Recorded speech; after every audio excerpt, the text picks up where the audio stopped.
Chapter 448. Just when Rog's right hand was about to touch the blood contract scroll on the ground, Fenrir made a move that even it didn't expect. Fenrir, who was lying on the ground, raised its head slightly, then it stuck out its long red tongue and licked Rog's right hand. From the perspective of Fenrir's own intention, it actually didn't want to lick Rog's right hand. What it wanted was to prevent Rog from taking back the blood contract scroll. Fenrir's tongue was indeed very flexible, but for Rog, it was still too slow. He casually stepped sideways, easily avoided Fenrir's tongue, and took the blood contract scroll on the ground. Woo, woo, woo, woo. After seeing Rog put away the blood contract scroll, Fenrir didn't hesitate and immediately made a fawning, whining sound. Its pair of green eyes looked at Rog pitifully. The so-called demonic wolf dignity was now completely thrown to the back of Fenrir's head. Compared to the untouchable dignity, it valued its own life more. Moreover, it was full of interest to Rog's proposal to find a suitable female wolf. After experiencing death, this brutal demonic wolf that was once the nightmare of countless enemies had a deeper understanding of the preciousness of life. At the same time, it finally understood why its demonic wolves with low intelligence were keen to do some meaningless exercises that wasted physical strength with little female wolves after adulthood.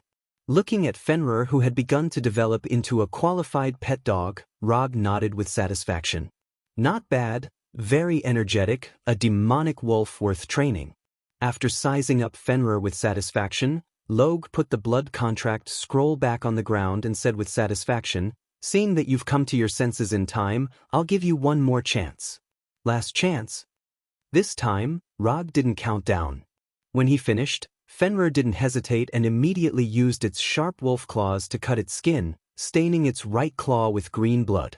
Then, in the blank area of the blood contract scroll, pressed its paw print. "From now on, you're my wolf. In the future, whoever I ask you to bite, you will rush up and bite, even if it's your former master, Gila. Of course, if you encounter any trouble in the future, I will cover you and never let others bully you. As for the other psychic beast benefits, I'll tell you slowly later." Opening the system's attribute panel, Rog glanced at the psychic beast column. Psychic beast, Punisher Frank, Edo 2 reincarnation, Abomination Bronsky, Giant Wolf Fenrir. The Punisher was the only one among the three summoned beasts that didn't have a blood contract. Since it was summoned by the Deity Earth, it was naturally a summoned beast, so there was no need for it to sign a blood contract. As for Abomination and Fenrir, they had both been trained and voluntarily signed the blood contract scroll, thus becoming Log's psychic beasts. You can rest here for a while to recover. You can go and grab whatever you want to eat. Of course, humans. When I need you, I'll find you again. You can now enjoy your new wolf life. After that, Rog threw the blood contract scroll back into the psychic scroll, then opened the portal back to the laboratory. After coming out of the portal that was shining with golden sparks, he glanced at the slightly empty laboratory. In addition to Fenrir, he actually had another psychic beast that he wanted. Devourer. One of the most terrifying creatures in the universe. Its stomach was connected to a parallel universe, and it could devour almost everything. After he crippled Fokker, he had asked Konoha's intelligence department to look for information about the devouring soul beast. He hoped that he could capture this orange cat that would never get fat from eating. But unfortunately, until now, he didn't get any information about Devourer. If he could turn Fenrir and the flapping Yuan beast into his own psychic beasts, then he would be considered a winner in life with both a cat and a dog. After a little fantasy in his mind, he left the laboratory, found the guards stationed near the laboratory, and asked them to send the magic books in the laboratory back to the Golden Palace Library. Those magic books were the collection of the Golden Palace. After reading them, of course, they had to be returned to the original owner. After instructing the guards, he happily walked toward Tani's laboratory. Resurrecting Fenrir was his pre-war preparation plan. After completing his plan smoothly, he couldn't help but be curious about Tani's progress. Although most of the Iron Man armors made by Tani were products of technology, in Rog's memory, Tani also made several sets of magic armors. Kami Assembly Armor, Sword in the Stone Armor, God Slayer Armor, Supreme Warlock Armor. However, Rog only saw these armors in manga. As for whether Tani in this world could still make these armors, he wasn't sure. It didn't take long for him to come to the laboratory that Thor specially prepared for Tani and saw Tani, who was designing a new type of armor. "Why are you here? Did your wolf cub come back to life?" Tony, who was sitting on the high-back chair, raised his head and glanced at Roger before returning his gaze back to the table. Rog didn't hide his plan to resurrect Fenrir, and there was no way to hide this kind of thing. Yes, it came back to life and volunteered to join us, intending to fight against its evil former owner with us. "I didn't expect you to really do it. You are really a madman." Tani stopped calculating data with his right hand and sighed. "It's okay, it's not particularly crazy." As he spoke, Rog's eyes involuntarily fell on the destroyer armor that had been beaten into scrap iron by the wooden man. Looking at the once majestic destroyer armor now piled up in the corner like scrap metal, he couldn't help but miss the scene of the first time he used the wooden arhit to perform the Gatling fist technique. After silently sighing in his heart, he picked up an armor design drawing on the table. This is an armor drawing that has been completed. The shape of the new armor is more than 80% similar to the destroyer armor. The rest of the design incorporates Tani's design concept. In short, the new armor that Tani designed for Thor is a bit like the destroyer armor that incorporates the style of Tani's Iron Man armor. This image looks a bit familiar. As soon as he saw the design of the new armor, Rog felt that he had seen something similar to it somewhere before. This is the anti-Thor armor. After carefully thinking about it, he finally remembered where he had seen this armor before. The new armor that Tani built for Thor turned out to be the anti-Thor armor that he had seen in manga.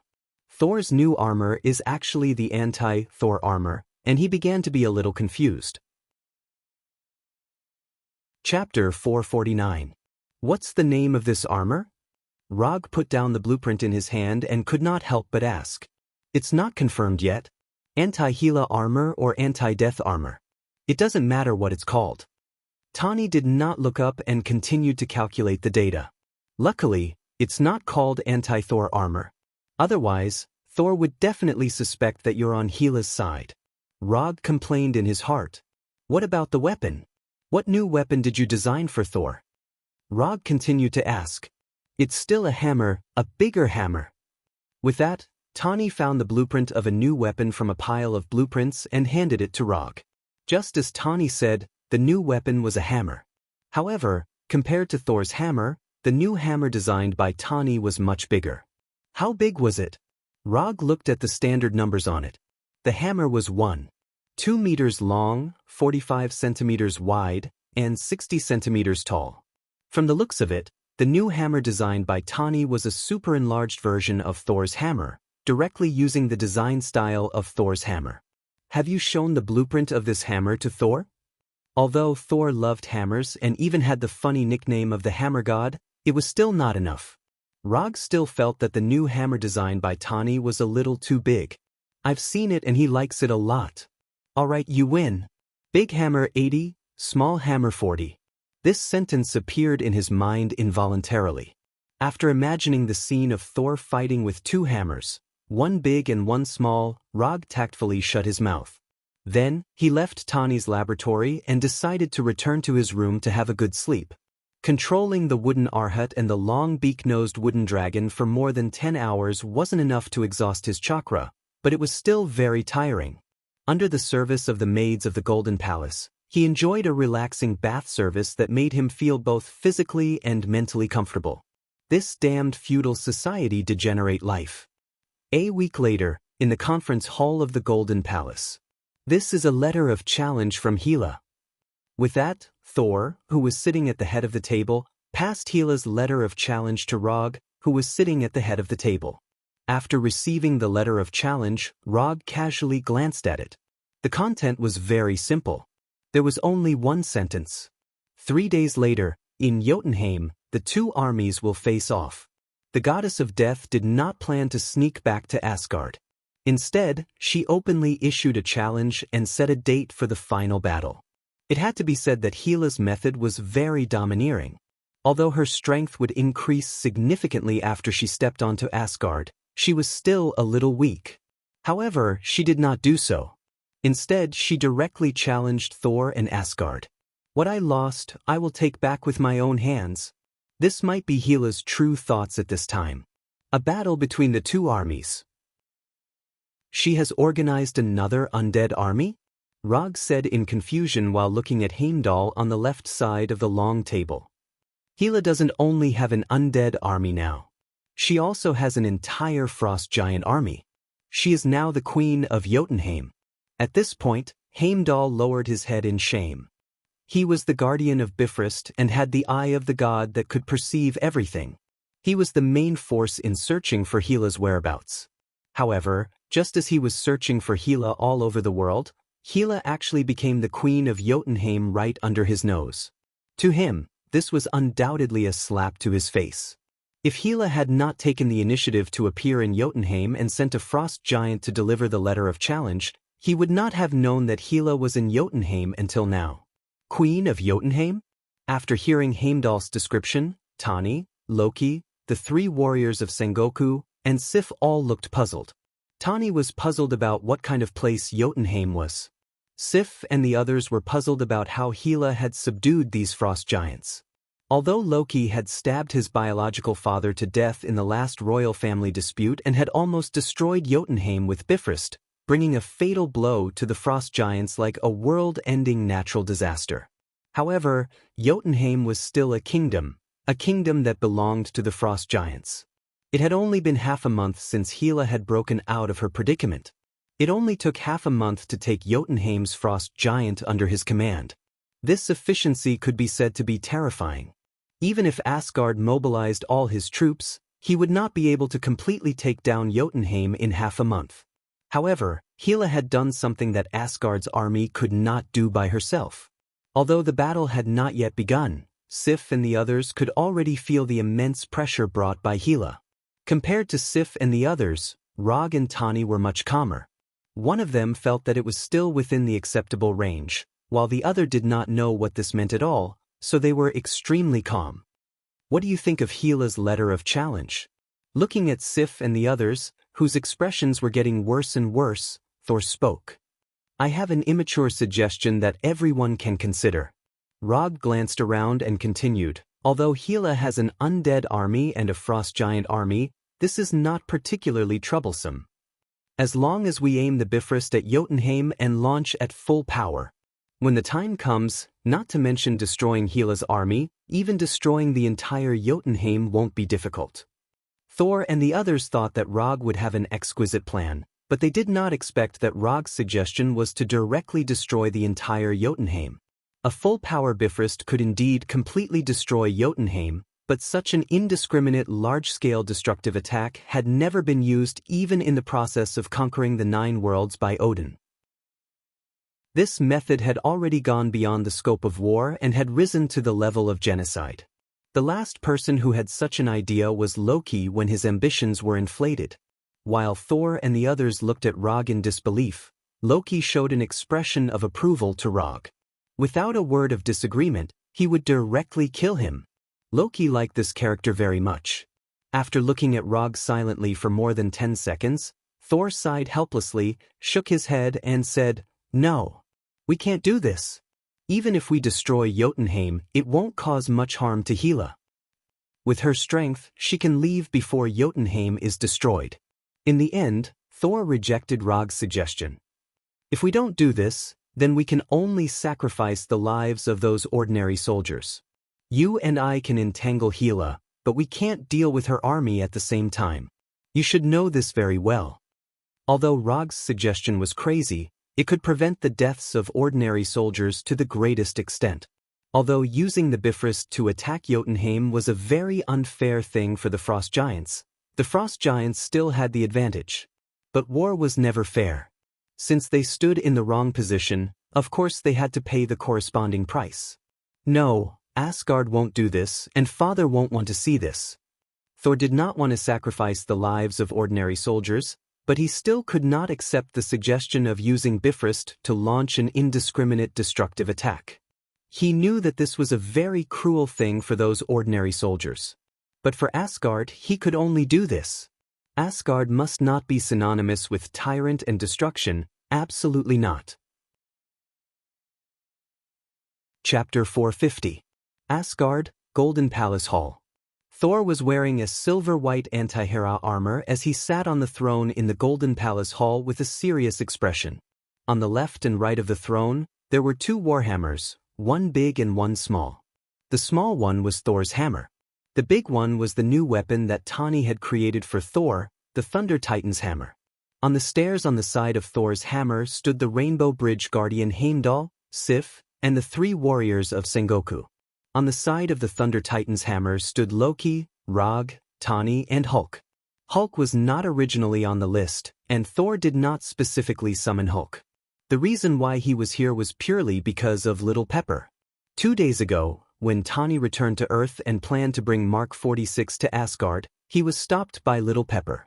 Note 1. Little Pepper did not agree with Tani participating in the war between Asgard and Hela. According to Tani, he used a strong attitude to reject Little Pepper because he did not want to abandon Thor and Rog. However, Rog heard a completely different version from Hulk's mouth. Tani did not convince Little Pepper. In order to reassure Little Pepper, Tani took the initiative to ask Hulk to accompany him, and in the end, Little Pepper agreed. Thor warmly welcomed Hulk's arrival. Loki, on the other hand, had been appearing and disappearing unpredictably since the day Hulk arrived. If it was not for the fact that everyone had to gather before going to war, Rog felt that he might not even be able to see Loki today. Outside the stairs were the generals of Asgard's army. As for the ordinary soldiers, they gathered in the square outside the Golden Palace, ready to go to war at any time. Thor, who was sitting on the throne, glanced at the people in the Golden Palace with a dignified gaze, and said slowly in a serious tone like Odin, "Let's go." At the same time, a grand horn sounded outside the Golden Palace. As the horn sounded, Thor slowly stood up, holding Thor's hammer and Thunder Titan's hammer in his hands, and walked step by step toward the Rainbow Bridge. The Golden Palace was quite a distance away from the Rainbow Bridge, and as the commander-in-chief, Thor, of course, it was impossible to walk to the Rainbow Bridge. At the entrance of the palace hall, there was a handsome Pegasus with its white fur white snow. This Pegasus was called Sleipnir, and it was Odin's mount. Note 2, Thor preferred to fly over with Thor's hammer instead of riding Thor's hammer. However, as the commander-in-chief of the army and Asgard's regent, he couldn't do as he pleased in this regard, and could only lead the army according to tradition. When Thor rode the handsome Pegasus that originally belonged to Odin, except for Rog and Hulk, everyone else rode the Pegasus that had already been prepared and slowly walked toward the Rainbow Bridge Hall. Rog didn't ride a Pegasus because he had a better mount, Fenrir. Hulk didn't ride a Pegasus because he didn't know how to ride one at all, and those Pegasus were instinctively afraid of him. As long as Hulk touched these Pegasus would instantly go crazy, as if they had been touched by their natural enemy. Under the leadership of Thor, Asgard's army started from the Golden Palace Square and marched all the way to the Rainbow Bridge Hall. Then, like dumplings, they walked into the entrance of the Rainbow Bridge one batch after another. The Rainbow Bridge was worthy of being a strategic weapon of war. It only took a few seconds for Thor, Rog, and others to arrive at the bone-chilling Jotunheim. Behind them were teams of Asgard's army. Cold. Very cold. Extremely cold. Rog's first feeling when he came to Jotunheim was like wearing thin summer clothes to the South Pole in winter. The ubiquitous cold wind blew from all directions and quickly took away the body's temperature.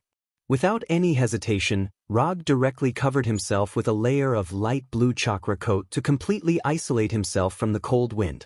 When the warmth returned to his body, Rog glanced at Hulk, who was only wearing a pair of thin elastic shorts. The cold that was fatal for ordinary people was nothing to Hulk, whose physical fitness was so good that it was a cheat. He even liked this rare cold weather a little. Although Tani, who was wearing Mark 46, did not have a strong physique, he did not need to worry about the temperature at all with the armor wrapped around him. As time passed, Asgard's army continued to appear behind them, forming a phalanx. Several hundred meters in front of them, there were two large armies. Dark blue skin and blood-red eyes were the Frost Giant army. The ones with dark skin and green eyes were Hela's undead army. It had to be said that Hela had chosen a good place. In a cold world like Jotunheim, every corpse could be properly preserved, unlike other worlds where only skeletons were left. When Asgard's army was completely assembled, Jotunheim's new queen, the goddess of death, Hela, rode a ferocious frost behemoth full of strong muscles to the front of the frost giant army and the undead army. She calmly looked at Asgard's army opposite her. However, in the next second, a trace of anger appeared on her face. Fenrir. Hela saw her old partner, Fenrir, and Rog, who was riding on Fenrir's back with a light blue glow all over his body. With just a glance, Hela saw the difference in Fenrir. The power of death. On Fenrir's body, she saw an extremely rich power of death. It only took a few seconds for Hela to recognize the source of this power of death and roughly speculate on Fenrir's state. Fenrir died and was resurrected by the power of death in hell. Although Hela had not been to hell, she was not unfamiliar with it. If she had not been imprisoned by Odin back then, she would have even led an army to hell and conquered the world that had never been conquered by anyone. Fenrir, come here. Hela ignored Thor, who was riding the eight-legged horse, Sleipnir, and said directly to Fenrir. The whistling cold wind not only did not cover Hela's voice, but it also clearly passed her voice into Fenrir's ears. Hearing Hela's call, Fenrir instinctively raised his right claw. However, just as his right claw was about to step forward, he suddenly realized something. He silently retracted his right claw, whined softly, and lowered his head. Although Rog did not understand what Fenrir was saying, he could understand Fenrir's meaning. My current master is Rog, and I will only listen to Rog's orders. Good attitude, I'm very satisfied. Rog patted Fenrir in a good mood. Chapter 451. Although Asgard was a universal civilization with a long history, Asgard's war culture was not much different from medieval Europe. To put it simply, both sides of the war would gather their respective armies, then choose a battlefield where no one had any objections, set up a formation, and finally, charge directly. Yes, Asgard's war culture was so simple, just like a street gang fight.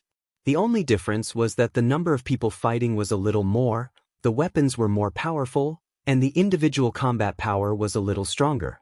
When Fenrir refused Hela's summon, Thor, who was riding on the eight-legged Thor's hammer, directly raised the hammer of Thor in his right hand and summoned a huge lightning bolt that cut through the cold wind. Accompanied by the rumbling sound of thunder, Thor waved Thor's hammer and sword into the sky, flying straight toward Hela, who was on the frost behemoth. Without any orders, when Thor took the lead and flew toward the goddess of death, Asgard's army also rushed toward the frost giant army and the undead army on the opposite side like a torrent. Stupid! Looking at Thor, who was flying toward her like lightning, goddess of death Hela snorted disdainfully. Then, she slowly raised her right hand and gently waved it from left to right. The moment Hela waved her hand, black swords appeared out of thin air and flew toward Thor and the Asgard army behind him like a rainstorm. However, just as these black swords flew out, a Rasengan wrapped in lightning took the lead and flew into the frost giant's army. Raiton, spiral electromagnetic gun. Rog, who was riding on Fenrir's back, did not charge with Thor, but directly used ninjutsu. Since Thor didn't want Asgard to be known as bloody and cruel, then this bad name will be carried by me. Unlike Thor, Rog didn't care what others would think of him. Even on Earth, he dared to let Konoha maintain a strong and domineering style, and he didn't care what others would say about him and Konoha. Not to mention that he was now in an alien kingdom like Jotunheim, facing an alien race like the Frost Giants. Although the spiral electromagnetic cannon was not big, its speed and power were not small at all. Before the black sword that Hela shot out could reach Thor, the light blue spiral railgun had already landed in the middle of the Frost Giant army. Boom! A terrifying explosion that caused the earth to tremble resounded. A huge light blue ball of light soared into the sky, and a powerful energy storm and shockwave swept out in all directions like a hurricane, instantly engulfing everything. The terrifying shockwave produced by the explosion blew away the raging cold wind, causing the harsh cold weather to temporarily disappear. No one thought that Rog's first shot would be a large-scale attack ninjutsu. However, what surprised them even more was what he did next. Before the explosion of the first spiral electromagnetic gun had dissipated, he threw out the second spiral electromagnetic gun. Then the third, fourth, fifth, and sixth shots followed. Rog used the electromagnetic pulse gun 6 times before he ended the saturation attack. "That's all I can do for you." Although Thor decided to follow the tradition of Asgard and use Asgard's army to face the frost giants and the undead army head-on. However, Rog was not willing to see these ordinary soldiers die in vain. The place where they were now was called Jotunheim, the place with the most frost giants in the universe. Coupled with the racial characteristics of the frost giants, the number of enemies facing Asgard's army was several times their own. For this decisive battle, Thor basically pulled out all of Asgard's main forces. But even so, Asgard's soldiers were less than 100,000. Opposite them were hundreds of thousands of frost giants and an even more astonishing undead army. He respected the tradition of Asgard, but he also hoped that more ordinary soldiers could return to Asgard alive. After all, during this time, Asgard had provided him with a meticulous feudal life. "If you respect me, I will return the favor tenfold." The 6 spiral electromagnetic cannons were his return to this feudal and depraved life. The 6 powerful electromagnetic pulse gunshots not only disrupted the formation of the frost giants and the undead army, but also significantly reduced their advantage in numbers. As for the rest, of course, it was up to Asgard's soldiers to deal with. Moreover, when Asgard's soldiers and the frost giants fought, Rog could not continue to use these saturation attacks. Unless he wanted to take Asgard's ordinary soldiers with him. The goddess of death originally thought that she only needed to get rid of her brother Thor this time. However, it turned out that her thinking was a little too simple.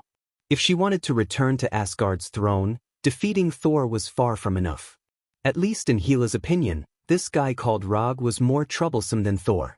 When subduing the frost giants, she did not forget to inquire about Asgard. She knew what Rog had done in Asgard in recent years, but what she did not expect was that Rog was stronger than the rumors said. Looking at the frost giants and the undead army scattered around, Hela put away her initial disdain and stroked her black hair with both hands. With a stroke of her hands, her long black hair disappeared. What replaced it was a black helmet with 10 sharp horns of different lengths. The goddess of death, Hela, had officially entered battle mode. As soon as Hela's black helmet appeared, Thor, who was holding 2 hammers, one big and one small, appeared in front of her. Then he held the Thunder Titan's hammer in his left hand and smashed it at Hela. Thor did not leave and use Thor's hammer to attack Hela. This was because he knew that as the previous owner of Thor's hammer, Hela definitely had the ability to block Thor's hammer's attack. Facing Thor's Thunder Titan's hammer, Hela, who was sitting on the frost behemoth, did not dodge. She casually stretched out her right hand. The huge Thunder Titan's hammer fell with the power of thunder and smashed into Hela's right hand. Then, nothing happened. Thor's Thunder Titan's hammer was like a floating balloon, easily blocked by Hela and did not cause any damage to her. Not only that, when Thor tried to pull back the Thunder Titan's hammer, he suddenly realized that he could not. With Thor's hammer as a sample, the Thunder Titan's hammer, which Tani had painstakingly created, seemed to be nailed to Hela's hand. No matter how hard Thor tried, the Thunder Titan's hammer did not move at all. Thor had seen this scene before when others tried to lift Thor's hammer. "Kneel!" Hela, who was holding the Thunder Titan's hammer, looked at Thor calmly and said like a queen. Chapter 452. When Hela said kneel, with an expressionless face, Thor felt as if he was looking at a female version of Loki. Just as arrogant, just as insufferably arrogant. As the Thor of Asgard and the Regent, of course, Thor would not choose to kneel. He raised Thor's hammer and summoned a huge bolt of lightning as thick as a bucket from the cloudy sky toward Hela. The bolt of lightning from the sky arrived before Hela at an unimaginable speed and accurately hit her body. Boom! The sound of a huge explosion rang out, and tiny electric snakes scattered like fireworks. He had succeeded. Saul's heart surged with joy. However, in the next second, the joy in his heart disappeared. What replaced it was shock and disbelief. The messy electric snakes quickly dissipated in the air, and Hela's figure appeared before him once again. Unharmed. Not only was Hela not injured as Thor had imagined, but even the frost behemoth under her was also unharmed. How is this possible? Although it was a last-minute move, Thor was very clear about the power of the lightning he summoned. Has Odin gone senile? To actually choose a weakling like you to inherit the throne. With Hela's strength, she could have dodged the lightning before it hit her. However, she did not do so because she wanted to see what kind of strength the air that Odin had carefully cultivated had. She was very disappointed. Very disappointed. With the strength that Thor had shown so far, he was far from being able to compete with her before she was imprisoned, let alone the current her. Thinking of this, Hela's disdain for Thor became even more obvious. She had originally thought that the heir that Odin had carefully cultivated would be a top expert that could look down on the 9 worlds, but reality proved that she had thought too much. After personally experiencing Thor's attack, Hela did not intend to continue playing with Thor. She grabbed the Thunder Titan's hammer with her right hand and exerted force. Bang! The Thunder Titan's hammer, which was made of URU metal and other metals from the Divine Palace, shattered under Hela's grab, turning into pieces of scrap metal of different sizes. Shattering a hammer with her bare hands.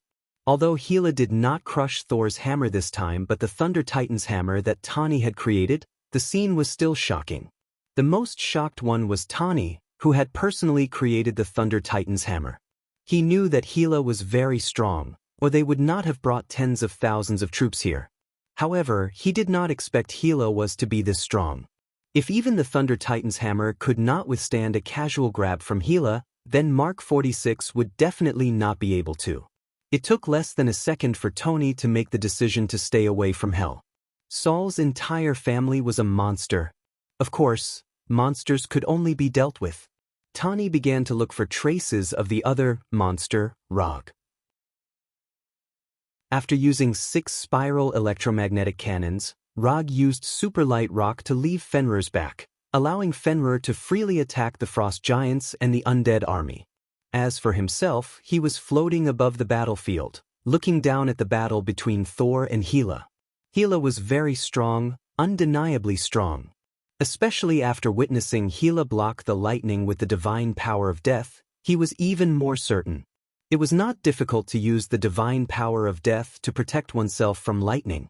As long as one was slightly proficient in energy control, they could do this. However, what Hela did was far more than that. Not only did Hela use the divine power of death to protect herself, but she also protected the frost giant under her and the surrounding ground. What was even rarer was that Hela controlled the output of the divine power of death to an extremely precise degree, making the divine power of death just enough to offset the power of the lightning, creating a scene as if nothing had happened. If one were to describe it in terms of figure, then one would be fat if one were to add a bit more, and one would be thin if one were to add a bit less. Perfect. Perfect in the truest sense. Although Rog's control of chakra could be considered exquisite, compared to Hela's control of the divine power of death, he was not just a little bit behind. As expected of the goddess of death who had once made Odin feel troubled. Just as Rog was admiring Hela's exquisite control, a black sword suddenly appeared in Hela's left hand, directly piercing toward Thor, who was still in a state of shock. Clang. The black sword that Hela casually summoned hit the anti-Hela armor on Thor's body, creating a crisp sound of collision.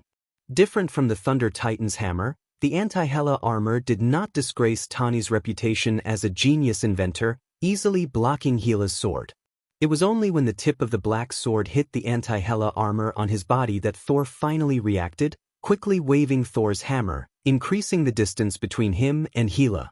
The image of Hela blocking the lightning without any injury and crushing the Thunder Titan with her bare hands brought immense pressure to Thor. At the same time, it also made him feel a little fortunate. Fortunately, it was the Thunder Titan's hammer that had smashed toward Hela in the beginning and not Thor's hammer, or he would have lost more than just a weapon. After Thor increased the distance between him and Hela, Rog, who was floating in the air, quickly flew to Thor's side. Your mind is a little unstable right now. Let me deal with her first, you go deal with the other enemies. If anyone else had said this to him at this time, Thor would definitely have rejected without even thinking. However, the person who said this to him was Rog. Be careful. She's very strong, much stronger than we thought. After giving Rog a reminder, Thor waved Thor's hammer and flew toward the area with the most frost giants. After Thor left, Rog took a deep breath and calmed his mind completely. 3 Tomo Sharingan, open. With the opening of the Sharingan, his aura also changed, becoming as sharp as the cold wind around him. Lightning body blink. Rog, who was glowing with a light blue light, instantly disappeared. Lightning body blink had already become a habit for him. No matter what kind of enemy he was facing, using lightning body blink to launch a surprise attack or test the waters was a good method. In just an instant, Rog appeared in front of Hela as if he had teleported. He jumped high into the air and slashed at Hela's neck with his Kusanagi sword. Clang. Hela, who was sitting on the frost behemoth, did not change her expression. She casually raised the black sword in her left hand and blocked the incoming Kusanagi sword. At the same time, she summoned a black sword with her empty right hand and stabbed it at Log, who was in midair. The black sword in Hela's right hand instantly pierced through Rog's body. Blue blood spurted out, and a 2-meter-tall frost giant painfully gripped the black sword that had pierced through his body. Substitution technique. Chapter 453. Rog had not used the substitution jutsu in a battle for a long time. As he mastered more and more ninjutsu, there were fewer and fewer battles where he needed to use the substitution jutsu. Even so, when he used this ninjutsu that he had not used for a long time, he did not feel unfamiliar with it. When the black sword in Hela's right hand stabbed towards him, he randomly picked a target from the frost giants around him and let this unlucky guy take the hit for him. In Naruto's world, the substitution jutsu was one of the 3 entry-level ninjutsu. Those who did not learn the substitution jutsu were not even qualified to graduate from the ninja academy. However, in this world, the substitution jutsu was definitely a godly technique for dodging attacks. Even if there was a limit to its range, it did not affect this point at all. Compared to when he first learned the substitution jutsu, Rog's range was now several times larger, enough to allow him to dodge most attacks except for large-scale ones. For example, at a time like this, when she blocked Rog's Kusanagi sword, Hela did not feel that there was anything praiseworthy about his attack this time.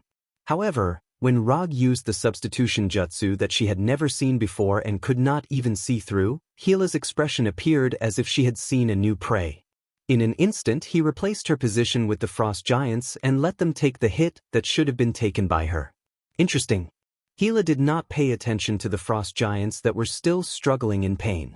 She released her right hand and directly abandoned the black sword.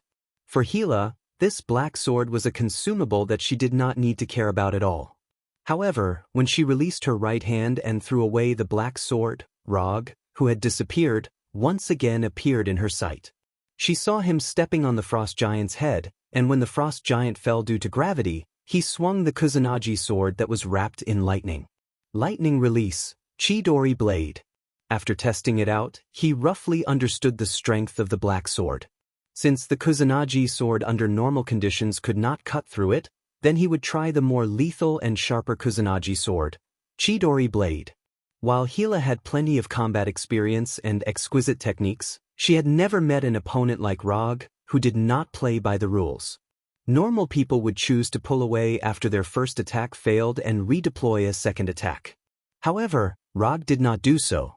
Although he had used the substitution technique and let the unlucky frost giant take the blow for him, the frost giant's body was still very weak. However, he did not distance himself from them. Instead, he hid in the blind spot created by the frost giant and the frost behemoth. Because of the angle, Hela, who was sitting on the frost behemoth, did not notice his little action immediately. Instead, she thought that he had chosen to distance himself from her like everyone else. When Hela let go of her right hand and tried to find him, he instantly appeared above the falling frost giant from her blind spot. When she saw Rog stepping on the frost giant's head, Hela's right hand once again summoned the black sword, and the black sword in her left hand immediately attacked him. However, To Rog, Gila's movements were too slow. In this kind of high-speed close-range combat, even a delay of 0.01 seconds would cause irreparable consequences. The Kusanagi sword in Rog's hand drew a beautiful arc, and under Gila's gaze, he instantly appeared in front of her. Chi. The Kusanagi sword with lightning wrapped around it slashed through Gila, cutting off one of the sharp horns on her helmet. It was not that Rog did not want to directly cut off Gila's head, but he did not have such a chance. While the black swords in Gila's hands could not stop him in time, her strangely shaped black helmet with 10 sharp horns managed to block his unexpected attack. At the start, Rog was still curious as to why the goddess of death would choose such a strange helmet. Now he knew. This black helmet was not only a decoration that made Gila look more domineering, but it was also a protective equipment with good defensive effects. At the very least, when Gila was wearing this helmet, Rog would definitely not choose to attack her head with his bare hands. Lightning blink. While the final result was a little different from what he had imagined, he did not hesitate and directly used lightning blink to leave the frost giant's head. When the frost giant with the black sword in its chest fell heavily in front of the frost behemoth, the black horn that was cut off by the Kusanagi sword, Thousand Birds' blade fell onto the frost behemoth's body, then bounced up slightly and fell onto the thick frozen ground. You're good, at least much better than Thor. Looking at the black horn that had fallen to the ground, Gila's expression did not change as she spoke to Rog, who was dozens of meters away. Then, under Rog's gaze, Gila raised her right hand and gently touched the horn that had been cut off by Rog. When Gila's right hand touched the smooth surface of the cut, a ghostly green light lit up, and the black horn that had been cut off quickly returned to its original state. At the same time, the black horn on the ground turned into a bundle of black hair. It's actually hair. Seeing this scene, Rog revealed a look of doubt. All this time, he had thought that Gila was wearing a strange helmet. However, now it seemed that it was not a helmet at all but hair that had been changed by the god of death. This way of using energy was very imaginative. Using energy to strengthen parts of the body was a relatively common and orthodox method. For example, Rog often used chakra to strengthen his body, giving him more strength and speed in battle. However, Gila's method was completely different. She used the god of death's power on her hair, turning it into a strange helmet. When the helmet that had turned into hair returned to its original state, Gila, who was holding 2 swords, jumped down from the frost behemoth and slowly walked toward Rog.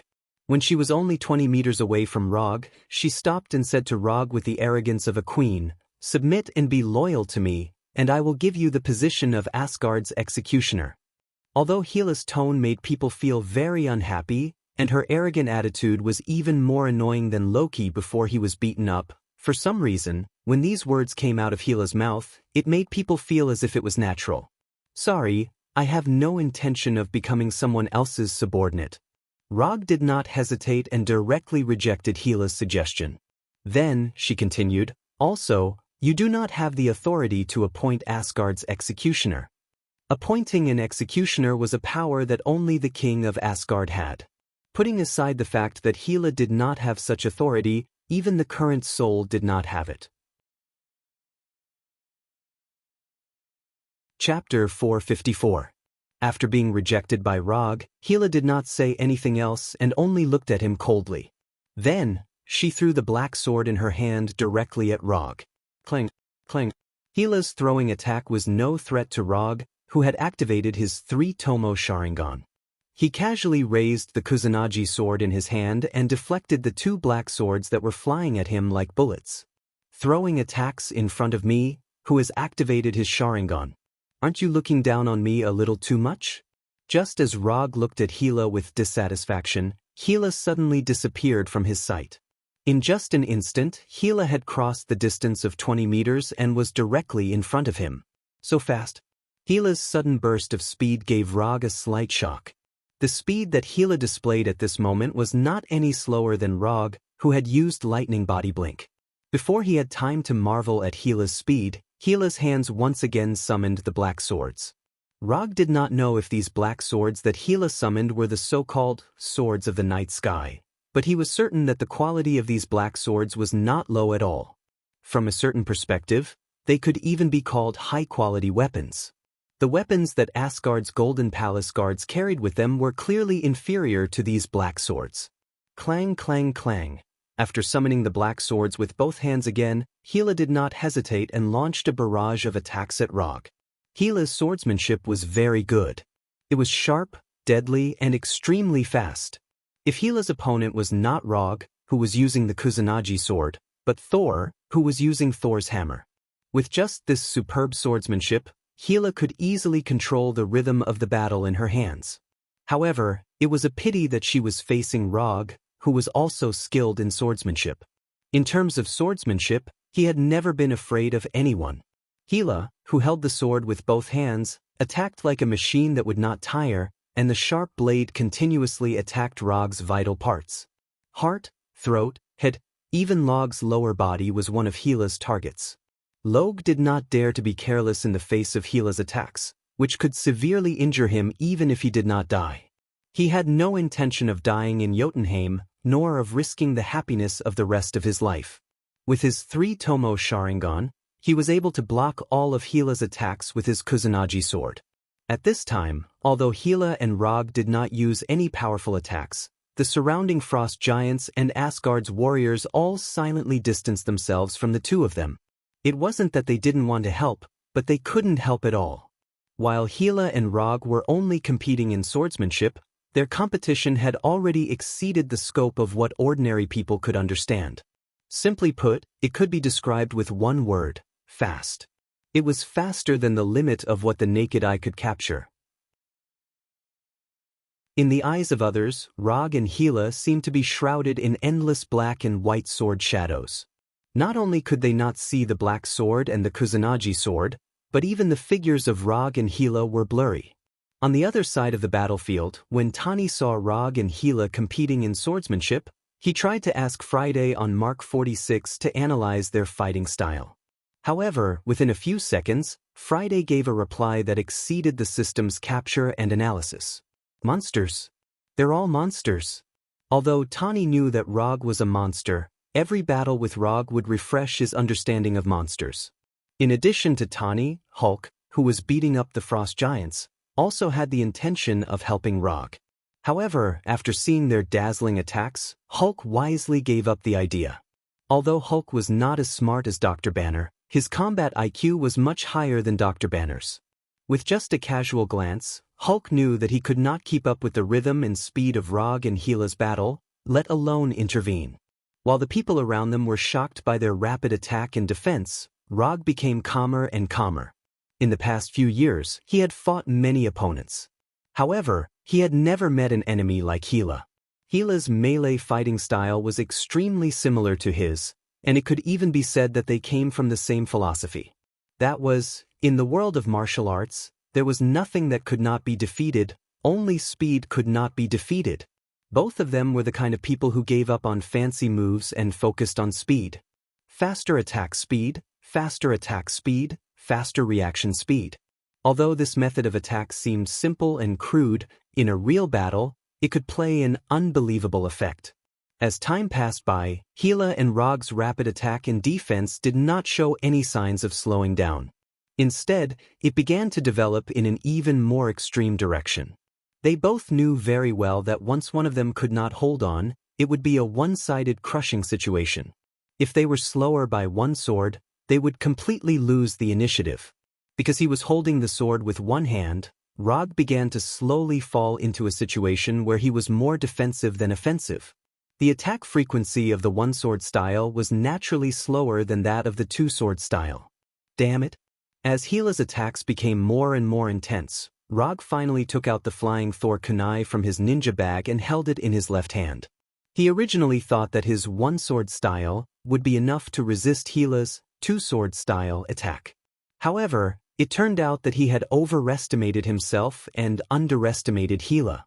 When the flying Thor kunai also joined the battle, the tilted balance became balanced again, and Rog and Hela fell into a situation where neither could do anything to the other. Double sword style Rog versus double sword style Hela.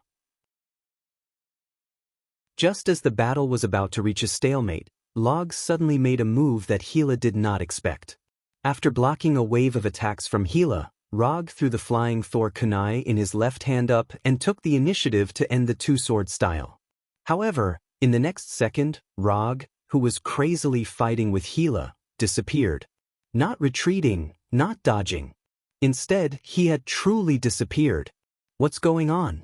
Hela's attention had always been on Rog, so she was very sure that Rog definitely did not have the time to play any tricks. Just as Hela subconsciously stopped attacking with both hands, Rog, who had disappeared, appeared in front of her again. Flying Thor. A normal blink would not be able to make him disappear in this situation. However, the Flying Thor could. Rog, who had reappeared, bit the handle of the Flying Thor kunai that had been thrown away, and his left hand had also grabbed a Flying Thor kunai. Three-sword style Rog, enter. Chapter 455. Whether it was using his mouth to bite the kunai or fighting with three weapons at the same time, none of them were Rog's original ideas.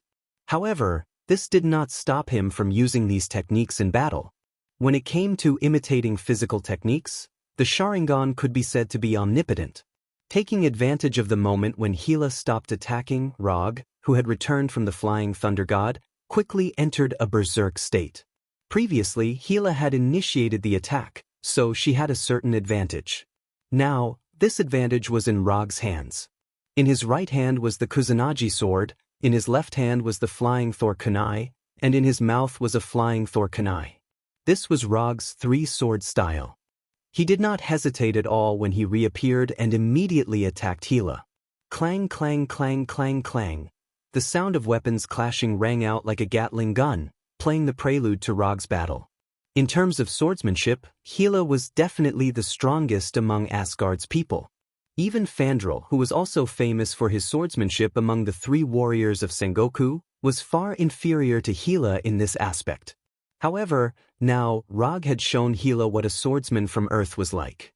Hela, who was originally on par with Rog in swordsmanship, was quickly forced into a defensive situation when Rog suddenly used the three-sword style that no one had ever used before. The Flying Thor kunai was far shorter than the Black Sword and the Kusanagi sword. However, under Rog's ingenious attacks, the Flying Thor kunai was useless. This proved what it meant to be an inch shorter, an inch more dangerous. Hela did not expect that Rog would use the factor of disappearing as a factor to win the battle. When the enemy disappeared, anyone would stop immediately. No one liked to fight with the air. This was especially true for those who were good at close combat and could control their own attacks at will. However, Rog used this combat mentality to negate Hela's advantage and completed the transition from two-sword style to three-sword style. This was a beautiful move. Even though they were enemies, Hela still felt that Rog had played this move beautifully and could not help but praise him in her heart. If it weren't for the fact that they were on different sides, this guy named Rog would be a good opponent to spar with. After confirming that she could no longer turn the situation around, Hela's thoughts became more and more scattered. Even though she was unwilling, she had to admit that she had lost in this battle of swordsmanship.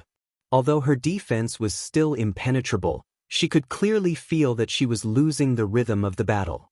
At this rate, it wouldn't be long before Rog would be able to completely break through her defense and cut her with his Kusanagi sword and Flying Thor kunai. She was not someone who could not afford to lose. After confirming that she had no chance of winning, she decisively mobilized the divine power of death in her body. The moment she activated her divine power, Rog, who was in the midst of his frenzied attacks, immediately sensed that something was wrong. Lightning body flicker. Without any hesitation, he decisively used a ninjutsu, and his entire body disappeared in an instant. The moment he left his original spot, black blades that were several meters long surged out from the ground like the spikes of a hedgehog, covering an area of more than 10 meters. *CK. Hela, you don't have any morals. Seeing this, Rog cursed in his heart. Even when the first and second sword style was more defensive than offensive, he did not choose to use fire extinguisher or water wave breaker on Hela. That was because he did not want to destroy the purity of this swordsmanship competition. However, he did not expect that just as he saw the hope of winning with his three-sword style, Hela would start to disregard her morals and use an area of effect attack. If not for the fact that he was more sensitive to the flow of energy, he might have already become a human skewer on those black blades. We agreed to have a pleasant swordsmanship competition, but you secretly used an area of effect attack. Even though he cursed in his heart, Rog did not take this matter to heart. After all, he and Hela were fighting with their lives on the line, and this was not a friendly exchange between swordsmanship enthusiasts. Would release, Descent of the Tree World.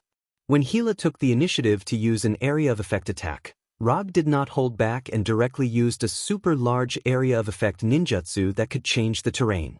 On the barren frozen plains, huge trees grew rapidly, adding a touch of green to this monotonous ice field. If it was just to attack Hela, Rog did not need to use such a large area of effect ninjutsu. In addition to attacking Hela, Descent of the Tree World had other uses. It increased the home field advantage, and to guard against Hela's Heavenly Maiden Scattering Flowers. Until now, Rog still had not figured out how Hela was able to summon weapons out of thin air without any restrictions.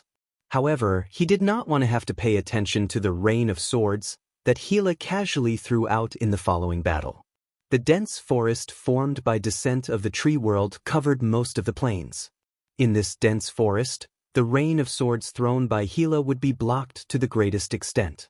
Unless Hela was like Rog, throwing out the incomprehensible Uchiha Jutsu.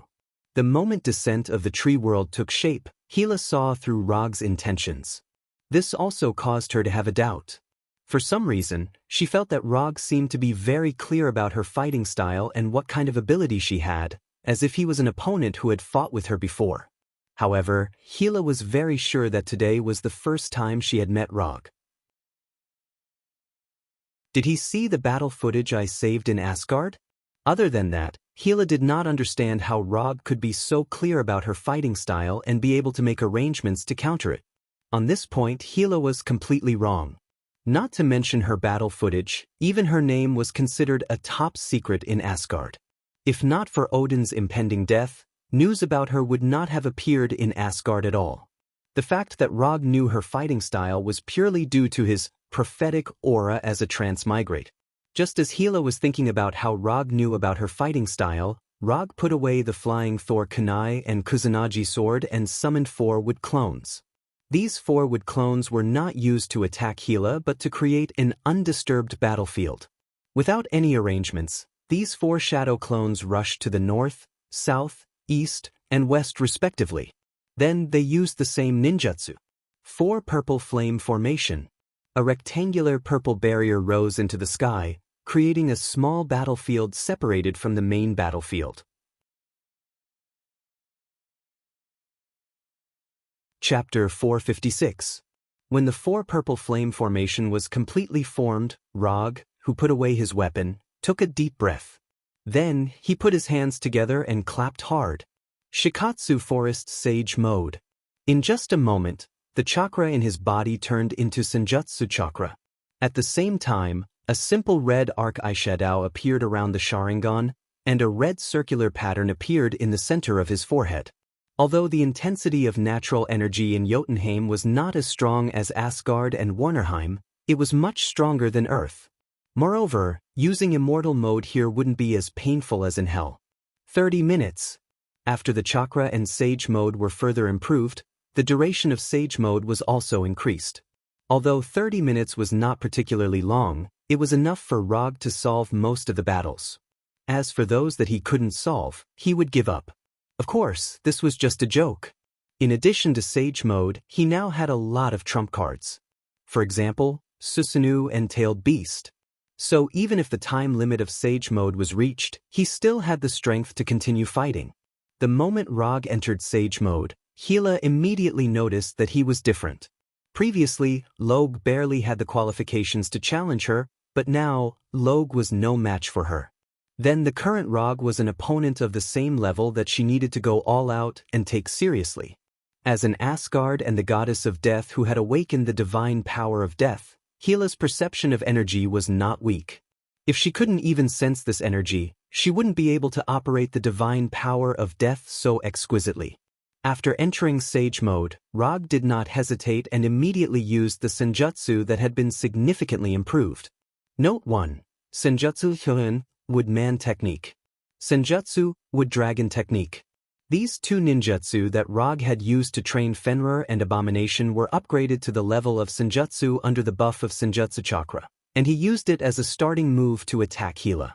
Arhat, who was tens of meters tall, climbed out of the ground with the hook-nosed wooden dragon, and immediately became the most eye-catching existence in the entire forest. Then Rog, who was standing on the huge branch, flashed to Arhat's head. Although standing on the branch didn't affect his control of Arhat and the long-nosed wood dragon, in terms of observation, it was still inferior to the top of Arhat's head. More importantly, standing on top of Arhat's head made him look even more domineering. The goddess of death was indeed very strong, and the divine power of death in her body was bottomless. However, like Loki, Gila did not know how to fly. Therefore, standing on top of Arhat's head, Rog did not need to worry about Gila suddenly flying in front of him. When everything was ready, Rog directly controlled the wooden Arhat and the long hook-nosed wooden dragon. Although Arhat's build was simple and honest, its attack speed was not slow at all. In the blink of an eye, its huge right fist was right in front of her. Boom! A huge impact sounded, and with Gila as the center, spiderweb-like cracks appeared on the ground dozens of meters around her.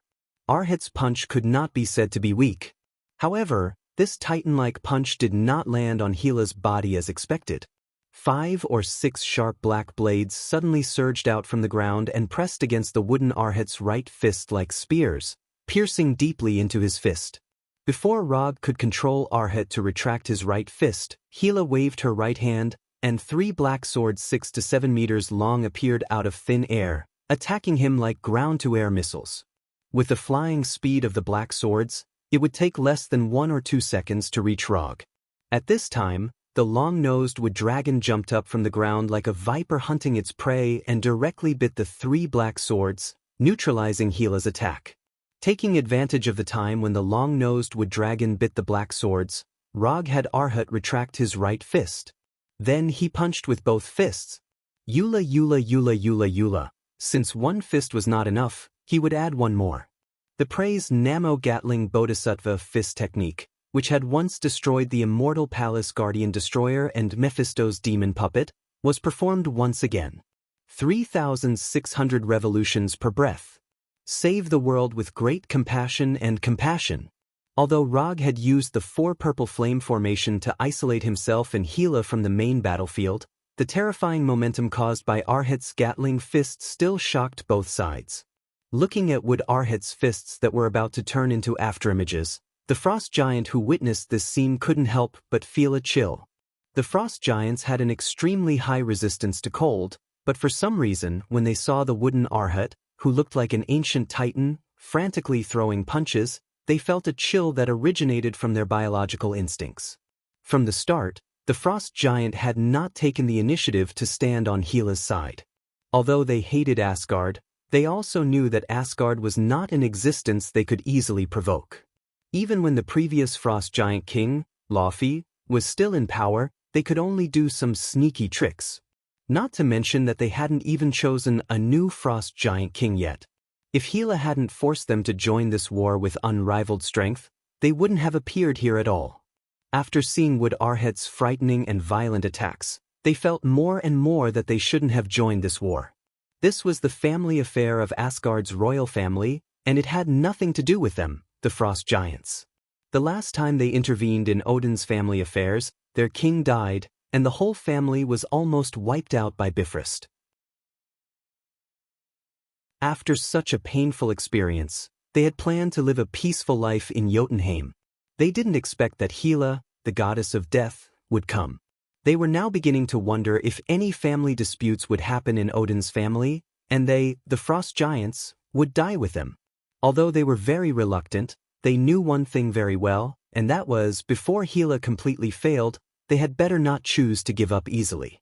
Otherwise, their ending might be even worse than the last time. From the looks of it, Rog now had the upper hand. However, he was the only one who knew the real situation. Although Wood Arhut was doing well now, he still couldn't break through Gila's defense. It was as if Gila's black blades were free of charge. After one was broken, a few more would appear. It was as if there was no end to them. What was even more troublesome was that behind these black blades, there was an energy barrier built by the divine power of death. Chapter 457. Compared to Thor, who could only summon lightning to attack, Gila's use of divine power was clearly several levels higher. Strengthening the body, creating weapons out of thin air, awakening the dead, energy barrier, this was only the ability that Gila had displayed so far. As for whether she had any other hidden methods, only she knew. When Wood Arhut broke the black longsword that Gila summoned again, Rog stopped this seemingly powerful praise of Namo Gatling Bodhisattva fist technique that did not hurt Gila at all. Without his control, the huge Wood Arhut quickly returned to the form that Wood should have, turning into a huge wooden sculpture that was dozens of meters tall. The moment Wood Arhut stopped moving, 4 or 5 black blades that were dozens of meters long shot out from the ground where Gila was, piercing through the motionless Wood Arhut. Rog did not care that Wood Arhut was pierced. When the black blades shot out of the ground, he flashed from the top of Wood Arhut's head to the head of the long hook-nosed wood dragon. At the same time, he controlled the wood dragon to fly directly toward Gila on the ground. Although the wood dragon's size was not as shocking as Wood Arhut's, the slimmer long hook-nosed wood dragon had a speed that far exceeded Wood Arhut's. Almost at the same time that Wood Arhut was pierced, the wood dragon had already arrived in front of Gila. Looking at the wood dragon and Rog that were only 10 meters away from her, Gila's expression did not change at all. She waved her right hand gently from left to right. The moment Gila waved her hand, dozens of black swords of different sizes quickly appeared in the originally empty air.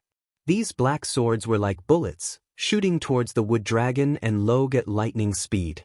Although the wood dragon was larger and easier to hit, Gila's attack was not limited to Gila. Under Gila's invisible control, most of these black swords attacked Rog, who was standing on the wood dragon's head. To catch bandits, first catch the king. As a commander who had led Asgard's army to conquer the 9 worlds, Gila was not unaware of this. In the blink of an eye, these dozens of black swords from different directions arrived in front of Rog. Then they completely pierced through his body. But this is not Rog's original body. As soon as the black swords hit Rog, Gila felt that something was wrong. Although she did not understand Rog's fighting style, she knew one thing. That was that Rog, who had almost defeated her in swordsmanship, would definitely not be so easy to hit. Just as Gila expected, the moment the black sword pierced through Rog's body, Rog, who looked no different from a real person, suddenly turned into a 3-legged giant black crow with 3 black magatama in its red eyes. It screeched and flew in all directions. Sharingan Reality Illusion, 8 Crow Clone. Normal illusions would not work on her at all. Even the more powerful Sharingan illusions had a high risk of failure. Unless you use Manjikyu Sharingan to cast Genjutsu, or break the boundary between reality and illusion, and use Genjutsu that is similar to reality. Sharingan Reality Illusion. This was not a part of the Sharingan illusion system, but a brand new illusion that combined the Sharingan illusion and the reality gem. Using the reality gem, Rog turned the illusory Sharingan illusion into something real, creating this strange and realistic scene. Dozens of 3-legged Yaga crows screeched as they flew in all directions, circling around Gila like hawks trying to catch their prey. At the same time, the wood dragon that had been hit in the eyes and face by the black swords crossed the last 10 meters, opened its huge mouth full of sharp teeth, and swallowed Gila on the ground. Gila did not care about the attack of the wood dragon. With her speed, if she wanted to avoid the long hook-nosed wooden dragon's beast-like attack, she could leave before the wooden dragon opened its mouth. However, she did not do so. With the energy barrier built by the divine power of death, not to mention that the wood dragon was just a wooden creature. Even if the long hook-nosed wood dragon was a real dragon, she wouldn't take it to heart. At this time, she was more concerned about Rog, who had just turned into 8 crows. Although Gila was not a mage, she was no stranger to illusions. To some extent, she could even be regarded as proficient in Asgard magic. It was precisely because of this that she was so concerned about the Sharingan reality illusion that Rog had just cast. The reason why illusions were called illusions was because it was an illusory existence. And the reality illusion that Rog had just cast clearly broke the most basic essence of illusions. And this quickly. Use the fastest speed to defeat this strange earthling. Then find out what method he used to break the boundary between reality and illusion. As the princess of Asgard and the goddess of death, there were not many things that could interest Hela. For example, the throne of Asgard or the reality illusion that Rog had just cast. Of course, what Hela wanted was not Rog's method of turning into 8 crows. What she was interested in was what was behind this illusion. What she wanted was Rog's method of breaking the boundary between reality and illusion.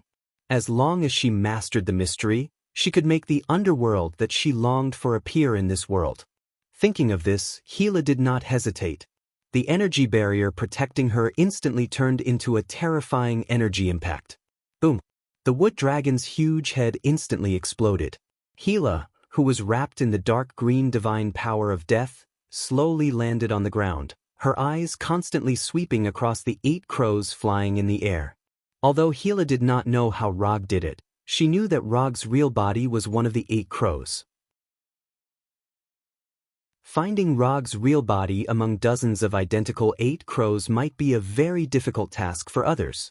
However, 2 to 3 seconds was enough for the goddess of death, Hela. Although these 8 crows flying and screaming in the sky looked exactly the same, Hela soon discovered the difference. Most of the 8-foot crows had 3 black tomo in their eyes. In the eyes of one of them, there was a triangular dart-shaped pattern. Found you. Gathering the divine power of death in her legs, Hela gently leaped and arrived in front of this 8-foot crow with completely different eye patterns. Just as she was about to slash the black sword in her hand at this different 8-foot crow, this 8-foot crow suddenly spoke. "I've been waiting for you for a long time." This was Rog's voice. Hela instinctively sensed that something was wrong, but it was too late. Before Hela could react, the flying 8-foot crow spoke again. "Welcome to my Tsukuyami world." Chapter 458. A huge crimson moon hung in the deep night sky. Other than the occasional crow screams in the distance, this place was as quiet as a dead world without any life. Hela immediately realized the abnormality of this world. However, just as she was about to mobilize the divine power of death in her body, she was shocked to find that she could not feel any divine power of death. At the same time, she realized that she had been tied to a cross more than 2 meters tall. Looking at the hemp rope tying her hands and feet, she snorted disdainfully. "You want to tie me up completely with these hemp ropes?" Without any hesitation, Hela's limbs suddenly exerted force. After that, nothing changed. This is impossible? This is absolutely impossible? The moment she could not sense the divine power of death, Hela knew that she was in an illusion. She knew that her mind was trapped in the illusion space called Tsukuyami world. However, she did not take this illusion to heart. For an existence like her, even if her mind was trapped in an illusion space, it was not a big deal. However, when she found that she could not even break free from the hemp rope that was not even as thick as a finger, she realized that something was wrong. This was not a simple illusion space. Although Hela was not a mage, her mental power was not weak at all. It was even stronger than Loki, who had the title of mage. If it was an ordinary illusion space, she would definitely be able to break free. "I told you just now that this is my world, so don't waste your energy." Just as Hela was thinking about how to get rid of the Tsukuyami world, more than 10 three-legged Yagara crows flew in front of her. Then, they condensed into Rog's appearance. "I have to say, I underestimated you. Come on, let me see what kind of ability a ninja from Earth has."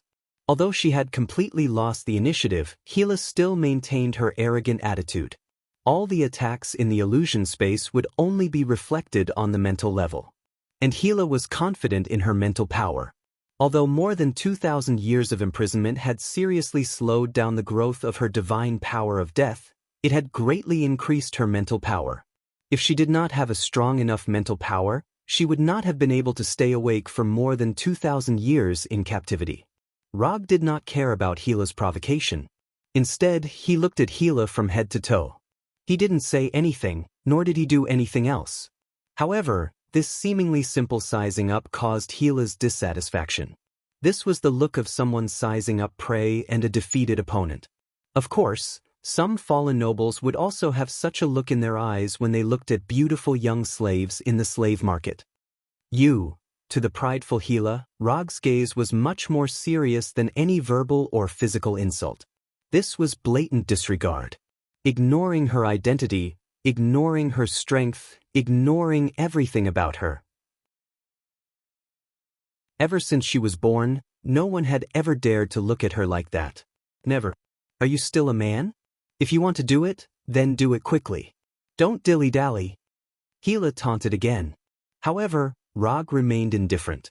I know what you're thinking. You want to use the pain on the mental level to forcefully break through the illusion and return your consciousness to your body. But you don't have to waste your energy. After I pull your consciousness into the Tsukuyami world, it's unlikely that you can escape. If he used Tsukuyami in a normal state, Rog would indeed need to worry about whether Gila could forcefully get rid of Tsukuyami's effects. After all, Gila's mental power was not weak, and her divine power of death was so dense that it was enough to take on the entire Asgard alone. However, he was now casting Tsukuyami in immortal mode. Although Sage mode was not 100% compatible with Mangekyo Sharingan, it was undeniable that Sage mode greatly increased the power of ninjutsu's genjutsu. Tsukuyami was a unique genjutsu of Mangekyo Sharingan. But in the end, Tsukuyami was still a genjutsu, and it would also be enhanced by Sage mode. If Gila could still forcefully get rid of his Tsukuyami in this state, he would kill himself without Gila needing to do anything. He didn't want to continue embarrassing Tsukuyami and Shikatsu Forest's Sage mode, who had the strongest mental attacks. Not to mention, he had made so many arrangements to get Gila into Tsukuyami. First, he used the reality gem to combine with the Sharingan's genjutsu to cast a reality ninjutsu that broke the boundary between reality and illusion, thus piquing Gila's interest. Then he deliberately let Yakata, where his true body was, reveal the Mangekyo Sharingan's patterns, allowing Gila to discover his true body and take the initiative to come in front of him. Finally, he used Tsukuyami when they were less than a meter apart. After doing so many tricks, if he still allowed Gila to get rid of Tsukuyami, he could really gouge out his left eye. It's not up to you to decide whether I can or not. Gila's tone was as arrogant as ever. From her point of view, it was beneficial for her whether Rog attacked her here or did nothing and allowed time to pass.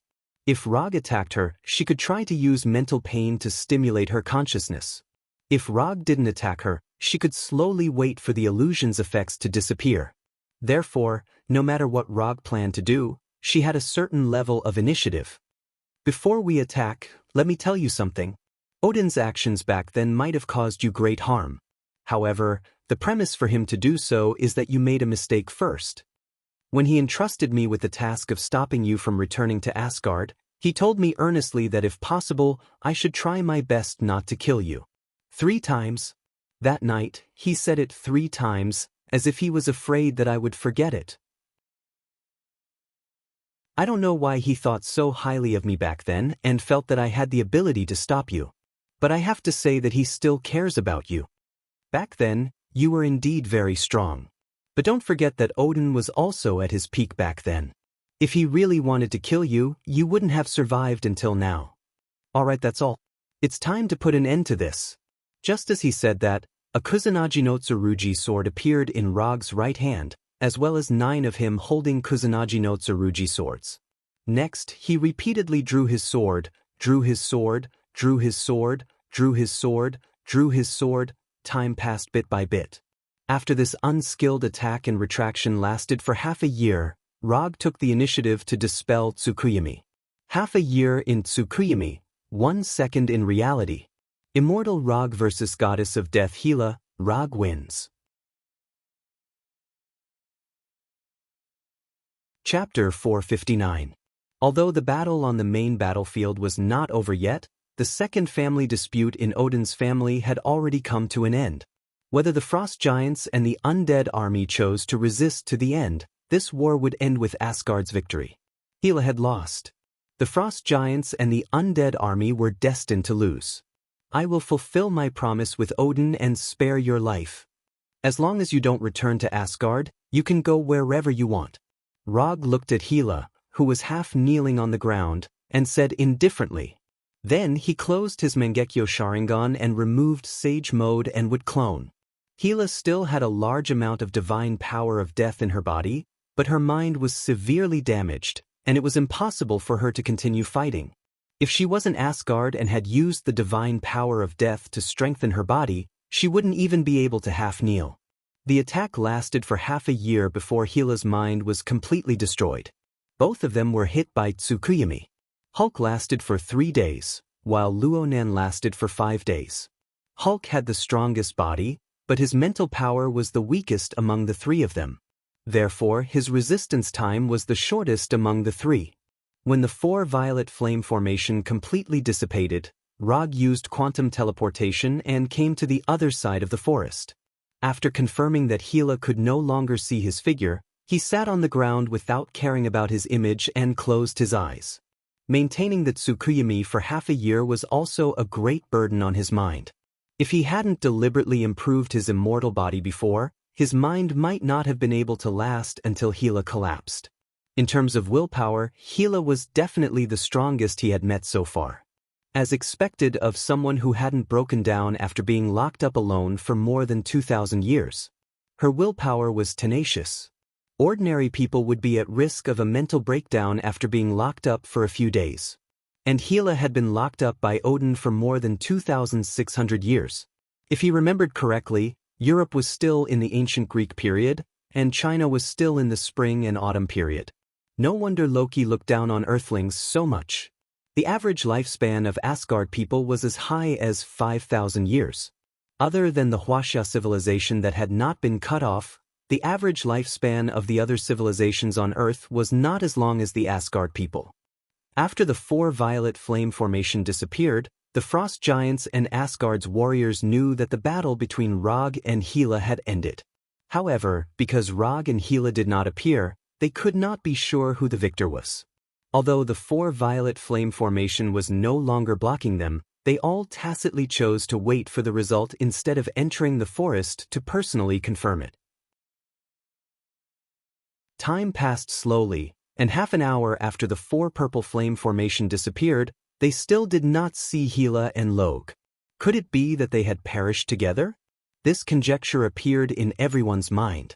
After some serious consideration, Thor waved the Thor's hammer in his hand, intending to take a look himself.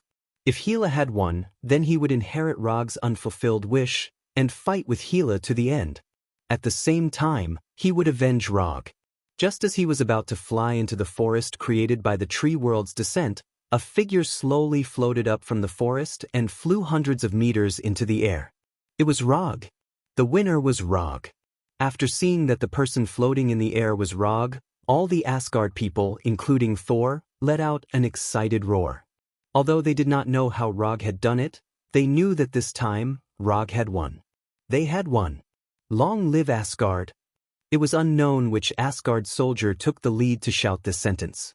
Then, one soldier after another followed suit, converging into a huge wave of cheers that could topple mountains and overturn seas. Compared to the Asgard army whose morale had reached its peak, the Frost Giants' expressions were extremely ugly. Lost. He had lost once again. Although they were forced to join Hela's side, a loss was a loss. They had once again lost to Asgard. Amidst the cheers of the Asgard soldiers, the Frost Giants put down the weapons in their hands and sat down on the bone-chilling ground as if they had accepted their fate. The Frost Giants used their actions to prove their surrender, while the undead army continued to charge toward the Asgard soldiers without a care for their own lives. Just as the morale of the Asgard soldiers had reached its peak and were about to send the undead back to where they belonged, these brave undead soldiers were like wheat that had been blown by the wind. One by one, they fell down, and the death energy in their bodies quickly dissipated into the air. In less than a few seconds, not a single undead soldier could be seen standing on the battlefield. Hela had made her move. She had personally ended her own undead army. Asgard's golden palace, Odin's bedroom. After returning from Jotunheim to Asgard, Rog, Thor, and Loki immediately went to Odin's bedroom. Odin, who was shrouded in a pale golden energy shield, was at the end of his life. Although he was nourished by Asgard's energy, Odin had still reached the end of his life. When Thor half knelt in front of Odin's bed and reported the results of the battle to Odin with a choked voice, Rog slowly came to the other side of the bed. "I have fulfilled our bargain, and she has left Jotunheim alive. She asked me to give this to you and tell you something. Asgard's eldest princess and the goddess of death died the day you sent out the Valkyrie army. The dead will never appear in Asgard again." With that, he put the black sword in his hand beside Odin. Sword of the Night Sky. This was the weapon that had accompanied Hela the longest. It was also a gift from Odin on the day she awakened the divine power of death. After putting down the Sword of the Night Sky, Rog did not say anything else and silently left Odin's bedroom. The rest of the time belonged to Thor and Loki. That night, the king of Asgard, the father of gods, Odin, passed away. A legend of a generation had come to an end. One day later, Asgard held an Asgard-style funeral for Odin and the soldiers who died in Jotunheim. After attending Odin's funeral, Rog and the others left Asgard and returned to Earth. The moment they stepped onto the Rainbow Bridge with the eternal fire and the giant wolf Fenrir, Rog went to Thor, who was sending them off, and gave him a serious order. "Protect Asgard well. If you need anything, contact me at any time. Also, be careful of Thanos."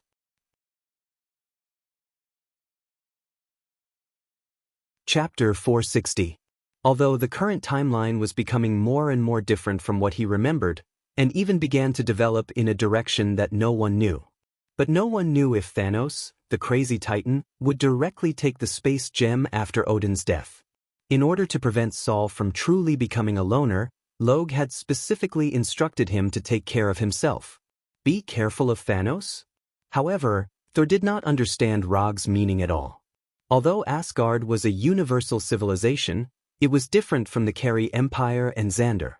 Asgard was the kind of existence that did not like to deal with the outside world.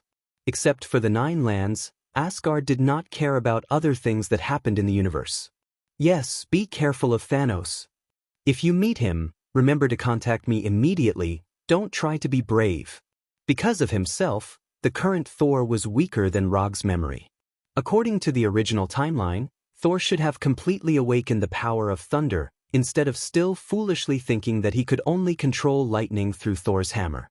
What's more, even if Thor was truly awakened, there was still a long way to go before Thanos. Without relying on foreign objects, Thor after awakening was still not as good as Thanos with his bare hands. Although this comparison was a bit cruel, it was true. But I know. Thor did not continue to ask.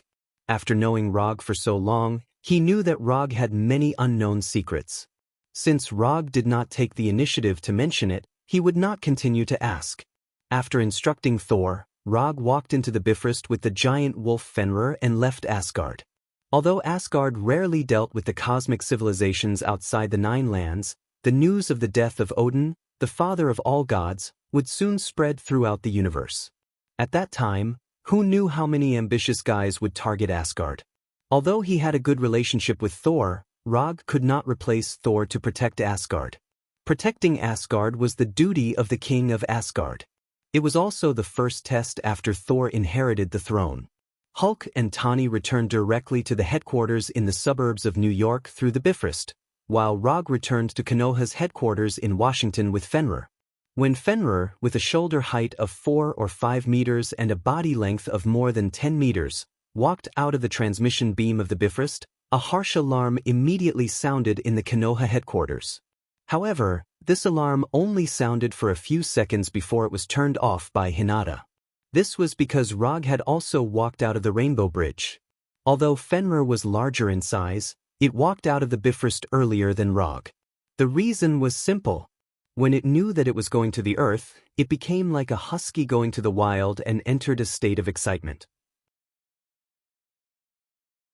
Even in the fully automatic transmission beam of the Bifrost, It couldn't help but run forward for a distance, trying to reach the Earth earlier. However, when it really walked out of the transmission beam, its excitement immediately disappeared. In Fenrir's memory, the Earth was a country full of food. However, the scene in front of it was completely different from what it remembered. There was no grassland, no forest, no food. The air was also filled with an unpleasant smell. "What are you doing? Let's go." Looking at the motionless Fenrir, Rog turned his head and urged. "Woo." After letting out a disappointed whimper, Fenrir lowered its head and followed behind Log listlessly. Although Fenrir didn't look like a creature from the earth, since it was a pet brought back by Rog, the people of Konoha were not surprised. In the hearts of the people of Konoha, Rog was not only a synonym for strength, but also a synonym for mystery. Even if he said one day that he was a god from ancient times, or an alien from other planets, they wouldn't think he was joking. Because of its huge size, there was no room suitable for Fenrir to live in Konoha. Therefore, Rog took Fenrir directly to a fighter hangar in the headquarters of Konoha. "You live here for the time being. I will ask people to transform the environment here later to make it slightly more in line with your taste. In the headquarters of Konoha, as long as you can get in, you can go. In addition, I will ask Hinata to introduce you to the people in the headquarters of Konoha. The guy called Abomination is your spiritual beast senpai. If there is anything you don't understand, you can..." At this point, Rog finally realized what was going on. Although Fenrir could hear them, they couldn't understand Fenrir's wolf language.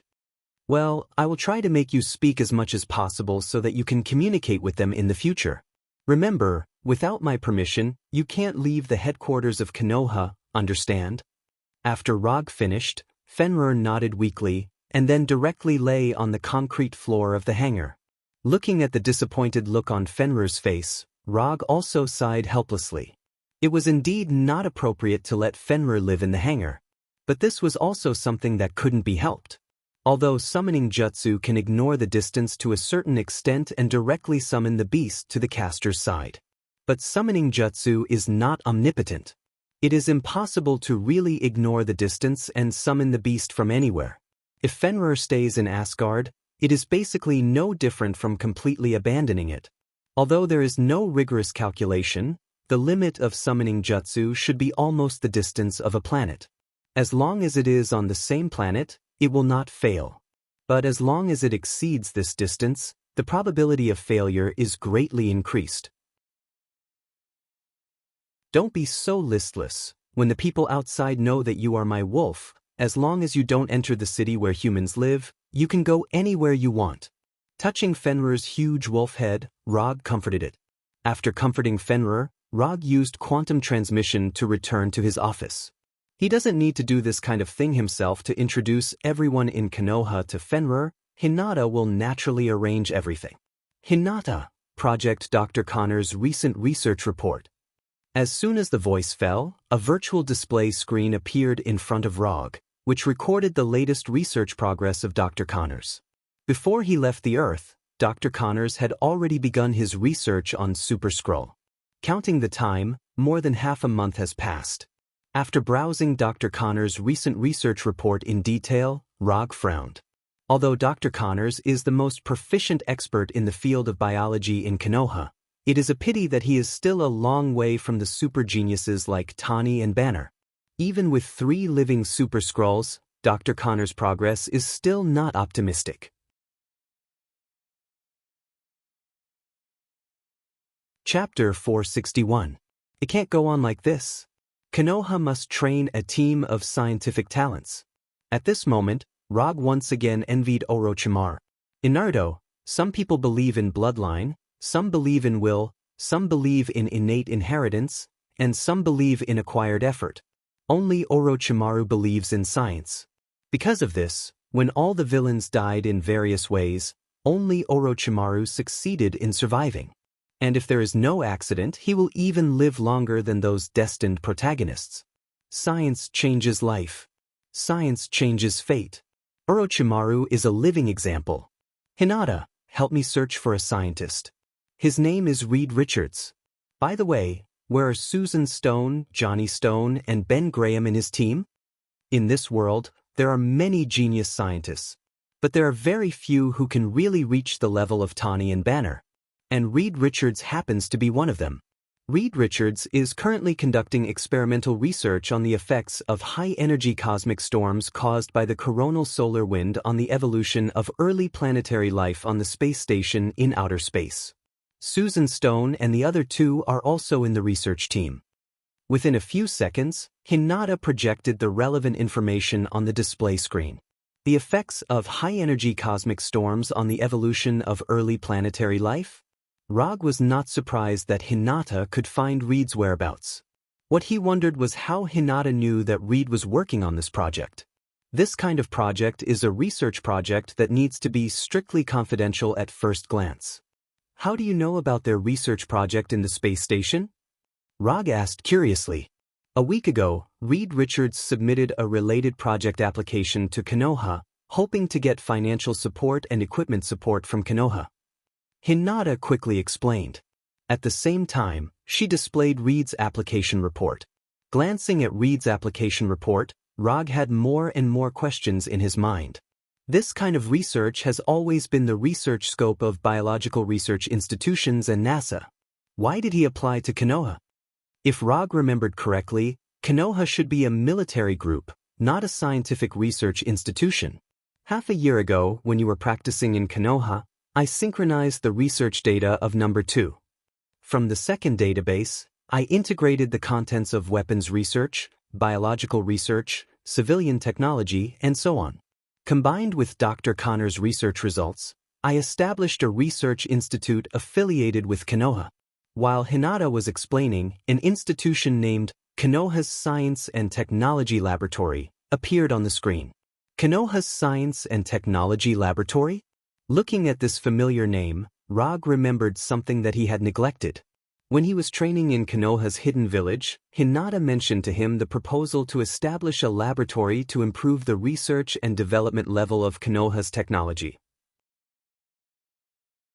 At that time, he agreed to the proposal, but he quickly put this matter to the back of his mind. Show me the current research projects in the laboratory. Then, the display in front of him changed again. There were many ongoing projects in the laboratory, covering mechanical engineering, quantum physics, new energy, artificial intelligence, biology, genetic engineering, medicine, and many other fields. In addition to the research carried out with the data and equipment he brought back from the Carey Empire and Xander, the laboratory also sponsored a lot of private research. After quickly browsing through the dozens of research projects being carried out in the laboratory, Rog sighed. Then he said in a serious tone, "Hinata, you are playing with fire." Hinata, who had always answered his questions, suddenly became quiet at this time. It wasn't until more than 10 seconds later that she replied, "Hinata wants to try it." What Rog said about playing with fire was not referring to Hinata's further research on the alien technology and data, but the research that Hinata was conducting in secret. On the surface, there was nothing wrong with the research being carried out in the laboratory. But from these studies, Rog saw some unabashedly related projects. And after all these related projects were integrated, it was a taboo research that challenged the laws of nature. Androids. The project that Hinata was secretly researching was androids. Not clones, nor artificial intelligence robots like Ultron, but androids in the true sense. Rog thought that Hinata should be the most obedient of all his subordinates. However, he didn't expect that Hinata's madness was far beyond that of others. After 2 or 3 minutes of silence, he spoke again, "End these research projects." Rog-sama, Hinata's electronic synthetic voice, which had always been emotionless, showed obvious fluctuations. "These things can't be studied on Earth. All of them will be transferred to Konoha's hidden village. I will give you the highest authorization authority. You can mobilize all of Konoha's resources." The calculation matrix data of Genjutsu, Dr. Banner's plan to implant artificial intelligence into organic creatures, Dr. Zhao Hailuan's cradle of regeneration project data, I will find a way to get these materials to you. Since you want your own body, then I will help you. In terms of madness, Rog was the craziest one in Konoha. "Thank you, Sama." Hinata replied immediately. "Don't thank me, Whether you can study the results you want depends on you. I only have one requirement: your new body can only be the same as the holographic image. As for which one to choose, you choose. After instructing Hinata, Rog put his thoughts back on Reed. Reed just went to the space station to study the space storm, so there is a high probability that he hasn't mutated yet. Of course, it is not ruled out that he won't become Mr. Miracle at all in this world. Whether he becomes Mr. Miracle or not, it won't affect Rog's plan. What he wants is just Reed's brain that is so smart that it seems to have been turned on. As for whether he mutates or not, whether he can become Mr. Miracle or not, it doesn't matter. Compared with Mr. Miracle, Rog cared more about the man named Doom. Dr. Destruction. Victor Von Doom. In this world where superheroes either relied on superpowers or advanced technology, Deity Doomu was the only man who believed in science and practiced magic. He has no superpowers, but he used his super-smart brain to invent various high-tech equipment and learned magic. He was born in the poor and backward small Eastern European country of Ladovinia, but he overthrew the feudal rule here with his own ability and turned the small agricultural country of Ladovinia into a high-tech modern country. Doom may not be a good person in the conventional sense, but he is definitely a very charismatic person.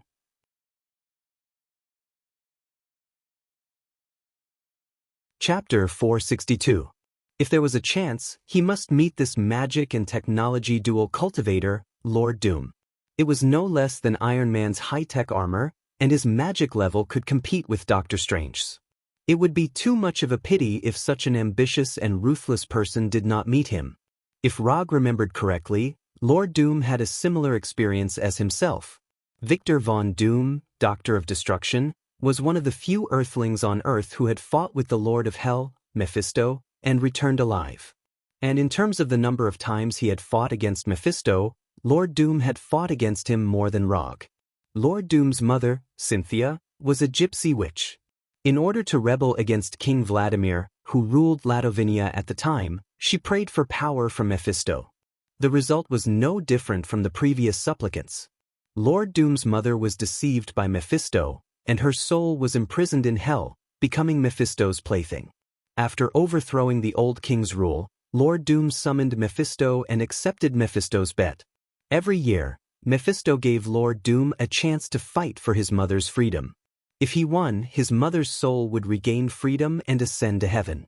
If he lost, the people of Ladovinia would despise him. Every time he lost, his people would despise him even more. If he lost too many times, Doom would become the most useless and incapable ruler in the history of Ladovinia. Lord Doom set the town where his mother, Cynthia, died as the new capital of Ladovinia. When the blizzard came, he would come to the deepest dungeon of Ladovinia to fight for the freedom of his mother, Cynthia. In Rog's memory, Lord Doom finally joined forces with Doctor Strange and successfully deceived Mephisto, allowing his mother to be redeemed and ascend to heaven. However, this was only his memory before he transmigrated. As for whether this future would develop like this, he was not sure now.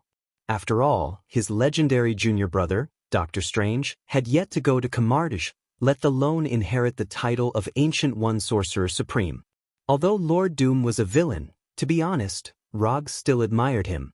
Except for deceiving the US military once, he didn't do anything outrageous. Note 1.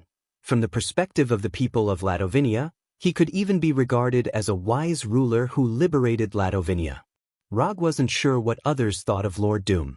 But from his point of view, he admired Lord Doom's behavior of fighting against Lord Mephisto in order to save his mother's soul. After temporarily putting aside his appreciation for Lord Doom, he opened the information he had collected by the intelligence department. Although Sir Goddum basically didn't leave Ladovinia, Rog didn't forget to ask the intelligence department to collect information on him. After browsing through the information collected by the intelligence department, he found that Sir Goddum's life experience was basically not much different from what he remembered. Doom was Doom was Doom was Doom was Doom was Doom was Doom was Doom was Doom was Doom was Doom was Doom was Doom. When he resisted the rule of the old king, some of his small inventions attracted the attention of the US military, which brought him to the United States. During his days in the United States, he received professional scientific education and invented many new weapons for the military. It was also during this period that Lord Doom met Mr. Fantastic Reed, who was also studying in the academy. In the end, he was expelled from the school because of an experimental accident and he was disfigured. Although the military didn't mind the little accident he caused, he had no intention of continuing to stay in the United States. He destroyed all the inventions he left for the military and quietly left the United States. Lord Doom's information in the United States was the most complete. Even the dormitory he lived in at the time and the girl he almost had a relationship beyond friendship with were recorded. However, the detailed records ended there. Following that, there were some scattered pieces of information. For example, Lord Doom, who was disfigured, returned to Ladovinia at some point and then relied on the destruction robots and magic he invented to overthrow the rule of the old king. At the end of the information, there was also the internal structure and programming algorithm of the destruction robots, specially collected by the intelligence department. Although Konoha's intelligence department is not weak, it is not strong enough to inquire about the top-secret information of other countries at will. The reason why they can get this information about the destruction robots is purely because Lord Doom used this information as a compulsory subject for high school students in Ladovinia and as a graduation exam content. According to the information collected by the intelligence department, this is a decision made by Lord Doom in order to raise the next generation's awareness of danger in times of peace and to improve the ability of Ladovinia's citizens to protect themselves and fight back in times of national disaster. Note 2. One had to admit that Sir God Doom's way of doing things was very unique. But Rog appreciates his approach. This is what it means to be a formidable person. If there is a chance, Rog really wants to have a drink with this Lord Doom. Time passed day by day. Because he had just completed the commission of Thor, Rog didn't have much interest in wandering outside these days. He stayed at Konoha's headquarters to digest the reward he just received. Plus the 350 ninja coins reward he got from the commission, he now has 660 unspent ninja coins. Although the number is a lot, he doesn't have anything in particular to exchange for now, so he didn't exchange any new ninjutsu or Kekkei Genkai for himself. In the past few days, his main focus has been on the Eternal Fire. Like the Infernal Fire, the Eternal Fire is also a supernatural special flame. And in terms of energy level, the Eternal Fire is a little higher than the Infernal Fire. However, unlike the Infernal Fire that can perfectly match humans, the Eternal Fire's compatibility with humans is not high. The Eternal Fire is the most powerful treasure of the Flame Giant Sir. After combining with his crown, it can grow to the point where he can destroy Asgard with a single sword strike. Although Rog got the Eternal Fire that Surtur dreamed of getting back, now there is an awkward problem in front of him. He is not the Flame Giant Sir. He can't perfectly match the Eternal Fire. It's not difficult for him to simply use the Eternal Fire. But if it's just simple use, it will undoubtedly be a great waste of the Eternal Fire. As a careful ninja, he absolutely can't tolerate this kind of wasteful behavior. After studying it carefully for 3 days and confirming that he can't exert the power of the Eternal Fire to the maximum by relying on his own ability, he remembered his cheap teacher. Sorcerer Supreme Ancient One. The strongest sorcerer on Earth, no one can compare to him. Even if the scope is expanded to the entire universe, Sorcerer Supreme Ancient One is one of the strongest peak existences in the magic domain. At this time, Rog once again understood why his fellow travelers were keen to bring an old man with them. If you have difficulties, find your teacher. Without further ado, Rog used quantum teleportation to come to Fenrir's new home and woke it up from its afternoon nap. Get up and come with me to see my teacher. Before Fenrir was completely awake, he opened the portal to Kamartaj and then rushed the confused Fenrir into the portal. If it's just to see Ancient One, Rog can go by himself. In order to avoid Fenrir being attacked by Kamartaj sorcerers as a different world's magical beast in the future, it's necessary to introduce Fenrir to Kamartaj's people in advance. Although most of the sorcerers in Kamartaj can't be Fenrir's opponent, the process still has to be followed. At least after doing this, Kamartaj's people will know that Fenrir is his wolf and enjoys his protection. Of course, if Fenrir causes any trouble, he will also take full responsibility. It's a very irresponsible practice to only enjoy the pleasure brought by pets and not be responsible for the behavior of pets. Before crossing, he was extremely disgusted with those irresponsible poop picker. Just like when he returned to Konoha headquarters, when Fenrir appeared in Kamartaj, it immediately put Kamartaj into a state of alert. But when they saw Rog riding on Fenrir's back, these sorcerers quickly calmed down as if nothing had happened. You stay here and don't go anywhere.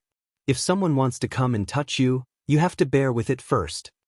After that, Rog left Fenrir alone in the square and quickly disappeared in front of him. It didn't take long for him to come to the familiar reception hall and saw Ancient One, who was still making tea. He didn't know if it was his own illusion, but when he saw Ancient One again, he felt that his cheap sensei seemed to be different. However, he couldn't pinpoint exactly what was different. It was just a pure intuition. "Sensei," Rog said respectfully, and then sat on the futon opposite Ancient One. Life and death are one of the basic laws of the world. It's not a good habit to bring a dead life back to the world. Ancient One's tone was as calm as ever, but Rog could hear that she was hinting that his practice was a bit over the line. Only this time, there won't be a next time. After taking the honey tea handed over by Ancient One, Rog silently explained. "Tell me, what did you encounter this time?" After taking a sip of the freshly brewed honey tea, Ancient One spoke again. "Actually, it's not a big deal. I just want to ask Sensei if you have any information about the eternal fire." As soon as his voice fell, Rog summoned a small cluster of eternal fire to his right hand and displayed the eternal fire in front of Ancient One. After he summoned the eternal fire, Ancient One's eyes suddenly lit up, and then she picked up the folding fan on the table with her left hand, and forcibly guided the eternal fire burning in his right hand onto the folding fan. This works too? Although he watched Ancient One use the folding fan to guide away the eternal fire in his hand, Rog didn't feel anything strange at all. He couldn't even see what kind of technique Ancient One had used. An expert is an expert. Any casual move is mysterious and unpredictable. Rog sighed silently in his heart, and then patiently waited for Ancient One's answer. "The last time I saw the eternal fire, it was in Odin's treasure house. In the blink of an eye, things have changed." Ancient One, who has always been calm, showed a rare look of regret. "This is the treasure of the flame giant Sur, which you should know very well. Looking at you, you should want to know how to fully exert the power of the eternal fire." Ancient One glanced at Rog, and then continued, "The eternal fire is a treasure that is bound to Surtur's soul. Except for him, no one can exert the power of the eternal fire to the limit. Odin can't do it, and I can't do it either. To some extent, you can understand the eternal fire as Surtur's exclusive weapon. Although you can't exert the eternal fire to the same extent as Surtur, it's not impossible to exert its power as much as possible."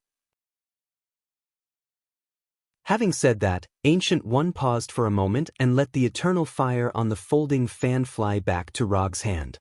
To explain it in scientific terms, you can think of the eternal fire as controllable nuclear fusion, which is the so-called artificial sunday, but when using this artificial sun, you need to prepare the corresponding instruments in advance. For example, Surtur's Twilight Sword. Of course, if you just want to find more ways to use it, there are a lot of corresponding books in the library. You can borrow them. After that, Ancient One stopped talking and tasted the honey tea in front of him seriously. "Thank you, teacher. I will visit you next time."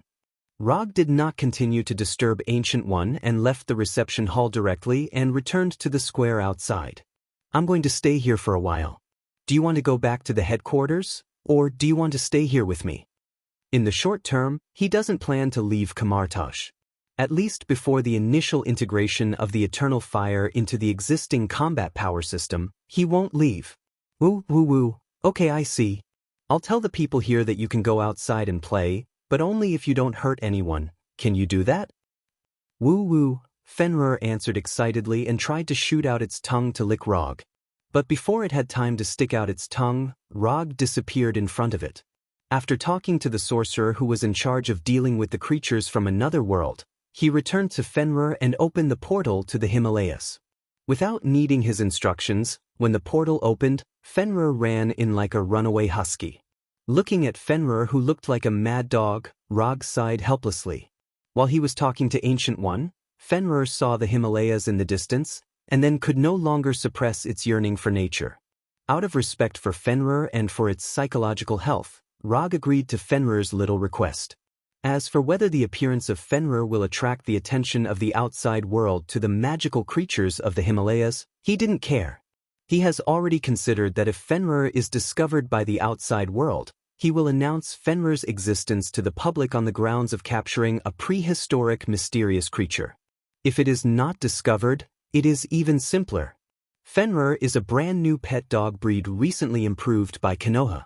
Docile and loyal, warm and friendly, smart and alert, it is the most loyal and reliable friend of people in the future. As for whether people will believe this, with Konoha's current reputation among people, it is not difficult. After releasing Fenrir, Rog came to the room where he lived and changed into the Kamartaj standard robe. Although whether he changes his robe or not, other sorcerers know that he is a student of Ancient One. But when in Rome, do as the Romans do. Since he plans to study in Kamartaj for a while, it is best to follow the customs of Kamartaj. This has nothing to do with strength and status, it is purely a kind of respect. In this way, Rog once again started his learning journey in Kamartaj. Unlike the last time he had Ancient One to teach him personally, this time, he can only learn by himself. Outer space, private research space station. The cosmic storm is accelerating, and it will come in a few minutes, not a few hours. Reed Richards, who was wearing a light blue uniform, said nervously to Susan Stone, who was next to him. We have less than 6 minutes left. After checking the latest observation data, the blonde Susan said anxiously, "Damn it." After getting the latest data, Reed cursed and then ran quickly to the other side of the space station. "Ben, come in right away." While running to the observation room, Reed used his portable communicator to contact Ben, who was working outside the space station. "I've just finished half of my work, top student." Ben, wearing a spacesuit, turned his head to look at the observation room and replied with a smile. "Ben, come back right away." Reed said again. Ben heard Reed's anxiety. After working with Reed for so many years, it was the first time he heard Reed's anxious tone. Although he didn't know what was going on, Ben decided to follow Reed's reminder and return to the space station. However, at the moment he turned around, he saw a cosmic vision that he had never seen before. In the orange-red cosmic storm, energy beams flashed like golden lightning. This cosmic storm, more gorgeous than the aurora, quickly approached the space station at a terrifying speed. "Brothers, I can't go back," Ben said with a bitter smile in a resigned tone. "Ben, jump over here, this is the only way." At this time, Susan's younger brother, Johnny, gave his own advice. At the same time, Susan in the main control room ignored the reminders of the other staff and ran to the observation room. However, she didn't expect that just as she ran out of the door of the main control room, the staff inside activated the protective shield and completely isolated the main control room. In terms of safety procedures, these staff's approach was not wrong. However, at a time like this, their choice was a little too inhumane. Susan ignored the gradually closing protective shield and continued to run to the observation room. Reed and Ben were Susan's classmates and friends. The real reason why she risked her life to run to the observation room was because of her brother, Johnny. As a sister, she couldn't do nothing when her brother was in danger. While Susan quickly rushed to the observation room, Ben, wearing a heavy spacesuit, also made the craziest jump of his life so far. At the moment when Ben took off, the cosmic storm caused by the coronal solar wind came to the space station and surged through their bodies like a wave. Ben in outer space, Reed and Johnny in the observation room, and Susan on the runway were all completely swallowed by the cosmic storm at this moment. Rog's boring learning process in Kamartaj lasted for more than half a month. After he finished reading dozens of magic books that were 5 or 6 centimeters thick, he finally ended this boring magic learning journey. The more he learned about magic theories that were completely different from the scientific and technological civilization, the more he admired Lord Doom. Compared with the mainstream scientific and technological civilization of the Earth, magic explains the existence of this world from another perspective. The collision of two different civilizations brought about a subversive change in understanding. Even with the magic foundation laid by Ancient One and the ninjutsu theory he mastered, the learning of these magic theories still gave him a headache. After saying goodbye to Ancient One, Rog returned to Konoha's headquarters in Washington alone. Although he didn't bring Fenrir back, he wasn't worried that Fenrir would disappear. With summoning technique, there is no possibility of Fenrir going missing. After returning to his room, he took a comfortable bath and enjoyed a comfortable afternoon nap before coming to his office again. During the time when he was learning magic, Hinata moved all the research projects about androids in the Konoha Science and Technology Laboratory to Konoha's hidden village on Tatooine. In order to complete the research as soon as possible, Hinata even transferred her main program over and changed its position with number 2 in Konoha's hidden village. Now, Hinata number 2 is in charge of Konoha's headquarters. Number 2, is there any recent news about mysterious creatures in the Himalayas? As soon as the voice fell, number 2 projected the relevant news in front of Rog. Although there are few people in the Himalayas, there are still many mountaineers and indigenous people who found traces of Fenrir. In addition to the pictures taken by these mountaineers and indigenous people, Fenrir's traces were also discovered by reporters from some news channels. Giant wild wolf in the Himalayas, suspected to be a prehistoric ancient creature. Prehistoric behemoth appears. Top biologists gather in the Himalayas. The mythical wolf? The view of Norse mythology researchers. The sign of the end. The countdown to the destruction of human civilization. Unlike the previous news about unknown creatures, the news published recently, without exception, took clear photos. One of the most intuitive pictures was when Fenrir came in front of a photographer and ate the photographer's transportation, a pack horse that had just reached adulthood. The picture of Fenrir opening its mouth and quickly swallowing the pack horse was completely captured by the photographer, letting the audience around the world understand a fact they should have known long ago. Wolves in the wild are dangerous. Giant wild wolves in the wild are even more dangerous. Number 2, prepare a press conference in the name of Konoha, including the following 3 points. First, for the sake of public safety, Konoha captured this prehistoric giant wild wolf.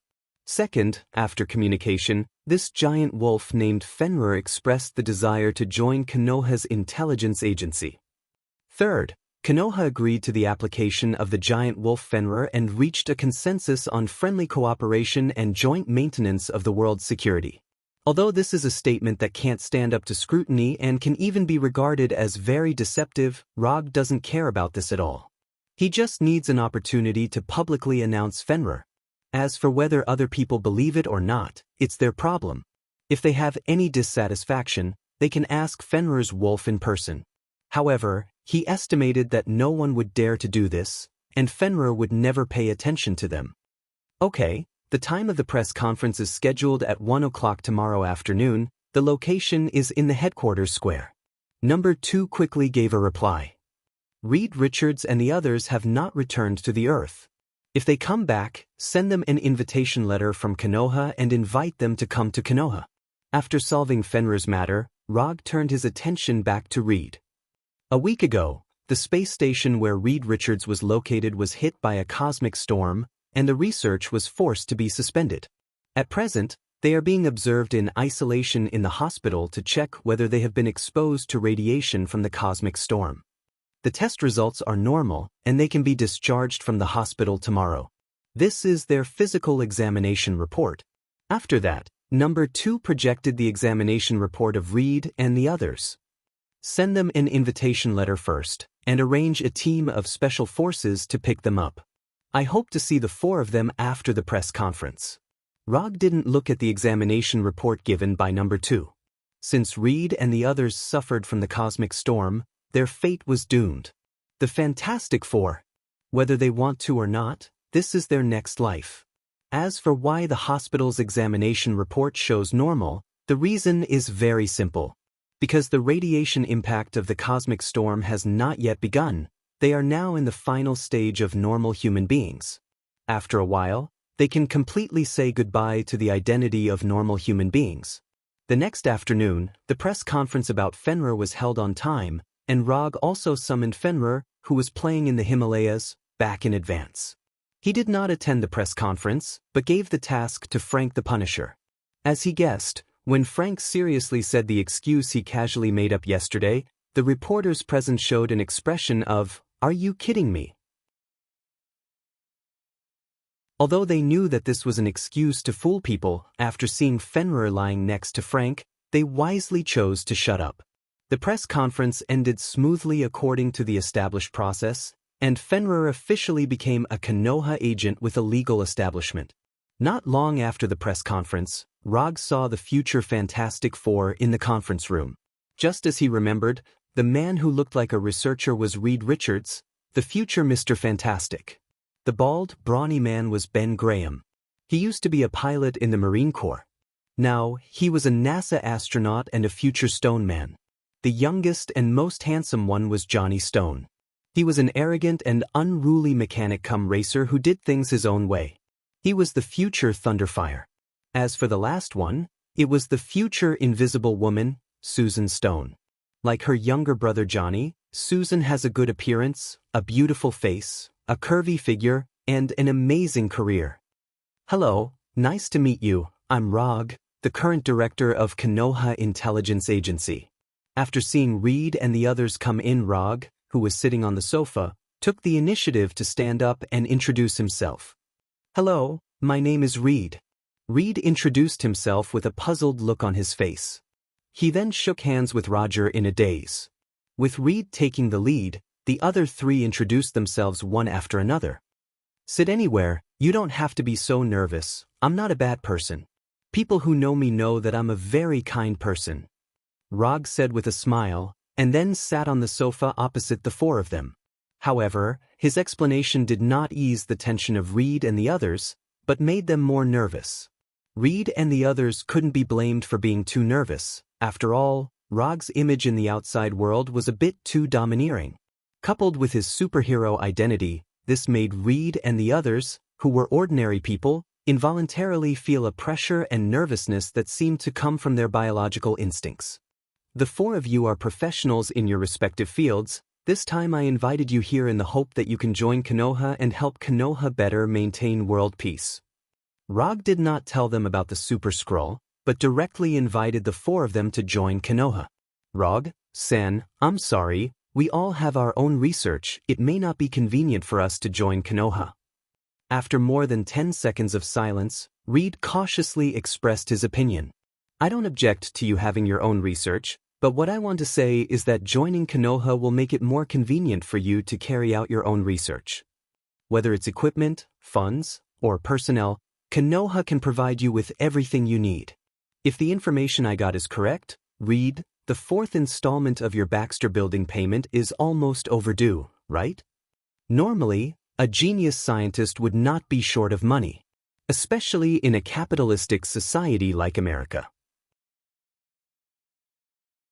However, not every genius scientist could go through the initial stage of accumulation. The higher the level of the research project, the more resources it required. Science and technology required financial support. Can we really get everything we need? The one who spoke wasn't Reed, but the youngest, Johnny. That's right, everything. Including your little hobbies, Konoha can satisfy you. Among the four of them, Johnny was definitely the easiest to tempt. Greedy, lustful, doing things his own way, hedonistic. I'm in. After receiving Roger's confirmation, Johnny didn't even think about it before agreeing to it. A wise decision. Welcome to the team. With Johnny's good start, the rest of the matter became much simpler. Since Johnny joined, Susan would naturally join as well. As for Reed and Ben, after a few minutes of serious consideration, they finally agreed to Rog's invitation. The future Fantastic Four now belonged to Konoha.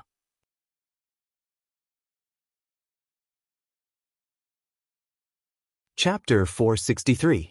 Other than Johnny, the other three didn't seem to be very willing to do so. But Rog didn't take it to heart. Although in web novels, there was never a lack of protagonists who would join in regardless of life and death. But he never felt that this kind of thing would happen to him. You encountered a sudden space storm in the space station last week, although you have done a detailed examination and received normal test results. But I see something different in you. If you don't mind, you can stay in Konoha for a few days. After you stabilize a little, you can consider whether you want to live in the Konoha headquarters. Rog didn't directly tell the four of them that they were going to mutate soon. Instead, he said it like a fraud. Something different? If the person who said this wasn't Rog, Reed wouldn't believe a word. As a super genius with a doctorate in engineering, mathematics, physics, and other fields, Reed didn't have any doubts about the results of scientific tests.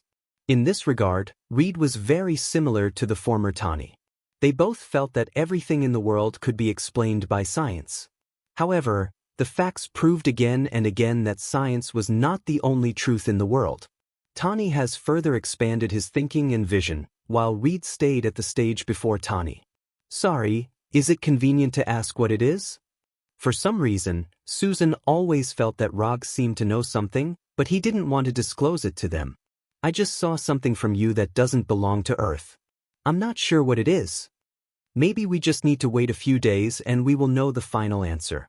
Rog continued to speak in the tone of a charlatan. There is nothing to be afraid of. Didn't we do a comprehensive physical examination? We are healthy. Unlike Reed and Susan, who had solemn expressions, Johnny had an indifferent look on his face. He could even be said to be a little happy. Golden thigh. A golden thigh thicker than he imagined. Johnny now began to fantasize about his good life after joining Konoha. Although Konoha didn't have a good reputation in the outside world, it wasn't a problem for Johnny. If he cared about other people's opinions, he wouldn't have become the arrogant and unruly person he was today. Under the lead of a female assistant with a good figure, Reed and the other three left the reception room and went to the room arranged for them by number 2. When the door of the reception room closed, Rog activated Byakugan. The words just now were purely made up based on his previous memory. He didn't see anything abnormal in Reed and the other three. But with his normal vision just now, he couldn't see anything abnormal. However, when he activated Byakugan and used his unreasonable supervision to look at them, he saw what he wanted to see. The radiation mutation brought about by the cosmic storm had begun. He looked away from Susan, closed Byakugan, and began to organize the things he had to deal with next. First, he had to help the Fantastic to adapt to the superpowers as soon as possible. Even if he did not intervene, the four of them would be able to completely adapt to the changes in their bodies. However, this would take a lot more time. And time was the cost. After dealing with the four of them, he would take the time to go to Ladovinia, which was ruled by Lord Dumb, to meet this supervillain who was both good and evil. He also wanted to see if he could cooperate with Lord Doom, such as joining forces to deal with Lord Mephisto. Finally, he had to wait for the results of Dr. Connors and Reed's research on the Super Skrull's cloning ability. Of course, while waiting for the results of the research, he wouldn't be idle. After all, no one knew how long it would take the two of them to study the best results. In addition to these things, there were basically some routine activities such as daily training and executing commissions. If everything went well, this should be his next arrangement. If it didn't go well, for example, if Thanos suddenly had the idea of Asgard without Odin, then it was hard to say what would happen next. On the first day of Reed and the others' stay in Konoha, nothing special happened. Although the mutation in their bodies continued, it had not developed to the point where it was obvious. On this day, Rog basically took them around Konoha and introduced them to the people of Konoha so that they had a preliminary understanding of Konoha. As he guessed, when Reed saw the Super Skrull research being carried out by Dr. Connors, he was completely attracted. The reason why Reed went to the space station for research was to study the impact of the cosmic storm on the early life of a planet. But now, there were 3 Super Skrulls that did not belong to Earth in front of him, showing him another possibility of planetary life. For Reed, this was like a scene that would only appear in his beautiful imagination, suddenly appearing in reality. It was difficult to impress a genius scientist, but it was also easy to say the same thing. As long as you can provide him with a research topic that he is interested in and do not restrict his research, he will not hesitate to take the bait. Rog did not deny that Reed was a super genius, otherwise he would not have the idea of pulling him into Konoha. But Reed's genius was only reflected in scientific research. If only 1/10 of his genius could be reflected in interpersonal communication, he would not have been unable to get Susan, who he had been secretly in love with since college. Reed was attracted by Dr. Connor's research, and Johnny was completely fascinated by Konoha. There were too many things in Konoha that could impress Johnny. Rog simply agreed to take him out for a ride in a Quinjet, and he had a feeling of meeting a confidant. He almost called Rog a brother directly.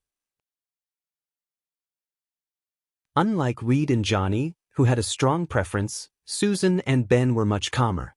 Especially Ben, who had served in the Marine Corps, was as calm as his future superpower. Throughout the day, he was like a tourist visiting Konoha, always keeping calm. As the only woman in the team, Susan was not particularly interested in the existence of research and equipment in Konoha. However, after she met Daisy and Wanda, everything was different. Both women, Susan had a natural sense of intimacy with Daisy and Wanda. More importantly, she was obsessed with Daisy's and Wanda's superpowers as if she was a superstar. It was not only men who had hero worship when they were young, but women also had it. In less than a day, the three of them became best friends who had been together for many years. Daisy and Wanda did not have a happy childhood, and Susan had a good childhood, which happened to be the existence they had fantasized about. For Susan, Daisy and Wanda with superpowers were the future she had fantasized about when she was a child, but she could not have it. Especially after listening to Daisy's story of leading Konoha's special forces to hunt down Hydra and fight the Skrull, Susan had an inexplicable worship for Daisy. The friendship between women was born so quickly.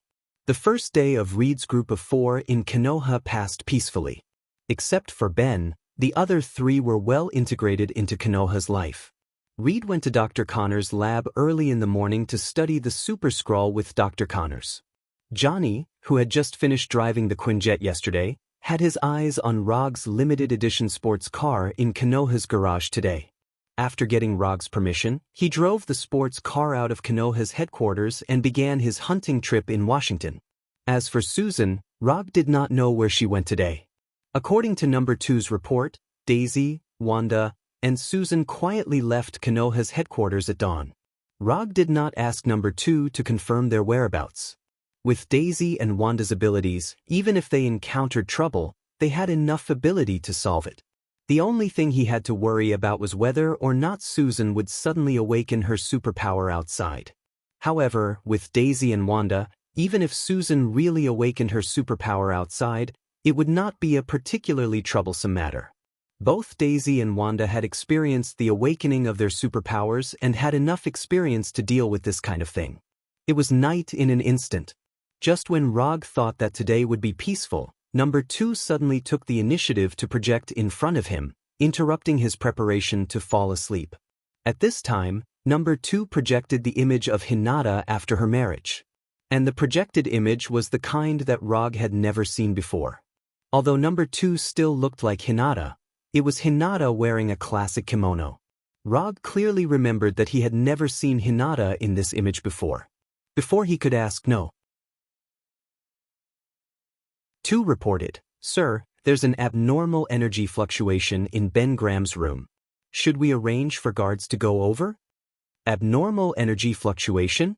After hearing Number 2's report, Rog did not hesitate and immediately gave the order. Immediately seal his room and inform Reed and the other 2. No need to arrange guards. I'll go there myself. As soon as his voice fell, Rog's body shone with a brilliant aurora-like light, and then completely disappeared from the room. At the same time, Reed and the other 2 also received Number 2's notice and went to Ben's room. The moment they walked out of the door, they saw Rog already at the door of Ben's room. "What's wrong with Ben?" Reed immediately ran to Rog and asked anxiously. "If I explain it in a way that you're familiar with, then Ben is now mutating, a mutation at the DNA level." Rog explained calmly. At this time, Reed and the other 2 noticed that the veins around Rog's eyes were bulging. This made his white eyes, which were already different from ordinary people's, become even more strange. Mutation? How did he mutate? How did you know? Reed retracted his attention from Rog's Byakugan and asked 3 questions in a row.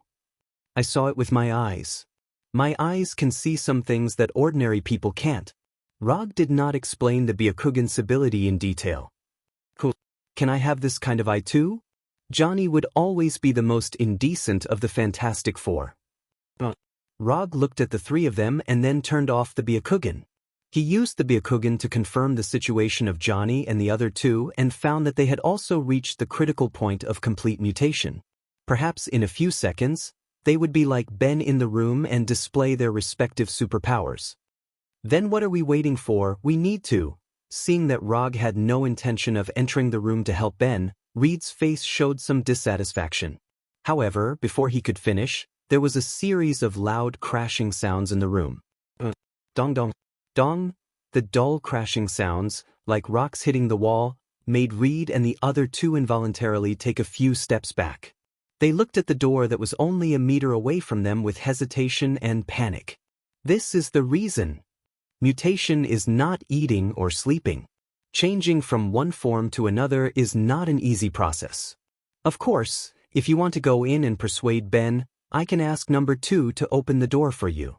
Just as Rog finished speaking, an even more intense crashing sound came from the room. Boom. Along with the sound of the collision, the automatic metal door in the room also shook violently. Ben began to attack the door. Ben, is he going to be okay? Susan asked Roger with a nervous look on her face. No. It's just a little painful the first time. It won't happen in the future. Rog's expression was as calm as ever. Although Ben made a lot of noise, he was not worried at all. Even if Ben mutated, it was nothing more than turning from a normal human into a stone man. Not to mention Ben, who was less than 2 meters tall, he had even killed 2 stone golems that were 4 or 5 meters tall. Seeing Reed looking at the metal door with a worried face, Rog sighed slightly. Did the 3 of them forget something? Let me ask you a question. What do you think is the reason for Ben's mutation? In the first few seconds, Reed and the others were still seriously thinking about why Ben suddenly mutated. Then they finally reacted. Rog was not asking them why Ben mutated at all, but reminding them. Fuck. I told you a long time ago, don't study things outside the Earth, you just don't listen. Although Johnny is the least serious of the Fantastic Four, it doesn't mean that he is really brainless. You knew about this from the beginning, so you called us all to Konoha? Unlike Johnny, who complained and scolded, Susan was so calm at this time that she didn't look like a woman. No. I just guessed this possibility, but I don't have any substantial evidence. Rog certainly wouldn't say that he saw their future in other worlds, so he knew that they would become the Fantastic Four in the future. Although his explanation is not perfect, it is very consistent with his identity. He is the current director of Konoha's intelligence agency and the superhero 4th Hokage. It was completely reasonable for him to be able to guess some things. It must be that the cosmic storm fundamentally changed our DNA. Susan expressed her opinion. Let's not rush to conclusions. Before we come to a conclusion, we need to have a lot of evidence. Reed replied with the rigor of a scientist. Oh. Just as Susan and Reed were about to continue to express their opinions, Johnny suddenly spoke. Turning around, Rog and the others saw Johnny with his left hand burning. The scene in front of them was completely beyond the scope of Susan and Reed's understanding. Just as they were about to say something, the flame on Johnny's left hand suddenly soared and completely engulfed him. Johnny! Susan instinctively shouted as she looked at Johnny, who was completely engulfed by the flame. However, in the next second, a waterfall-like water appeared out of thin air above Johnny's head and poured down. Johnny, who was hit by the water, staggered and directly fell to the ground. The orange-red flame burning on his body completely disappeared. What disappeared with the flame was his clothes. Johnny's mutated flame superpower was very cool, but unfortunately he mutated into a natural flame. Without oxygen, it will extinguish. It will also be extinguished by a large amount of water. What Rog just used was not a newly developed water release ninjutsu, he just turned chakra into water. This kind of chakra manipulation skill is not very useful against other enemies. But it is very suitable for Johnny, who can only produce natural fire. Did you see that I can produce flames? Ha, I also have superpowers. Johnny, who was washed down by the water, directly got up and excitedly gestured with his hands open. Not only did we see the flame, but we also saw your... Rog pointed to Johnny's unusually cool lower body with his finger. Johnny looked in the direction of Rog's finger. Reaching out, turning around, all in one breath. When Johnny's back was facing them, Reed leisurely said, "You are right, the cosmic storm changed our DNA." In the next second, Reed made a request to Rog. "Rog, I need to borrow Konoha's laboratory, now, immediately." "No problem." After getting Rog's approval, Reed did not stop. He directly pulled Susan and quickly walked in the direction of the laboratory. "They have left, don't you want to go back and put on some clothes?" Looking at Johnny's classic naked butt, Rog warmly reminded him. Note 1. Johnny did not say a word, he lowered his head and returned to his room. A few minutes later, Ben's room was completely quiet. When there was no sound coming from inside, Rog signaled number 2 to open the door and walked into the devastated room. The originally clean and tidy room now looked like it had been bombed by a bomb. There was no complete furniture in the room, it was all broken furniture and electrical corpses. In the corner of the room, Rog saw Ben's completely changed appearance. At this time, Ben was like a bullied child, he hugged his knees and squatted in the corner. "Take it easy, fate is not as bad as you think." Ben served in the Marine Corps before, according to common sense, his will was stronger than the average person. But unfortunately, what he encountered now was a mutation that completely subverted the state of life. "I want to see Debbie, we agreed that no matter what happens, we will always be together. Can you help me?" Ben said in a low tone. "Buddy, I don't think this is a good idea." Debbie was Ben's fiancée. Rog saw information about Debbie in Ben's information. "Help me, okay?" Ben made another request. "I will arrange a plane to take you there. If you need, I can let the special force go with you." "No, thank you." More than 10 minutes later, a Quinjet took off from the hangar and flew to New York with Ben, who had simply changed his clothes. Over the next few days, Reed and Dr. Connors thoroughly examined Susan, Johnny, and Ben from top to bottom, inside and out.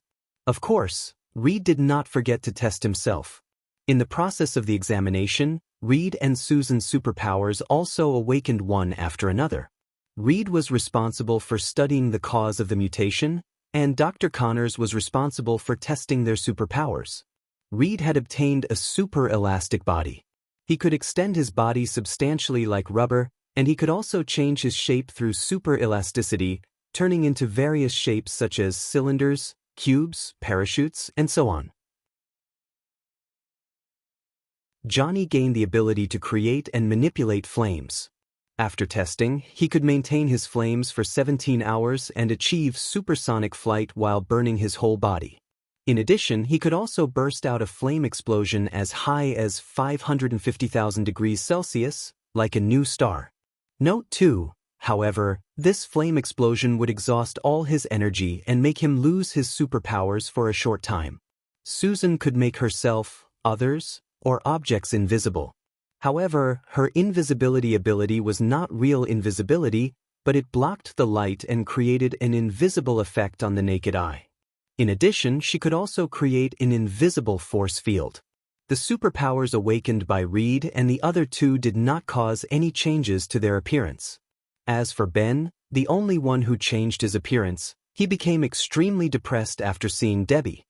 He had obtained a rock-like body and great strength, but his heart had become incomparably fragile and sensitive. Strong on the outside and soft on the inside, this was the true portrayal of Ben now. After reading the reports submitted by Reed and Dr. Connors, Rog arranged the hero titles that originally belonged to them. Mr. Fantastic Reed, Susan the Invisible Woman, Johnny the Thunderbolt, Ben the Stone Man.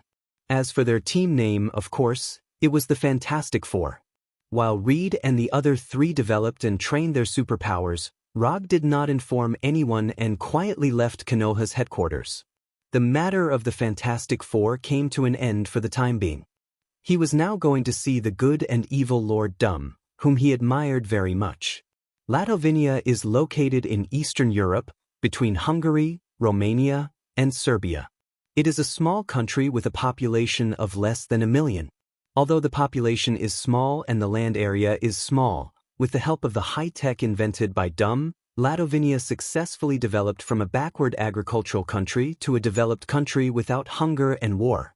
Rog, wearing ordinary clothes, strolled around the capital of Latovania like a tourist at this time, enjoying the scenery of Latovania.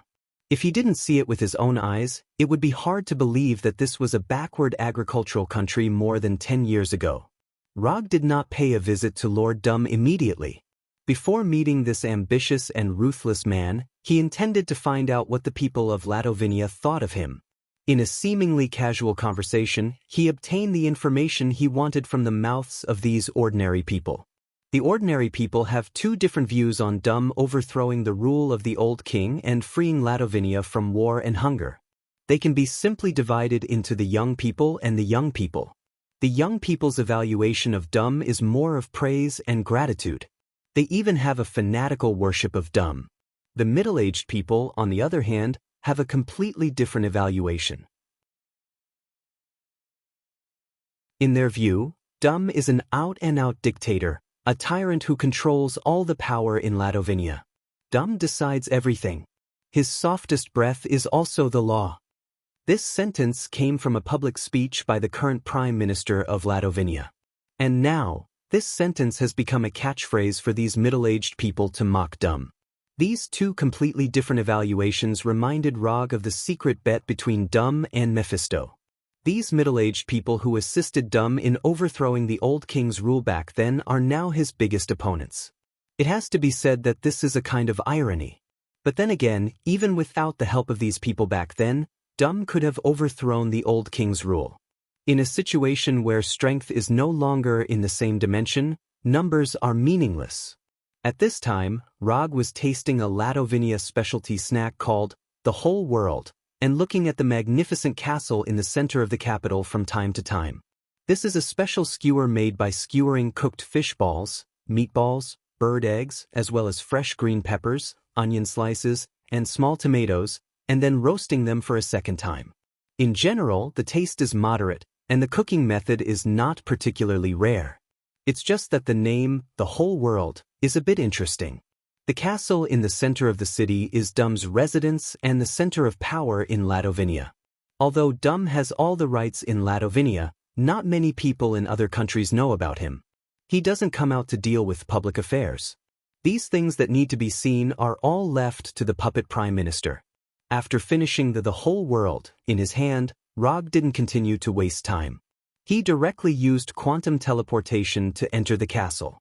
He didn't hide his aura, and with Dumb's ability, it wasn't difficult to discover his arrival. Not to mention his magic, just his high-tech inventions were enough to let him discover an uninvited guest who entered the castle without permission. Not long after entering the castle, Rog waited for Dumb's guards, a team of guards composed entirely of robots. These robot guards, which didn't look like the style of Latovania at all, didn't attack him. Instead, they said unhurriedly in an electronically synthesized voice, "Mr. Rog, Lord Dumb is waiting for you in the reception room." Under the guidance of these robots, Rog entered the interior of the castle. In an antique reception room that exuded the aura of nobility everywhere, he saw the legendary Doctor of Destruction, Victor von Dumb. He was wearing a green imperial robe, a rough-looking metal mask, and a full-body armor of the same color as the mask. The imperial robe that Dumb wore was taken from the old king, symbolizing the status of the monarch of Latovania. The mask on his face was obtained when he was learning magic in the Himalayas. It could enhance his magic ability.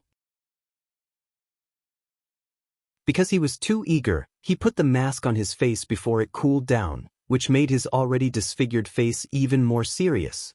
However, with the mask, others couldn't see his true appearance.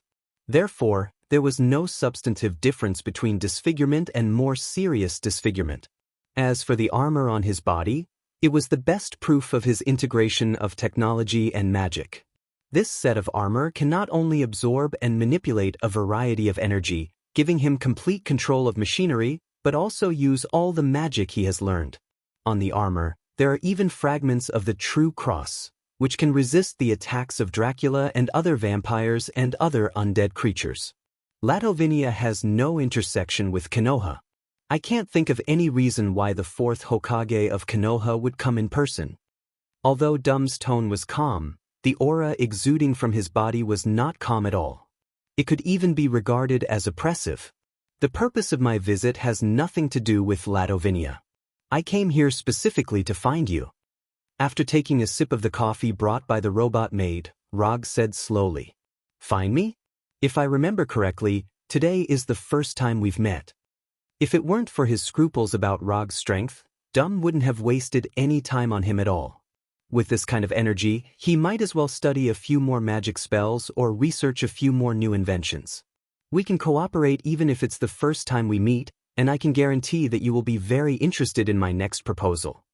Looking at Rog's confident look, Dum pondered for more than 10 seconds, and then continued, Tell me your proposal. I can rescue your mother, Cynthia, from Mephisto. Rog directly showed his trump card. The moment he finished speaking, Dum, who was sitting across the long table, suddenly stood up, and his body exuded strong magic fluctuations. Along with the magic fluctuations, there was also a murderous intent.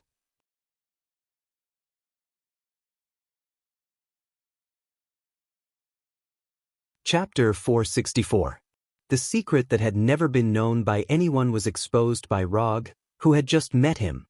This made Dum, who was used to having everything in his hands, feel an instinctive threat. When Dum stood up and exuded a strong magic wave and killing intent, Rog's body also shone with a light blue light. Of course, Rog knew how his words would affect Dum. Although this would make Dum wary of him, it was the only trump card that could move Dum at the moment. In order to get Dum to cooperate with him, he could only choose to take the risk and try. Moreover, even if Dum really wanted to kill him, he had enough power to protect himself. Dum looked coldly at Rog across the long table as if he was considering his final decision. Who are you? Dum spoke again. Although it was Dum's first time meeting Rog, he was no stranger to Rog. In fact, he knew him very well. Since Rog appeared as the masked man, Dum had been paying attention to his existence and had even quietly investigated his past. However, like everyone else, Dum's investigation of Rog could only be traced back to the time when Rog was a private investigator. As for who he was before he became a private investigator and what kind of past he had, Dum did not obtain any useful information. In the beginning, Dum even suspected that Rog was an alien from another planet, just like Thor from Asgard. However, it did not take long for him to overturn this conjecture. A person who was greedy and lustful on Earth, who did whatever he wanted, and who was also extremely domineering, could not be an alien from another planet. An alien from another planet could not be so interested in the existence of Earth. Even if it was a disguise, it was impossible to disguise so thoroughly. Through the analysis of Rog's actions and the various signs shown in his daily life, Dum could be 100% sure that Rog was a pure Earthling who had lived on Earth since he was a child. After overthrowing the theory that Rog was an alien, Dum had also suspected that he was one of those supernatural cultivators with long lives. However, this conjecture was quickly overturned by him. From Dumu's point of view, although Rog was powerful enough, he wasn't steady at all. He didn't have the calmness and indifference of someone who had experienced the world. If he was not an alien, nor was he a cultivator who had lived in seclusion for many years, then it was very suspicious where Rog's strength came from. Doom knew that there were some geniuses in this world who were born far beyond ordinary people. He himself was a very obvious representative. However, Dum did not sense the aura of a genius from Rog. Coupled with the secret Rog had just revealed, Dem increasingly felt that he had signed a contract with the Lord of Hell, Mephisto. Because he had signed a contract with Mephisto's, his origins were a mystery, and he displayed great strength the moment he appeared. It was precisely because of this that he knew that his mother, Cynthia, had been imprisoned by Mephisto, and that he had a bet with Mephisto. Rog had publicly announced at the Thunder's secret team's press conference that he was from a place called Konoha, and that he was the fourth Hokage of that mysterious hidden village. However, Dumb didn't believe a single word of it. If there really was such a mysterious village on Earth, it was impossible for there to be no news of it at all. Even an existence like Kamartaj was more or less connected to the real world. Dumb didn't think that the Konoha hidden village that Rog was talking about would be more mysterious and powerful than Kamarch. You don't have to look at me like that. I know you'll think I'm suspicious, and even wonder if I have something to do with Mephisto, and if I'm someone he specially arranged. I do have something to do with him, but it's not the kind of relationship you think. With that, Rog summoned the contract that he hadn't signed with Mephisto. You've had a lot of dealings with Mephisto. You should be able to recognize his things. Under Rog's control, the unsigned parchment contract slowly floated in front of Dumb. Then, the living room fell completely silent. Dumb carefully checked the contract that floated over and confirmed its authenticity. In the end, Dumb let the parchment contract float back to Rog. The magical fluctuations and killing intent emanating from his body completely disappeared, and he sat back on the high-back chair. Although I don't know how you did it, you didn't sign a contract with Mephisto. You have no reason to return to hell. Dumb said calmly. Of course I have a reason to return to hell. You've also cultivated in the Himalayas, so you should have heard of the term inner demon. I don't want a crack to appear in my cultivation state, so I have to go to hell. Rog explained. He didn't make up the term inner demon, it really existed. Even if it wasn't an extraordinary person like them, it was possible for an ordinary person to have inner demons. Among them, the most common was the so-called eternal second place in sports competitions. The Himalayas? What's your relationship with Kamartaj? As a mage, it was impossible for Dumb not to know about Kamartaj's existence. Ancient One is my teacher. With that, Rog stretched out his right hand and opened a small portal that only allowed one's arm to pass through. This portal magic was one of Mage Kamartaj's signature spells. Just like the ninja school's triple body technique, a mage who hadn't learned the portal magic couldn't be considered a real Mage Kamartaj. After hearing that Ancient One was his teacher and confirming the portal magic with his own eyes, Dumb dispelled his suspicion that Rog was Mephisto's subordinate. Although he was still wary of Rog, one thing he could confirm was that Rog was a student of Ancient One and couldn't be one of Mephisto's men. The name of the Sorcerer Supreme, Ancient One, was still very convincing in the extraordinary world, especially the magic world. Tell me about your plan. If it's reliable, I don't mind going to hell with you once. Dumb took the initiative to ask about Rog's plan. Rog didn't hide anything and told him about the plan that originally belonged to Dumb and Dr. Strange in his memory. But this time, the person who joined forces with Dr. Destruction Dumb was no longer his junior brother, Dr. Strange, but himself. The plan sounds feasible, but the specific implementation steps still need to be carefully thought about. After listening to Rog's plan, Dumb suddenly felt like his train of thought had been completely opened. All this time, he had only been thinking about how to defeat Mephisto, win the bet, and regain his mother's freedom. However, he didn't expect that there would be such an alternative way to save his mother. I agree to your plan. What do you want in return? Dumb had investigated Rog, and of course he knew about Rog's strange commission, obsessive-compulsive disorder. It's very simple. I want all your magic cultivation information. In the beginning, Rog intended to get a promise from Dumb. For example, he wanted him to promise that when Thanos attacked Earth, he would go all out against Thanos once, so as to achieve the tactical effect of using supervillains to fight supervillains. However, this reward was quickly rejected by him. Although the system will recognize the commission reward of the promise type, the problem is that the promise is a kind of reward with no fixed time. If Thanos never comes to Earth, he won't be able to receive Dumb's promise, and he won't be able to get the commission reward given by the system, and he will always occupy the only commission slot. So, he directly changed his goal and changed the reward to Dumb's magic cultivation information. Although Kamartaj doesn't lack this content, most of Kamartaj's magic belongs to the category of white magic. But Dum's magic is different. He is the kind of magic that doesn't refuse. Whether it is white magic or black magic, he has a lot of it here. And the commission reward is just a bonus. What he really wants is the ninja coins given by the system. He now has 660 unspent ninja coins. If he completes Dum's commission, he won't be too far away from 1,000 ninja coins. After he saves 1,000 ninja coins, he can exchange the Yin QB in the system and let Yin and Yang QB reunite as one. You have a big appetite, aren't you afraid of eating too much? Dum didn't doubt Rog. In his opinion, if Rog's reward was too low, then there would be a problem. He wasn't afraid of Rog's appetite, he was only worried that Rog wouldn't try his best. Although the plan proposed by Rog just now is very feasible, there is only one chance. If it fails this time, Mephisto will never be fooled a second time. A man should have a big appetite and a big dream.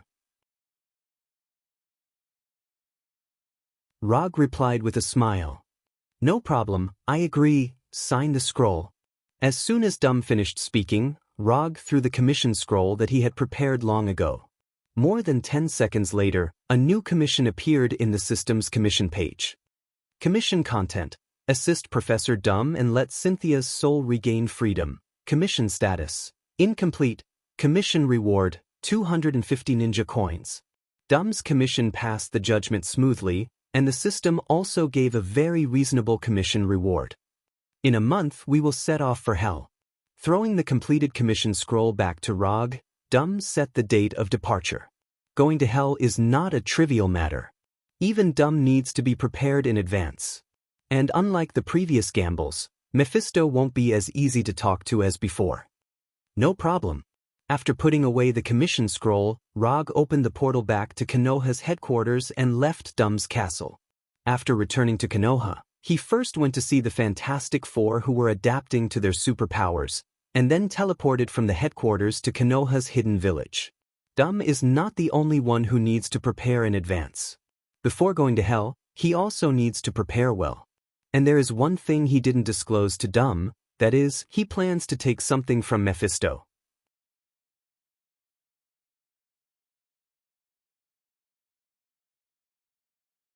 Chapter 465. The last time he fought with Mephisto, he fully realized the gap between him and the Heavenly Father. Especially when this Heavenly Father was still on his home turf, he showed absolute dominance. Although he didn't go there to fight Mephisto this time, in order to ensure that his soul does not fall into the hands of Mephisto, he needs to make himself a little stronger. This time, Mephisto won't be as casual as the last time. Not to mention that Rog had just cheated him not long ago. In fact, strictly speaking, he didn't cheat Mephisto. Because in another month, he will go to hell again. After returning to Konoha, Rog went to see the progress of Hinata's android project. He had already received the Illusions Operational Matrix data and the Cradle of Regeneration Engineering data from Tani and Dr. Zhao Hailuan, and he had already asked number 2 to send it to Hinata. The only thing that hasn't been obtained yet is Dr. Banner's plan to implant artificial intelligence into organic creatures. Rog has a good relationship with Hulk, but his relationship with Dr. Banner is very average. And with a brutal case like Ultron in front of him, Banner was not very willing to give the plan to Rog. In Banner's view, Rog is more dangerous than Ultron. Rog didn't force Dr. Banner. When Dr. Banner clearly expressed his reluctance, he gave up the idea of getting the plan from Dr. Banner. The reason is simple, because he now has Mr. Fantastic Reed, who is no worse than Dr. Banner. Although Reed's awakened superpower is not very good, Reed's most precious thing is his cheat-like brain. Unlike Dr. Banner, Reed is proficient in almost all fields of science and technology. Some of the inventions he made can even compete with the gods. The smartest person on Earth, the #1 genius in the Marvel world, God Reed. Although these titles haven't appeared on Reed's head yet, as long as he doesn't die early, these titles will fall on his head sooner or later. Therefore, Dr. Banner's refusal will not affect Rog's next plan, and it won't even affect his mood. Men were creatures who would forget their old love once they had a new one. Dr. Banner is Rog's old love, and Reed is his new love. After Hinata put most of her energy into the androids project, the progress of the project improved significantly. especially after obtaining the Illusion Visions calculation matrix data and the Cradle of Regeneration's engineering data. The difficulties in the project were solved one after another. Rog didn't disturb Hinata for too long. After roughly understanding the progress of the Android project, he went to his exclusive Naruto training room.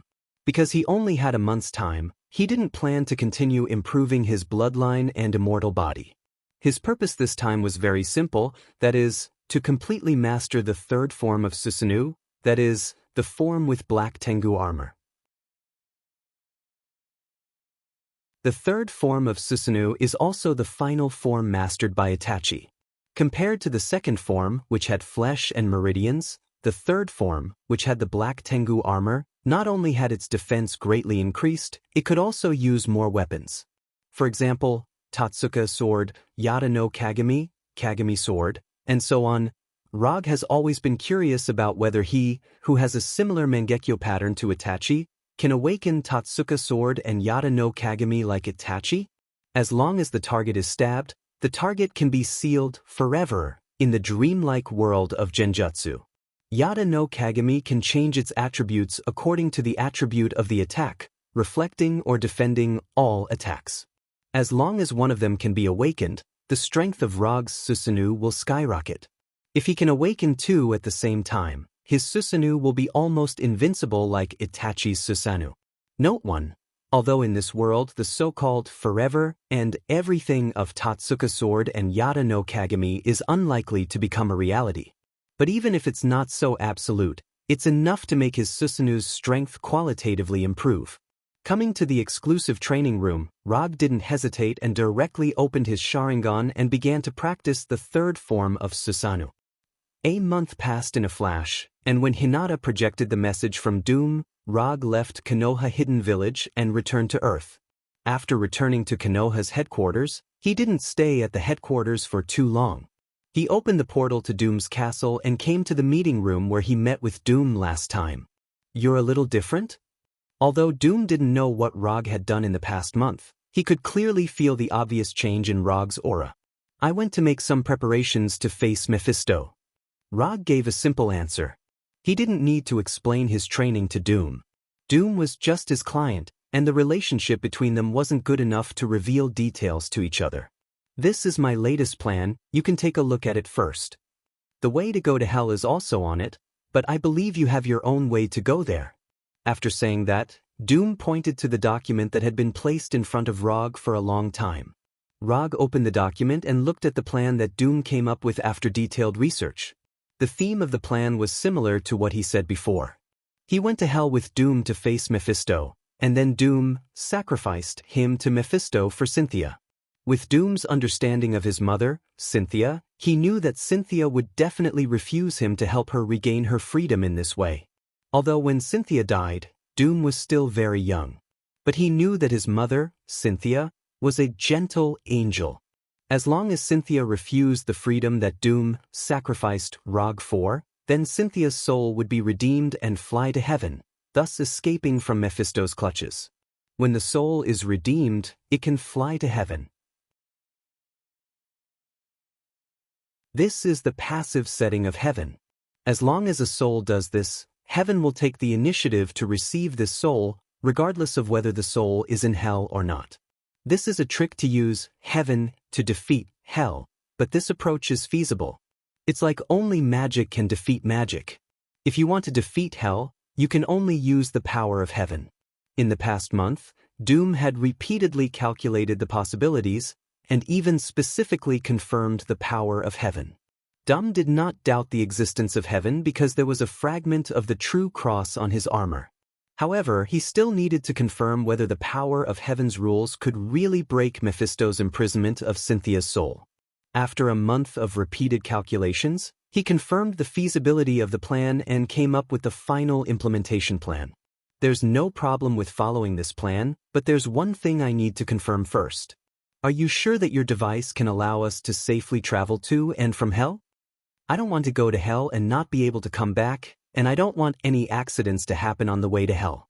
Rog did not doubt that Doom could invent a device to go to hell. In fact, this kind of thing had happened once when Doom was still studying in the United States. However, That time, he had sent his soul to hell, not his body. Doom's handsome face was disfigured because of that experiment. Rog did not want his face, which was even more handsome than Minato's, to become like Doom. There's absolutely no problem. I can swear on the soul of my mother, Cynthia. Of course, Doom knew what Rog was worried about.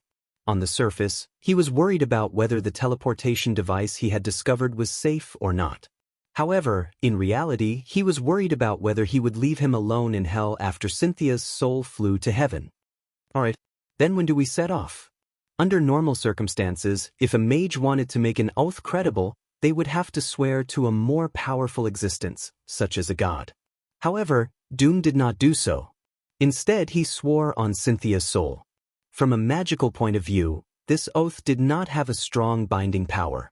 However, from Doom's perspective, this was the strongest guarantee he could make. In terms of filial piety to his mother, Doom was definitely a 100% filial son.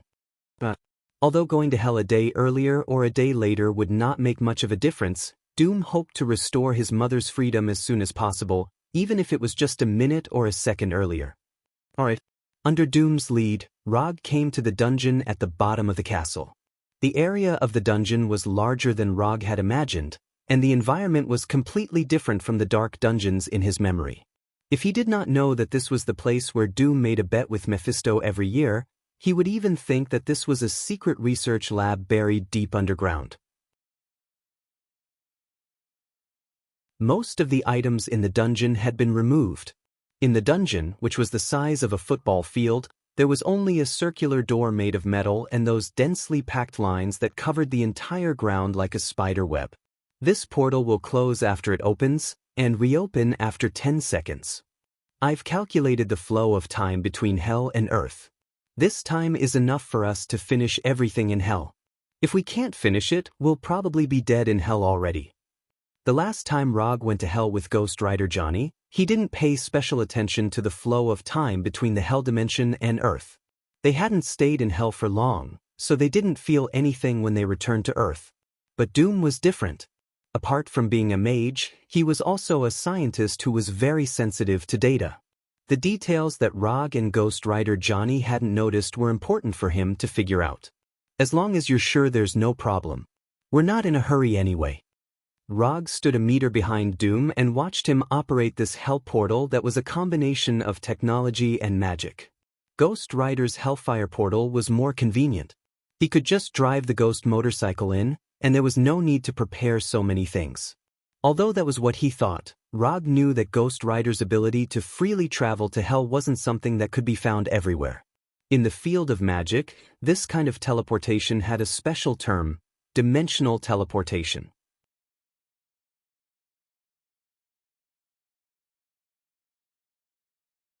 Chapter 466. Dimensional teleportation was different from ordinary teleportation. It was a teleportation that directly crossed worlds. Although dimensional teleportation did not necessarily require more energy than ordinary teleportation, it was definitely several levels more difficult than ordinary teleportation. In order to perform dimensional teleportation, the first problem to deal with was how to break the world wall between the two worlds.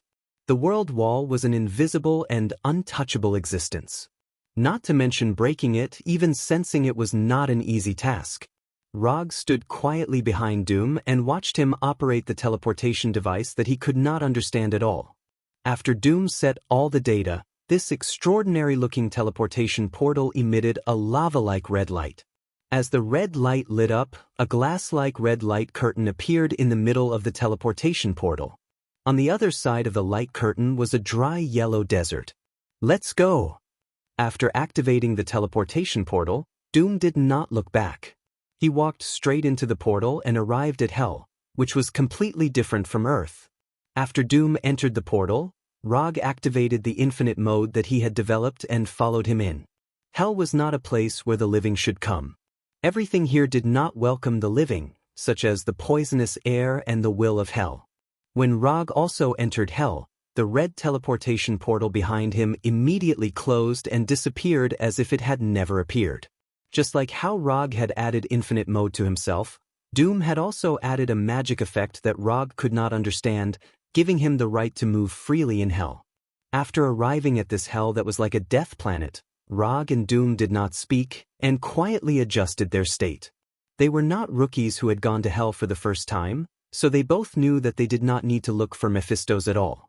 As they had expected, not long after they arrived in hell, they saw their old friend, the Lord of Hell, Mephistos. At this moment, Mephistos did not reveal his demon true body, but maintained the demeanor of an old British noble that Rog had seen before. He was wearing a slim black classical suit, meticulously groomed silver white hair, and a black cane inlaid with a silver skull. Looking at Mephistos, who looked like a British aristocrat, Dum frowned slightly. He had fought Mephisto many times, but he had never seen Mephisto in a human form. In the past, Mephistos had shown him the typical image of a demon with red skin, curved horns, and bat wings. I didn't expect that we would meet in hell so soon. I thought that you would only appear at the last moment. Although 10 years is only equivalent to sleeping for a demon, I'm still gratified to be able to see you so soon. Mephistos glanced at Dum, then turned his gaze to Rog. To him, Rog and Doom were toys that could make him happy. The only difference was that Rog's toy was slightly more expensive, while Doom's was slightly more ordinary. Of course, this did not mean that Doom was much weaker than Rog.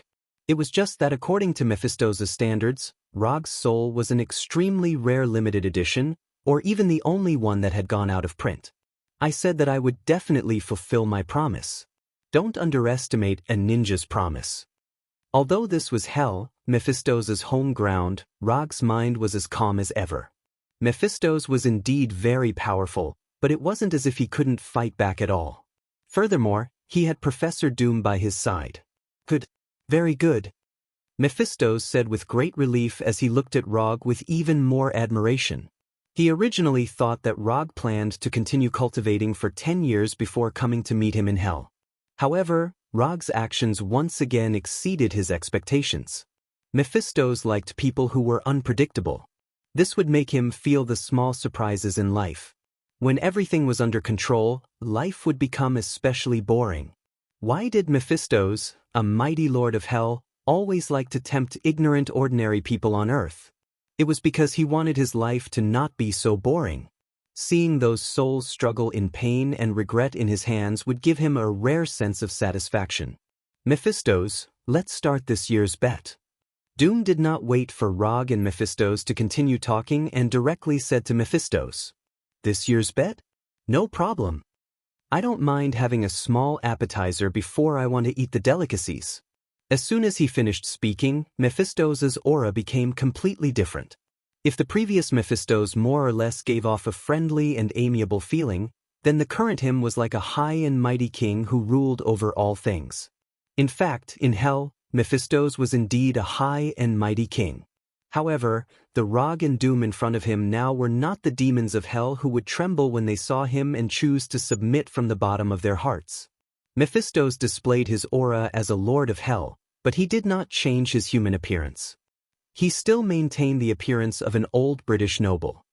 "Come, let me see what kind of abilities you have after joining forces." Whether it was Rog or Doom, Mephistos was no stranger to them. Mephistos didn't know their strength 100%, but he knew it very well. As soon as Mephistos finished speaking, a strong holy aura erupted from Doom's body, making him look like an angel who had descended from heaven. Doom had many spells, but what he was using now was not the magic he had mastered, but the ability of the fragment of the true cross on his armor.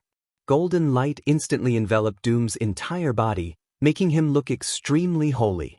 Then, a laser-like holy beam of light descended from the sky and arrived in front of Mephistos like lightning. Although Mephistos was not an undead creature, the holy energy provided by the fragment of the true cross could still restrain his power of hell to a certain extent. Heaven was the nemesis of hell. The holy energy of heaven was also one of the energies that could restrain the power of hell the most. Doom had fought with Mephistos more than 10 times. Of course, he would not overlook this. When Doom summoned the holy beam of light to attack Mephistos, Rog did not hesitate and directly summoned the Kusanagi no Tsurugi sword. The moment the silver-white Kusanagi no Tsurugi sword appeared in his right hand out of thin air, his figure also disappeared. Byakugan open. Lightning release chakra mode. Unlimited mode could only give Rog the ability to move safely in all kinds of environments. It was not a battle-type ninjutsu. So the moment he attacked Mephistos, Rog gave himself the first layer of battle-specific buffs. The moment Rog disappeared like lightning, the holy beam of light summoned by Doom also hit Mephistos, completely devouring the thin and weak Mephistos. To be precise, it devoured the afterimage left behind by Mephistos. Facing the attack of the holy beam of light, Mephistos did not use any magic or energy moves. He dodged the holy beam of light with just his physical strength and left behind an afterimage. As a lord of hell, Mephistos' physical strength could not be weak. He rarely used melee combat, not because he didn't know how, but because there was no need. Rog and Doom were not surprised that Mephistos could easily dodge the attack of the holy beam of light. If Mephistos could not even dodge such an attack, he would not be qualified to be a lord of hell. Mephistos, who had dodged the holy beam of light, appeared more than 10 meters behind him again. At the same time, Rog, who had entered lightning release chakra mode, also appeared in front of him. Lightning release, Thousand Birds Blade. In just an instant, the silver-white Kusanagi no Tsurugi sword was wrapped with light blue lightning as it stabbed directly at Mephistos' chest. Although Mephistos was a lord of hell, he also had a fatal weakness like the other demons of hell, his heart core. Through the Byakugan, Rog saw the fist-sized heart core in Mephistos' chest that looked like a solidified red sun. Clang. Unlike the previous battle, Mephistos did not use an energy barrier to block Rog's attack this time. Instead, he raised the black scepter in his hand. The black scepter that looked like it was made of ordinary wood blocked the Kusanagi no Tsurugi sword with great precision, and the crisp sound of metal clashing against metal could be heard. Before Rog could retract his Kusanagi no Tsurugi sword, Mephistos held the tip of the scepter in his hand and turned it into a sharp sword, stabbing at Rog repeatedly. Clang, clang, clang, clang. At this moment, Mephistos displayed exquisite swordsmanship. Just with one stab after another, he forced Rog to retreat continuously. As expected of a lord of hell, he had a way. Rog had no intention of competing with Mephistos in swordsmanship, so he immediately retreated. However, the moment he pulled away, Mephistos stuck close to him like a shadow. Before the Earthlings even had civilization, the demons were already masters of close combat. Playing with swords in front of me, aren't you looking down on the demons of hell too much? The swordsmanship that Mephistos displayed now was not inferior to that of the goddess of death, Hela. Although his swordsmanship was only fast, accurate, and ruthless, in his hands, even the simplest of moves could turn into a storm of death that could take away one's life. Holy Halo! Holy Oath! Just as Rog was being forced back by Mephistos, Doom cast 2 more holy spells in the distance. Rog, who was enveloped in lightning release chakra, suddenly shone with a golden light that was like the sun. At the same time, the Kusanagi no Tsurugi sword in his hand was wrapped in holy flames that contained holy energy. Holy Halo gave Rog the holy energy to resist the power of hell, increasing his strength and speed for a short period of time. Holy Oath gave the Kusanagi no Tsurugi sword in his hand the ability to deal holy damage. Professor of Destruction Doom became a reliable healer, giving Rog 2 holy buffs.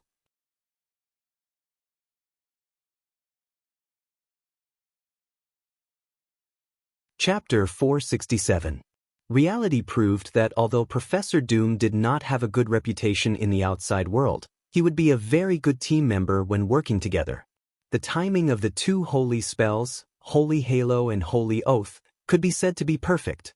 If not for the fact that this was Doom's first time fighting together, Rog would have suspected that he had specially trained with Doom in this kind of tactic. The sudden burst of holy energy from Rog's body instantly disrupted Mephistos' attack rhythm, giving him an almost negligible amount of time to catch his breath. To ordinary people, Mephistos' short delay of a few tenths of a second wasn't an opportunity at all. However, to people like Rog or Hela who were extremely proficient in close-range combat, This delay was enough to turn the tide of the battle. Mephisto's black cane brushed past Rog's face, almost leaving a scar on his handsome face. Rog did not waste the opportunity that Doom had created. The Kusanagi no Tsurugi sword wrapped in light blue lightning and golden holy flames stabbed out at a speed that exceeded the limits of what the naked eye could see. This time, Rog did not stab at Mephisto's heart core in his chest. Instead, he stabbed at his right eye. Even if Mephisto was a lord of hell, as long as he was stabbed by this sword, he would definitely have a temporary loss of vision. This had nothing to do with whether Mephisto was a lord of hell or not. It was purely determined by his form. If Rog did not have Holy Halo and Holy Oath, Mephisto would not care about this sword at all. Although the Kusanagi no Tsurugi sword was fast, he could completely create an energy barrier before it stabbed him and block Rog's sword. However, Mephisto did not dare to do so now. He could ignore Rog's chakra, but he did not dare to underestimate the holy energy of the true cross fragment. Retreat! Retreat quickly! Mephisto, who had just mocked Rog for overestimating himself and daring to use swordsmanship in front of him, was now forced back by Rog's sword. Although Log didn't say anything harsh to Mephisto, he proved it to Mephisto with his actions. Don't act tough just because you're older. There were many examples of people who looked down on the Earth civilization and were defeated by the Earthlings in the end. Mephisto chose to retreat, but Rog wouldn't let him off so easily. A few seconds ago, Mephisto was still chasing after Rog. But now, the situation was reversed. Dang dang dang dang dang dang. Previously, Mephisto had used Rog as a practice target. Now, it was Rog's turn to return the favor. Just like Mephisto's, who only pursued speed, accuracy, and ruthlessness with his sword, Rog's attack also followed these 3 points. Swords were lethal weapons, and swordsmanship was the art of killing. Note 1. The art of killing did not need to be fancy. Just as Rog was about to leave the mark of an earthling on Mephisto's body in one go, the holy energy in his body disappeared. The duration of the Holy Halo and the Holy Oath had ended. The sudden disappearance of the buff inevitably made his movements a little incoherent. The experienced Mephisto naturally wouldn't miss such an opportunity. However, just as he was about to counterattack, Rog opened his mouth silently. "Old man, you've been tricked." With Mephisto's ability, reading lips wasn't a problem at all. But before he could react, a holy light that seemed to have descended from heaven completely enveloped the two of them. Holy purification. It was true that Rog and Doom had never worked together before, but they were both existences with rich combat experience. Even if they hadn't rehearsed or worked together before, as long as they had seen the same battle plan, they would be able to cooperate tacitly. Holy Halo, Holy Oath, Holy Purification. These holy spells were all in the plan that Doom had shown Rog. In order to regain the freedom of Cynthia's soul, Doom generously revealed the spells he had mastered to Rog. Although the spells recorded in the plan couldn't be all of Doom's spells. However, as long as he knew the effects of these spells, Rog would be able to determine which spell Doom would cast at which time. This had nothing to do with whether the two of them were familiar with each other or not. It was purely because they had the same level of combat thinking. Simply put, this was like two kings being matched against the same passerby. They had indeed never worked together before, but under the premise of knowing what abilities the other party had, they could easily cooperate exquisitely. In a one-on-one situation, they were indeed no match for Mephisto. Although the humans on Earth were far inferior to the demons in Hell, humans had an advantage that demons could never have. Humans were creatures that would help and support each other. A single person's strength might be very insignificant, but when one human after another was added together, it was enough to change the world. Man could conquer nature. Because humans were weak, they learned to work together. Because humans were weak, they learned to use the laws of nature and borrow the power of the world itself. Because humans were weak, they learned to be humble and learn and explore the truth of the world bit by bit. So, never, ever underestimate humans. The holy light that was like the descent of heaven dispelled the power of hell within a few hundred meters. This hellish place filled with destruction and chaos showed a warmth and light that had never appeared before. When the holy light dissipated, Rog and Mephisto, who were at the center of the holy purification, disappeared. The power of holy purification was very strong, enough to deal a fatal blow to the undead and demons. But it also depended on who the opponent was.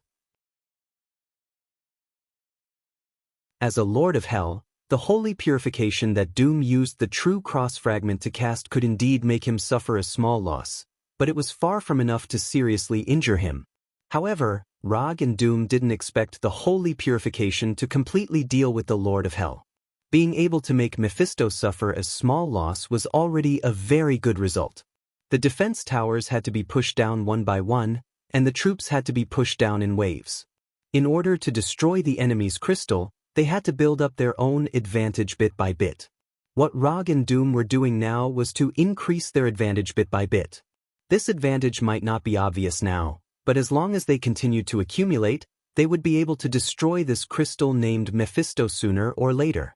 After the holy purification, Rog's figure appeared 2 to 3 meters in front of Doom, while Mephisto's figure appeared more than 100 meters away.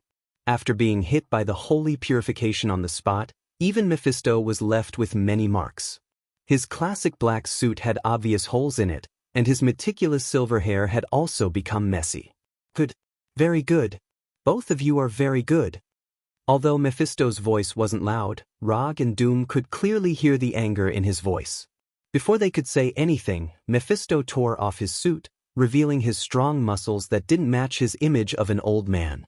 Under Rog and Doom's gaze, Mephisto's skin turned dark red, and the human appearance that he maintained also changed. 2 huge curved horns grew out of his forehead, his human hands turned into monster-like claws, and a pair of huge red bat wings surged out of his back.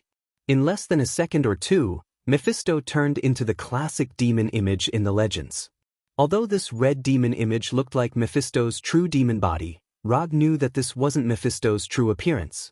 Mephisto's true appearance was unknown, and all the appearances he displayed were only changes he made according to his needs. Note 2. However, from the way Mephisto transformed from a human into a demon, he should be angry. Otherwise, he could have continued to maintain his human appearance and the mentality that this was just a small game. After Mephisto transformed into a demon, Rog threw the Kusanagi sword back into the psychic scroll and deactivated the lightning escape chakra mode. Since Mephisto was starting to get angry, he naturally had to give himself a stronger buff. 8 inner hidden gates. 6th gate, Gate of View, open. Before the battle with Ronin on planet Sokka, Rog had already grasped the 6th gate, Gate of View. It was just that Ronin's strength was too weak. He couldn't even survive the 5th gate, Gate of Stop, causing the 6th gate, Gate of View, to lose the opportunity to appear. Although Mephisto didn't know what kind of existence the 8 inner hidden gates were, he could clearly sense Rog's greatly increased chakra and physical strength. Is he planning to continue fighting me in close combat? Mephisto's had changed his human form to that of a demon, with the intention of continuing to fight Rog in close combat. But what he didn't expect was that after seeing his demon appearance, Rog actually used a move that greatly increased his physical strength. Interesting. Looking at Rog, who was emitting a green glow, Mephisto suddenly laughed. Under normal circumstances, people would choose to attack their opponent's weakness with their strengths. This was also the most suitable tactic in a battle. But at this moment, Rog was doing the opposite. Mephisto transformed into a demon that was better at close combat, and he activated the 8 inner hidden gates that could greatly increase his close combat ability. Don't you want to fight in close combat? I'll give you the chance. Rog's tit-for-tat and unyielding approach perfectly matched Mephisto's preferences. Looking at Rog, Mephisto thought of his disappointing descendants. Why don't my descendants have such a personality? They only know how to scheme against each other all day and play small tricks that can't be shown in public. They're simply embarrassing me, Mephisto. If he had a descendant with Rog's personality, why would he stay in hell and work so hard at his age? Be my son. Just as Rog and Doom were waiting for Mephisto's revenge attack, Mephisto suddenly said something that confused them.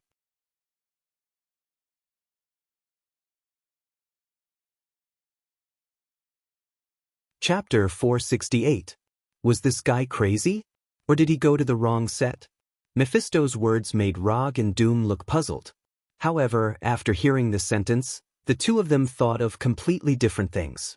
Doom had interacted with Mephisto many times, but he had never seen Mephisto like this. The current Mephisto didn't have the attitude of a lord of hell at all. Instead, he looked like an old human man anxiously looking for an heir. If he wasn't very sure that Rog was a native of Earth and a disciple of the Ancient One, Doom would have suspected that Rog really had some unspeakable relationship with Mephisto. Although Rog didn't think as much as Doom, Mephisto's words reminded him of a great man who claimed to be a remnant of the old era. I am a remnant of the old era, and the new era doesn't have a ship to carry me. Note 1. Until today, Rog could still clearly remember how excited he was when he heard this sentence. A man's heroic life should come to an end in such a spectacular way. Therefore, when he heard Mephisto's words, he couldn't help but be distracted, and his thoughts involuntarily flew to the sea that carried the dreams of countless people. You should leave this kind of qualification to others. I can't afford it. Rog directly rejected Mephisto's suggestion. Even if his brain had been fried by the chakra of the 8 gates, there was no way he would agree to Mephisto's suggestion. Wasn't it good to be a human? It's okay, I'll make you slowly agree. As long as you live in hell for a while, you'll find that hell isn't as bad as you think. Mephisto didn't care about Rog's rejection. He would have been surprised if Rog had agreed immediately. Moreover, Rog's rejection made Mephisto admire him even more. Perhaps it was his imagination, but Rog felt that there was something wrong with the way Mephisto looked at him. He remembered that he had seen this kind of gaze from a certain group of people with special sexual orientations. After shaking his head to dispel these strange thoughts, Rog took a deep breath and took the initiative to attack Mephisto's in the distance. He had to complete the mission as soon as possible, then leave hell and stay away from that old pervert. Rog, whose body was emitting green light, disappeared again.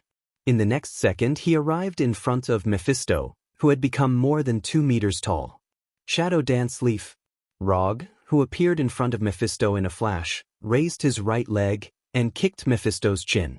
Rog, who had opened the 6th gate of view, erupted with a speed that shocked even Mephisto.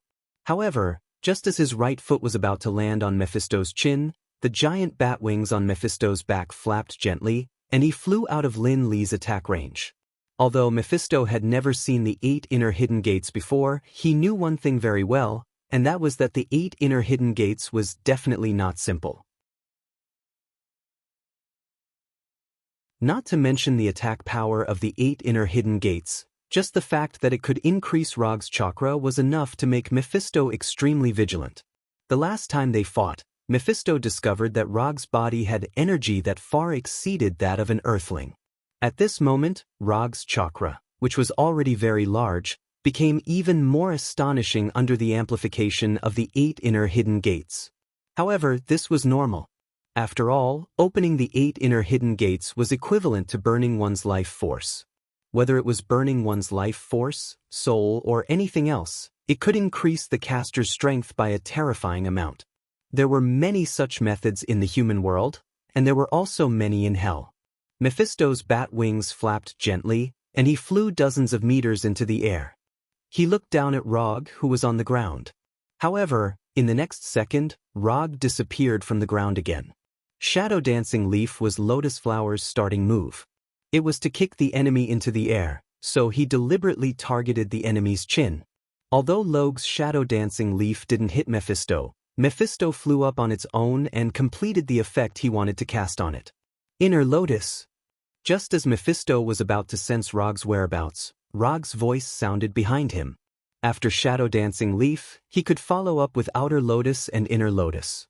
Rog had originally planned to use Outer Lotus to test the power of Mephisto's demon form. However, after Mephisto said, "Be my son," and revealed a look that gave him goosebumps, he decisively gave up on Outer Lotus. Outer Lotus needed to tie Mephisto up tightly with bandages or something else and then spin him into the ground. At this moment, Rog didn't want to have such intimate contact with Mephisto. Therefore, Inner Lotus, who didn't need to be hugged by the opponent, became a more suitable choice. The moment the voice sounded, Rog's right fist hit Mephisto's back, sending him flying to the ground. However, the moment Mephisto was sent flying, Rog, who was originally behind Mephisto, arrived in front of him and kicked him in the chest with his right foot. Thus, Mephisto, who was originally flying toward the ground, flew backward into the sky. Mephisto's combat skills and reaction speed were extremely outstanding, but unfortunately, he had encountered Rog, who had cheated. After hitting Mephisto twice in a row, Rog arrived beside Mephisto again. Then, it was another heavy punch. Mephisto, a mighty lord of hell, was sent flying by Rog like a volleyball. Bang, bang, bang, bang. The muffled sounds of strikes rang out continuously, as if a battle song that belonged to Log was being played. Although Dum really wanted to help Rog add a few holy attribute enhancement spells, he helplessly discovered that he couldn't keep up with Rog's speed at all. Rog's inner lotus at this moment proved what it meant to be a high-speed attack that the enemy couldn't even touch. Even an existence like the Lord of Hell, Mephisto, couldn't stop Rog's high-speed attacks, and could only passively choose to take the beating. Although Mephisto looked a little beaten up now, in fact, the damage that Inner Lotus had done to him was more in terms of image than physical body. This was the first time in Mephisto's long life that he was being hit like a volleyball.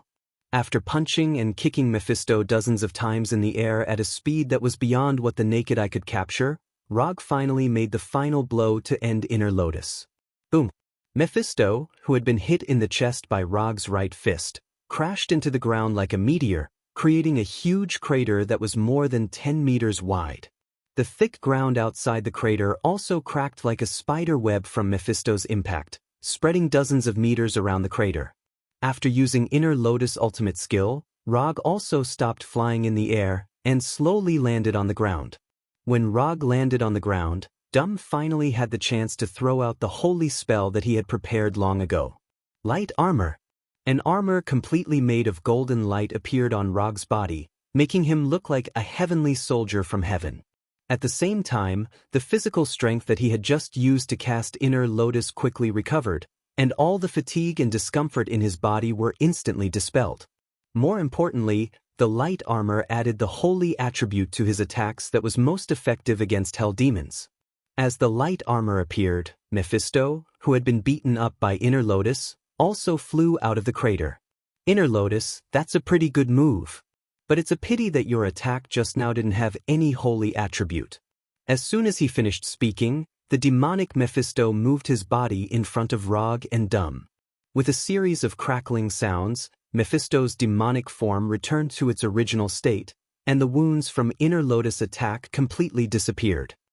It's okay as long as I can beat you up. Rog didn't expect Inner Lotus to seriously injure Mephisto. Li Lianhua was just a cover. His real goal had been achieved long before Li Lianhua ended. Is that so? Then I'll show you the battle stance of a demon. Mephisto, who was flying in the air, disappeared instantly and appeared in front of Rog in a flash. Seeing Mephisto suddenly appear, Rog's expression didn't change, and he didn't even move. Just as Mephisto's sharp and huge right claw was about to grab him, Rog finally moved. Flying Thor. Mephisto's right claw slashed across where Rog had been standing, and Rog appeared behind Mephisto at the same time. Holy Super Jade Rasengan. Before Mephisto could react, a Super Jade Rasengan wrapped in holy power, like the sun, struck him hard on the back. Boom! The Super Jade Rasengan that contained holy attributes exploded, and Mephisto, who was caught off guard, was sent flying. Flying Thor. This was Rog's real goal in using Inner Lotus to attack Mephisto. His goal had never been to use Inner Lotus to seriously injure Mephisto, but to use Inner Lotus attack to conceal the existence of the Flying Thor. It turned out that Mephisto had indeed been deceived by Inner Lotus attack. He didn't notice the existence of the Flying Thor at all. With Mephisto's ability, as long as he discovered the existence of the Flying Thor, it wouldn't be difficult for him to disperse the Thor. But he didn't do that at all. He only recovered from the injuries caused by Inner Lotus attack, and completely ignored the seemingly inconspicuous but even more fatal Flying Thor. Mephisto was considered experienced and knowledgeable, but the flying Thor that Rog used just now was completely beyond his imagination. He didn't even notice how Rog had appeared behind him.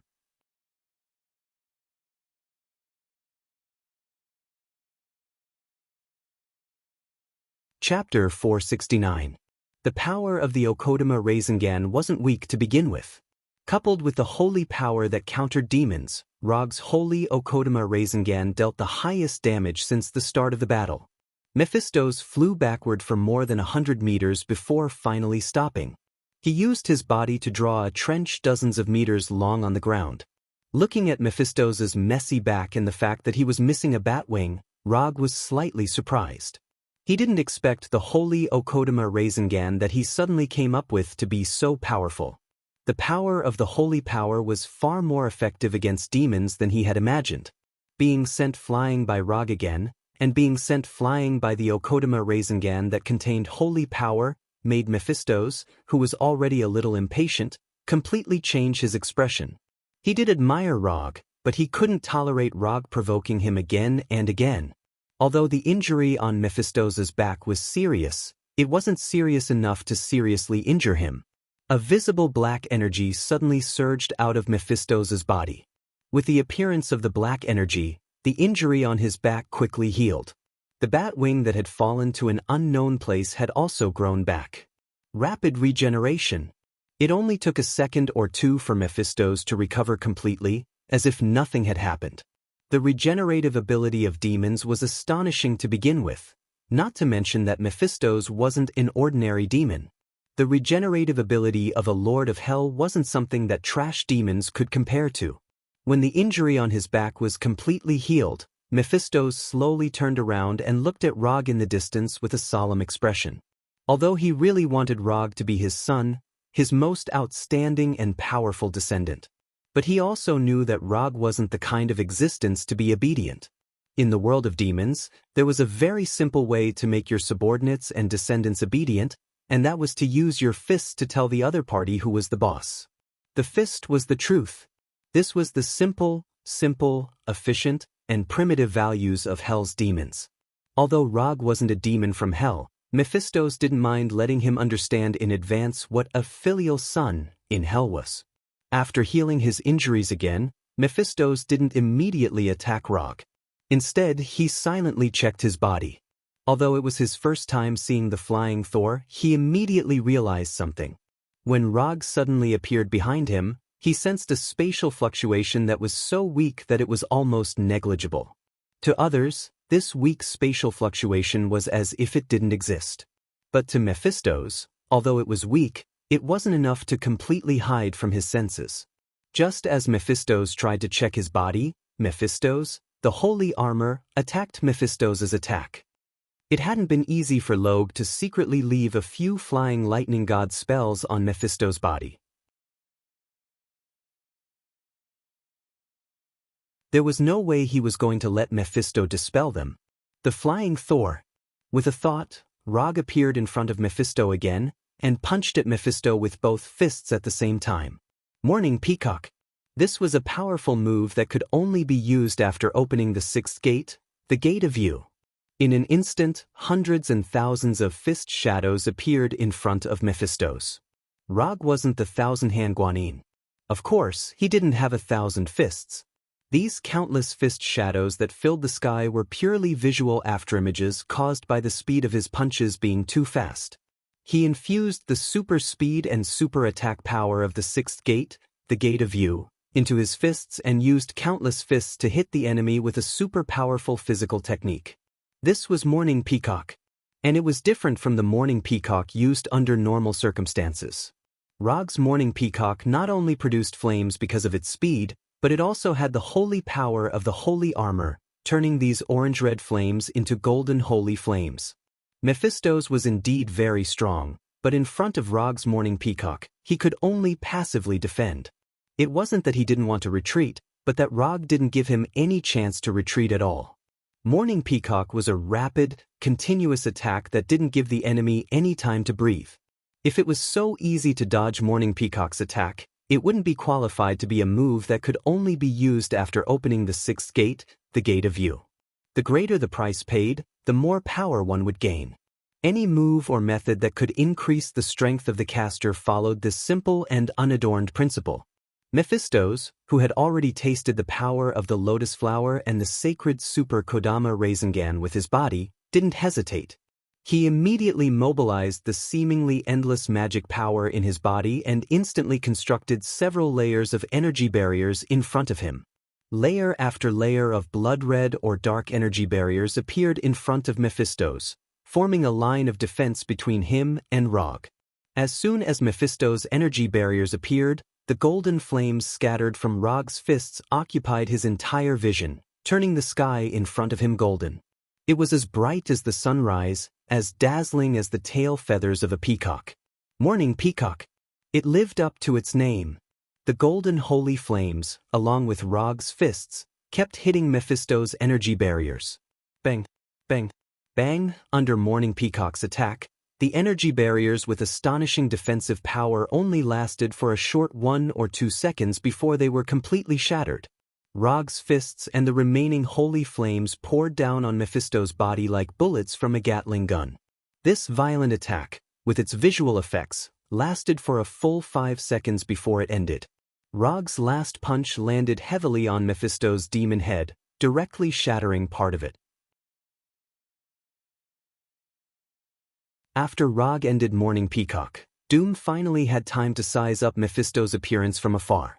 Mephistos' body, which had just recovered, was once again riddled with injuries. Being hit by the sacred Super Kodama Rasengan only left Mephistos' back in a mess and destroyed one of his bat wings. After being attacked by Morning Peacock, Mephistos not only lost all of his bat wings, but even the curved horn on his head was completely broken. What was even more shocking was that there were visible holes of different sizes on Mephistos' body. This time, Mephistos wasn't sent flying, but stopped less than 5 meters away from Rog. "Now, do you still think you can subdue me?" Rog said as he walked toward the wounded Mephistos, his right hand once again condensing the Rasengan containing holy power.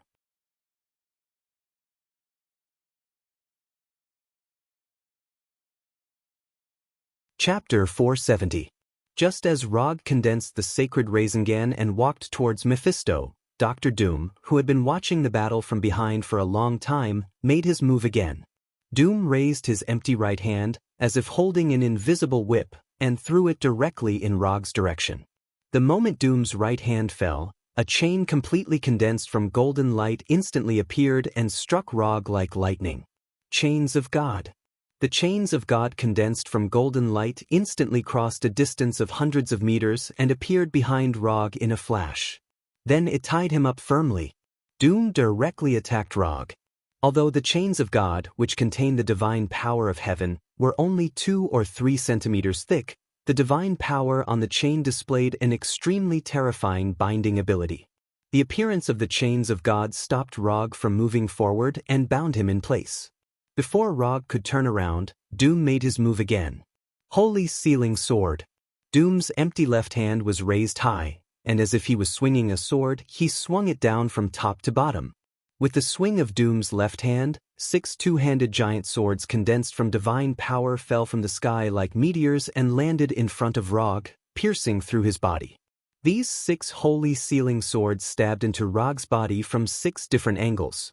Not only did they nail him in place, but they also sealed the flow of his chakra in an overbearing manner.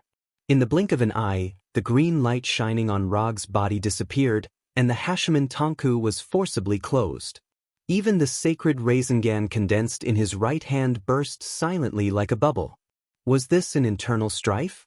Mephisto, who was riddled with scars, did not understand what was going on for a while. After being beaten up by Rog's Morning Peacock, which contained divine power, he planned to completely give up on close combat with Rog. However, before he could change his form again, he saw the scene of internal strife. "Mephisto, let's make a deal." Holding the chain of gods in his right hand, Dermu flew to a dozen meters behind Rog and spoke to Mephisto condescendingly. What do you mean by this?" Before Mephisto could say anything, Rog questioned Doom angrily. "That's what I mean now." Dum did not mind Rog's dissatisfaction, and gently tugged at the chains of God in his hand. The second doom pulled on the chains of God. The chains on Rog's body tightened around him like a python trying to strangle its prey. Dumb, you better pray that I never return to Earth. Otherwise, I'll definitely wipe out your Ladovinia. Although Rog's voice was not loud, Doom and Mephisto could clearly feel the murderous intent that he was emitting. I never pray. As soon as he said that, the chains of God wrapped around Rog's body extended to his head and completely tied him up like a bandage wrapped around a mummy. Although Mephisto did not know what Dumb was planning, he could tell that Dumb and Rog, who were originally in the same team, had completely fallen out. Or rather, Dumb had unilaterally chosen to betray his teammates. Mephisto first healed the holes and wounds on his body, then looked up at Dumb, who was floating in the air. The mysterious energy in Rog's body had really been sealed. Dumu was being serious. As a demon from hell who had integrated cunningness into his instincts, Mephisto did not let the internal strife in front of him go to his head. He used his own method to sense Rog's current state in detail. The chains of God bound Rog's body, and the holy light sealing sword sealed the energy in his body. What do you want? Mephisto looked up at Dumb and asked calmly. My mother's soul. Just as Mephisto had expected, Dumb gave the answer he already knew. Using Log to exchange for your mother's soul, that's a pretty good deal. As he spoke, Mephisto raised his right hand and summoned an irregular hexagonal prism. In this crystal-like prism, there was a typical image of a woman from Earth. Cynthia's soul. The image in the prism that was like a holographic projection was the soul of Dumb's mother, Cynthia. It's a good deal, but why should I believe you? Mephisto said with a smile. At the same time, orange-red hellfire burned in the prism. Ah! The moment the hellfire burned, Cynthia in the prism let out a painful howl. Hearing Cynthia's miserable howl, veins appeared on Dumb's right hand that was holding the chains of God. His body exuded a strong killing intent that was not on the same level as Rog's just now. Mephisto! Don't go overboard. Dumb suppressed the anger in his heart and said word by word. Overboard? I don't think so. Although he said that, Mephisto still ended the hellfire and let Cynthia escape her torture for the time being. Do you know that souls burned to death by hellfire are not only hated by hell and heaven, but they will also never have the chance to reincarnate. They will only become nutrients for hellfire and experience eternal pain in hellfire. Mephisto played with the prism that imprisoned Cynthia's soul and explained patiently. I know. But I also know that existences killed by divine power will neither appear in hell nor ascend to heaven. Since you like gambling so much, do you dare to bet with me? Let's see if I feel more despair when my mother is killed, or if you feel more pain when you lose Rog's soul forever. As he spoke, the chains of God on Rog's body became brighter and brighter, gradually turning from golden to blazing white. Watch carefully. Rog's soul that you want is about to disappear. As soon as he finished speaking, Dumb's right hand that was holding the other end of the chains of God began to exert force. Wait. Just as the chains of God were about to completely turn blazing white, Mephisto spoke. Give me Rog, and I'll return your mother to you.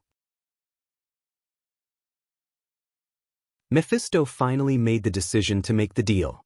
Cynthia's soul was just one of his many playthings.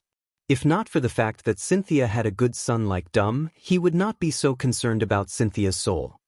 But count down from 3, and we'll make the deal. Dumb raised his right hand and pointed at the prism in Mephisto's hand with his left. No problem. Because they were in hell, Mephisto was not worried that Dumb would play any tricks. Even if Dumb had other intentions, he would not be able to leave hell with Cynthia. 3, 2. Since Mephisto agreed to the deal, Dumb did not hesitate and began to count down. Just as he was about to count down to 1 and throw the chains of God in his hand to Mephisto, Cynthia suddenly spoke in the prism. Don't do this. Cynthia's words directly interrupted the deal between Dumb and Mephisto. Shut up. Mephisto snorted unhappily and made the hellfire appear in the prism again, intending to teach Cynthia a small lesson. Let her speak. However, before Mephisto could do anything, Dumb clenched the chains of God in his hand tightly and made them shine with a blazing white light. Dumb, I'm already very happy to see you grow up. Back then, I did something wrong, so I fell into the hands of the devil. I don't want you to walk the same path. If I can obtain my freedom in this way, I'd rather continue to be tortured by this devil for 1,000 years or 10,000 years. Dumb, you've been a little angel who brings happiness and joy to others since you were young. I hope you can continue like this and bring happiness and joy to the people of Latvinia. You must become the guardian angel of Latvinia. Cynthia's voice wasn't loud, but Dumb heard every word she said clearly. Looking at Dumb, who was floating in the air and trying his best to control his trembling body, Cynthia stretched out her arms towards him, as if she wanted to hug her little angel. The Mum, I love you. I'll always love you. Cynthia smiled at Dumb, a warm smile that did not fit in with hell appearing on her face. Then, Cynthia took the initiative to walk into the hellfire and was completely devoured by it. The hellfire that could bring extreme pain to the soul completely enveloped Cynthia's soul, but it did not bring any pain to Cynthia, unlike usual. At this moment, a faint golden light appeared on Cynthia's body. Cynthia gave up the freedom that Dumb had obtained by betraying Rog. She gave up her life to teach Dumb the last lesson a mother could teach her son. Cynthia's soul had been redeemed. Looking at the white light that suddenly appeared on Cynthia's body, Mephisto realized that something was wrong. This familiar white light reminded him of a certain existence that he hated the most. Before Mephisto could think of a result, a door formed by white light appeared in the sky above them. This is the door to heaven. Mephisto immediately reacted. However, it was already too late. A warm light that was like the sun shot out from the door to heaven. It was like sunlight that pierced through dark clouds and shone on Mephisto's right hand. Sizzle, Mephisto's right hand that was illuminated by the holy light emitted a sound like roasting meat. Then, under his gaze, his right hand completely collapsed and dissipated.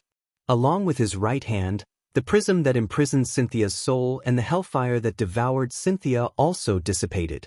Under the white light, Cynthia's soul returned to its original size and slowly floated in front of Dumb. She reached out her right hand and silently touched the metal mask on Dumb's face. Just as Dumb tried to hug Cynthia with both hands, Cynthia's soul completely disappeared. Cynthia had ascended to heaven.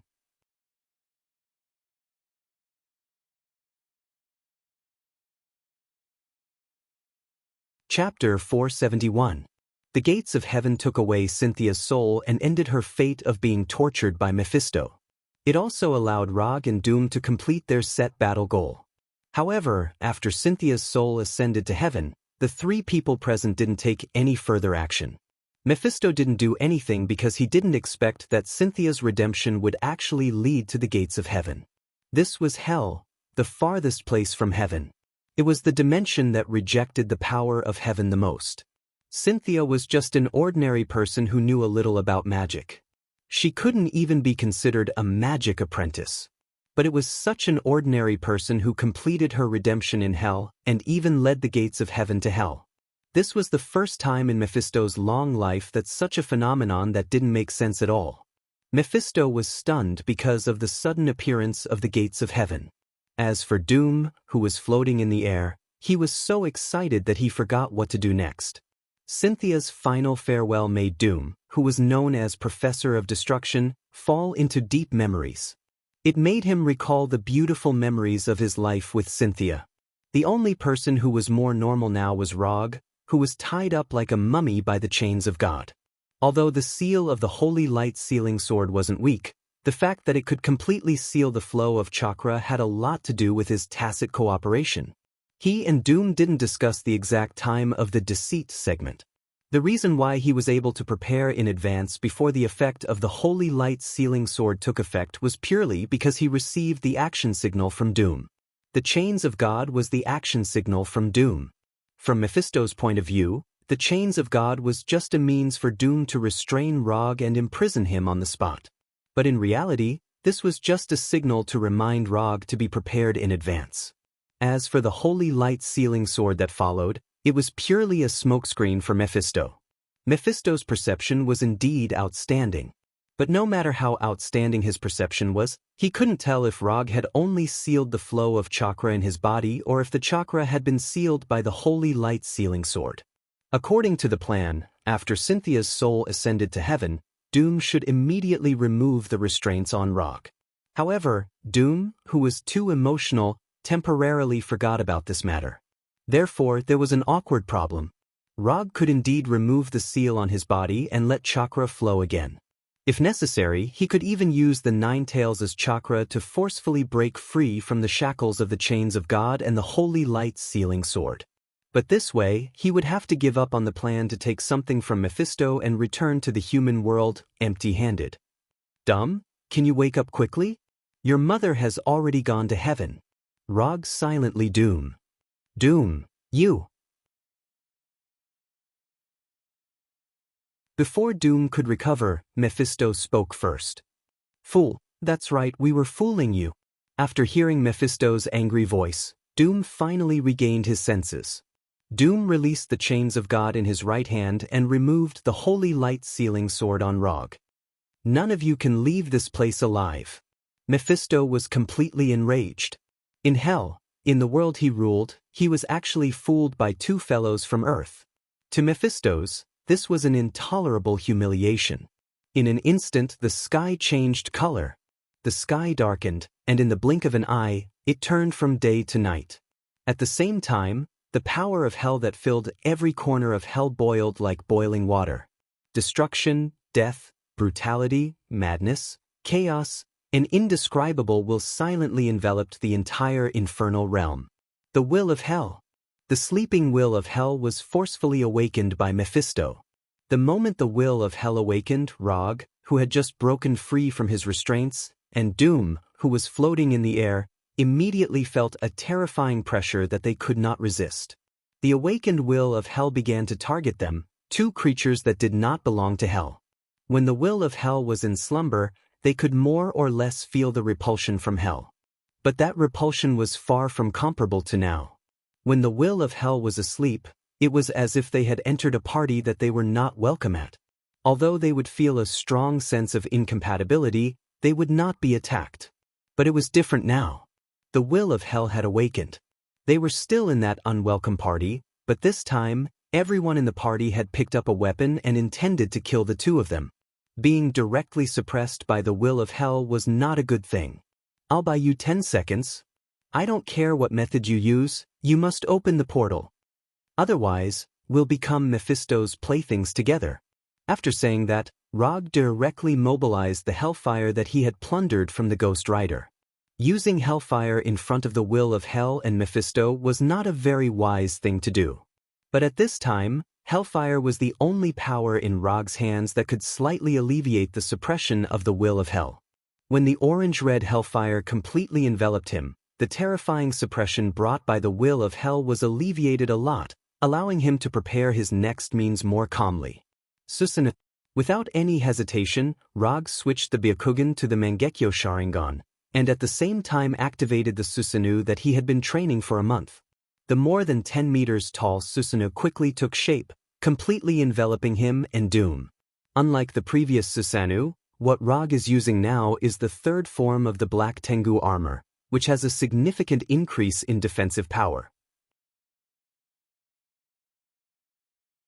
However, the most eye-catching thing is not the Black Tengu armor on the Susanoo's body, but the round shield in the Susanoo's left hand, which is branded with Magatama and spiral patterns, like a burning flame, and the gourd in the right hand. Yada no Kagami, Tatsuka sword. After cultivating the Susanoo to the third form, Rog's Susanoo has the same Yada mirror and Tatsuka sword as Uchiha Itachi. The system gave Rog the Mangekyo rune that is very similar to Uchiha Itachi's, and also gave him the Yada mirror and Tatsuka sword that Uchiha Itachi once had. To be precise, it is a temporary Yada mirror and Tatsuka sword. Although there is a limit to the number of uses, after knowing that his Susanoo also has Yada mirror and Tatsuka sword, Rog no longer has any complaints about his Mangekyo rune. Isn't it just a high imitation of Uchiha Itachi's Mangekyo rune? It doesn't matter, this is a trivial matter. Just after Rog used Susanoo, Mephisto's attack arrived in front of him. At this time, Mephisto didn't use any fancy attack methods. Energy impact. A pure and terrifying energy impact containing the power of hell. When this terrifying impact, which was enough to completely change the terrain, arrived in front of him, Rog didn't hesitate and directly blocked it with Yada Mirror. Yada Mirror, which can reflect and defend against all attacks, is really that powerful?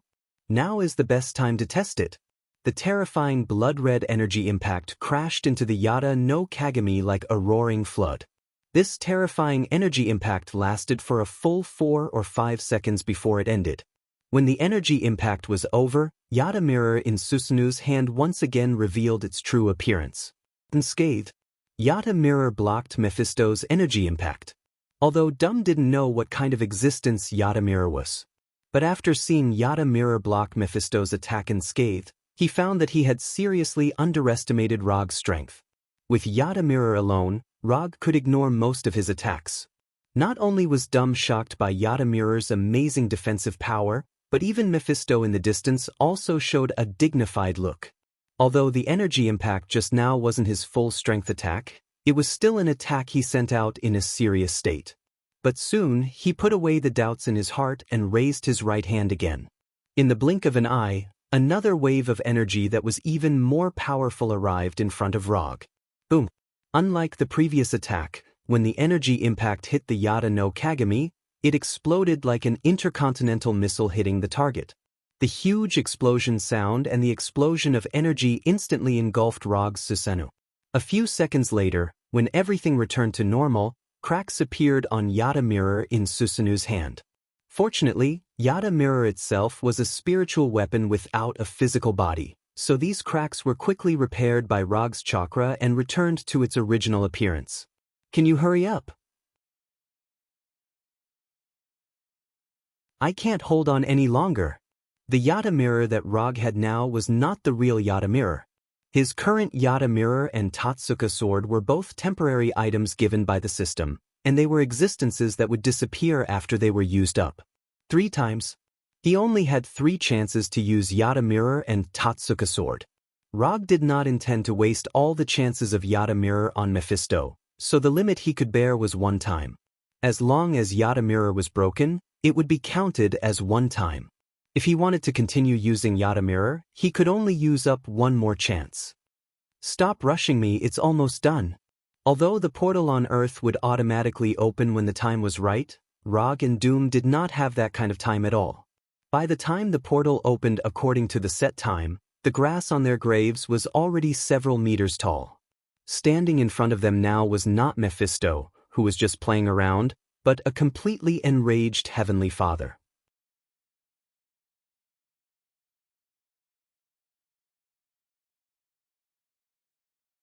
Chapter 472. Although Rog also had the strength of a demigod, in front of a Heavenly Father, his strength was far from enough. The difference in strength between a demigod and a Heavenly Father was not something that could be made up for with numbers. Even if Rog had Doom's help now, it would still be useless. It would be fine if Mephisto was just playing around. But once he became serious, and this was the hell he ruled, even if Rog and Doom did their best, their chances of winning would not exceed 10%. Although this winning rate seemed cruel, it was already the highest winning rate they could achieve. If they made any more mistakes, their chances of winning would not even reach 5%. After 2 consecutive attacks failed to shatter the Yada Mirror, Mephisto finally decided to use his full strength. For Mephisto, this was just something that needed to be taken seriously. But for Rog and Doom, it was something that needed to be done with all their might. Just like before, Mephisto did not use any fancy attacks. Instead, he sent out an energy attack that symbolized the strength of a Heavenly Father. Unlike the previous 2 energy shockwaves, this energy shockwave was pure black. A deep black that symbolized death and nirvana. This black energy attack seemed to break through space and instantly appeared in front of Rog, taking the initiative to collide with the Yada Mirror in Susanu's hand. There was no terrifying explosion, no uncontrollable energy turbulence, no unstoppable terrifying impact. This black energy was like an illusory bubble as it crashed into the Yada no Kagami. Then, it silently shattered and dissipated. Mephisto's full-strength attack did not display any terrifying power that could destroy heaven and earth. Instead, it was like a silent joke. However, the moment this black energy dissipated, the Yada mirror in Susanu's left hand shattered with a loud bang. Bang. The Yada mirror, which was said to be able to defend against all attacks, shattered like a mirror under Mephisto's full-strength attack. At the same time, Susanu's left hand also shattered inch by inch. Susanu was just a product of Chakra's materialization. But at this moment, Mephisto's black energy impact directly connected the Susanu to the caster, Rog. Susanu's left hand disappeared, and Rog's left hand also seemed to have been hit by a terrifying attack, and bright red blood burst out. *CK. The intense pain made Rog curse out loud. Even so, he still controlled the hellfire around his body to incinerate the blood that spurted out, not letting his blood drip onto the ground.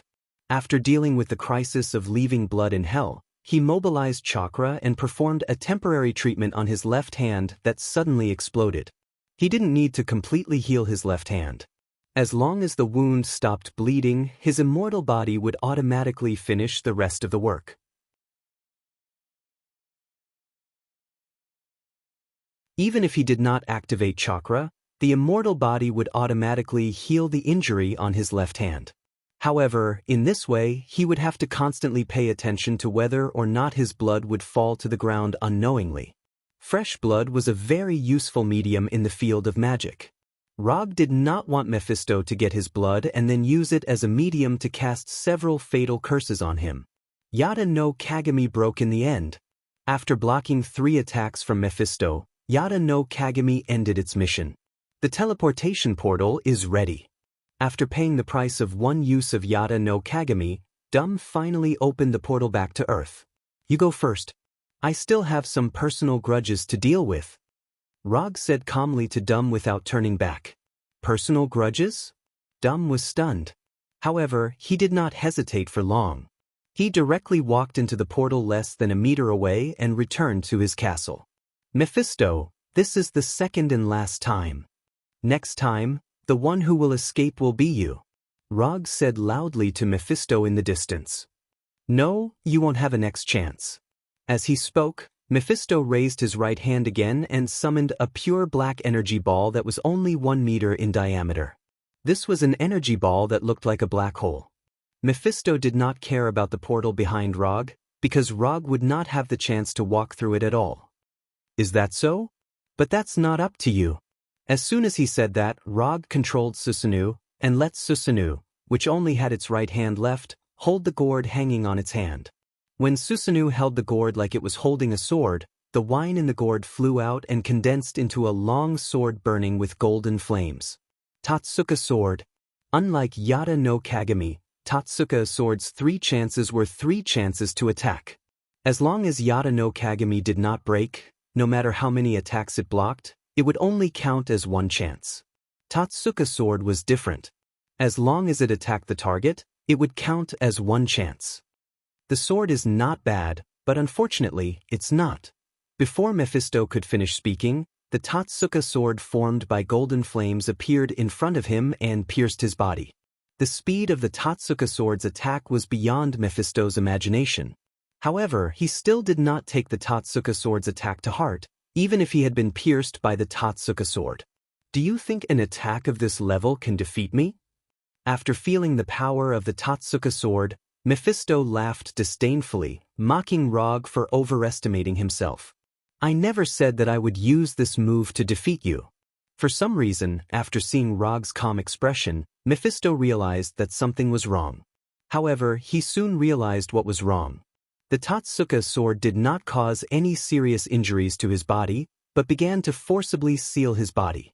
No, to be precise, it was not a seal, but a forceful pull of his body into another world.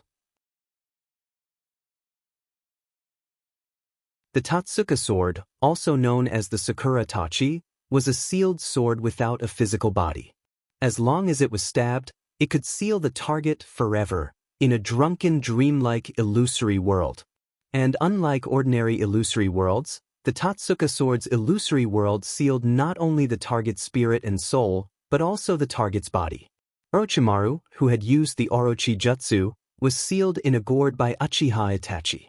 Hit by the Totsuka sword, Mephisto's body began to deform rapidly, becoming like dough that was being pulled, showing a form that did not conform to common sense at all.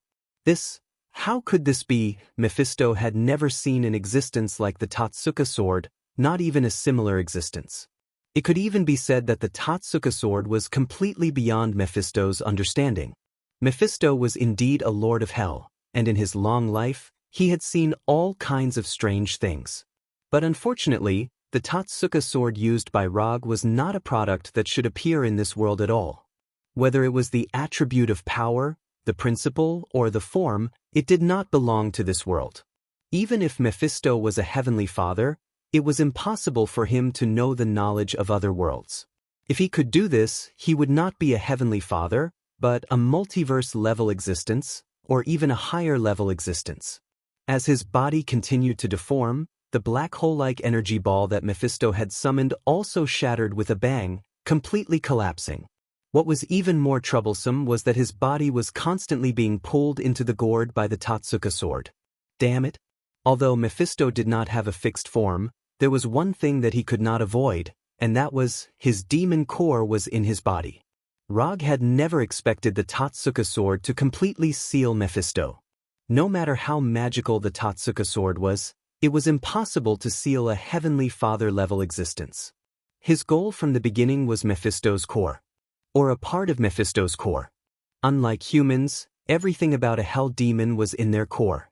Whether it was their power or their knowledge, they were all stored in their core. Taking away their core was no different from taking away their life. Of course, a heavenly father-level existence like Mephisto would definitely not allow others to take away his core. However, even if he could only take away a small part of his core, Rog would be satisfied. Because this meant that he had permanently taken away a part of Mephisto's power. If the Lord of Hell, Mephisto, was a high and mighty god, then the current Rog was a blasphemer who was stealing the authority of a god. When a part of his body was completely pulled into the Totsuka sword's gourd, Mephisto finally made a decision. He took the initiative to give up a part of his body that was sealed. If he had enough time, he could completely break the Totsuka sword seal.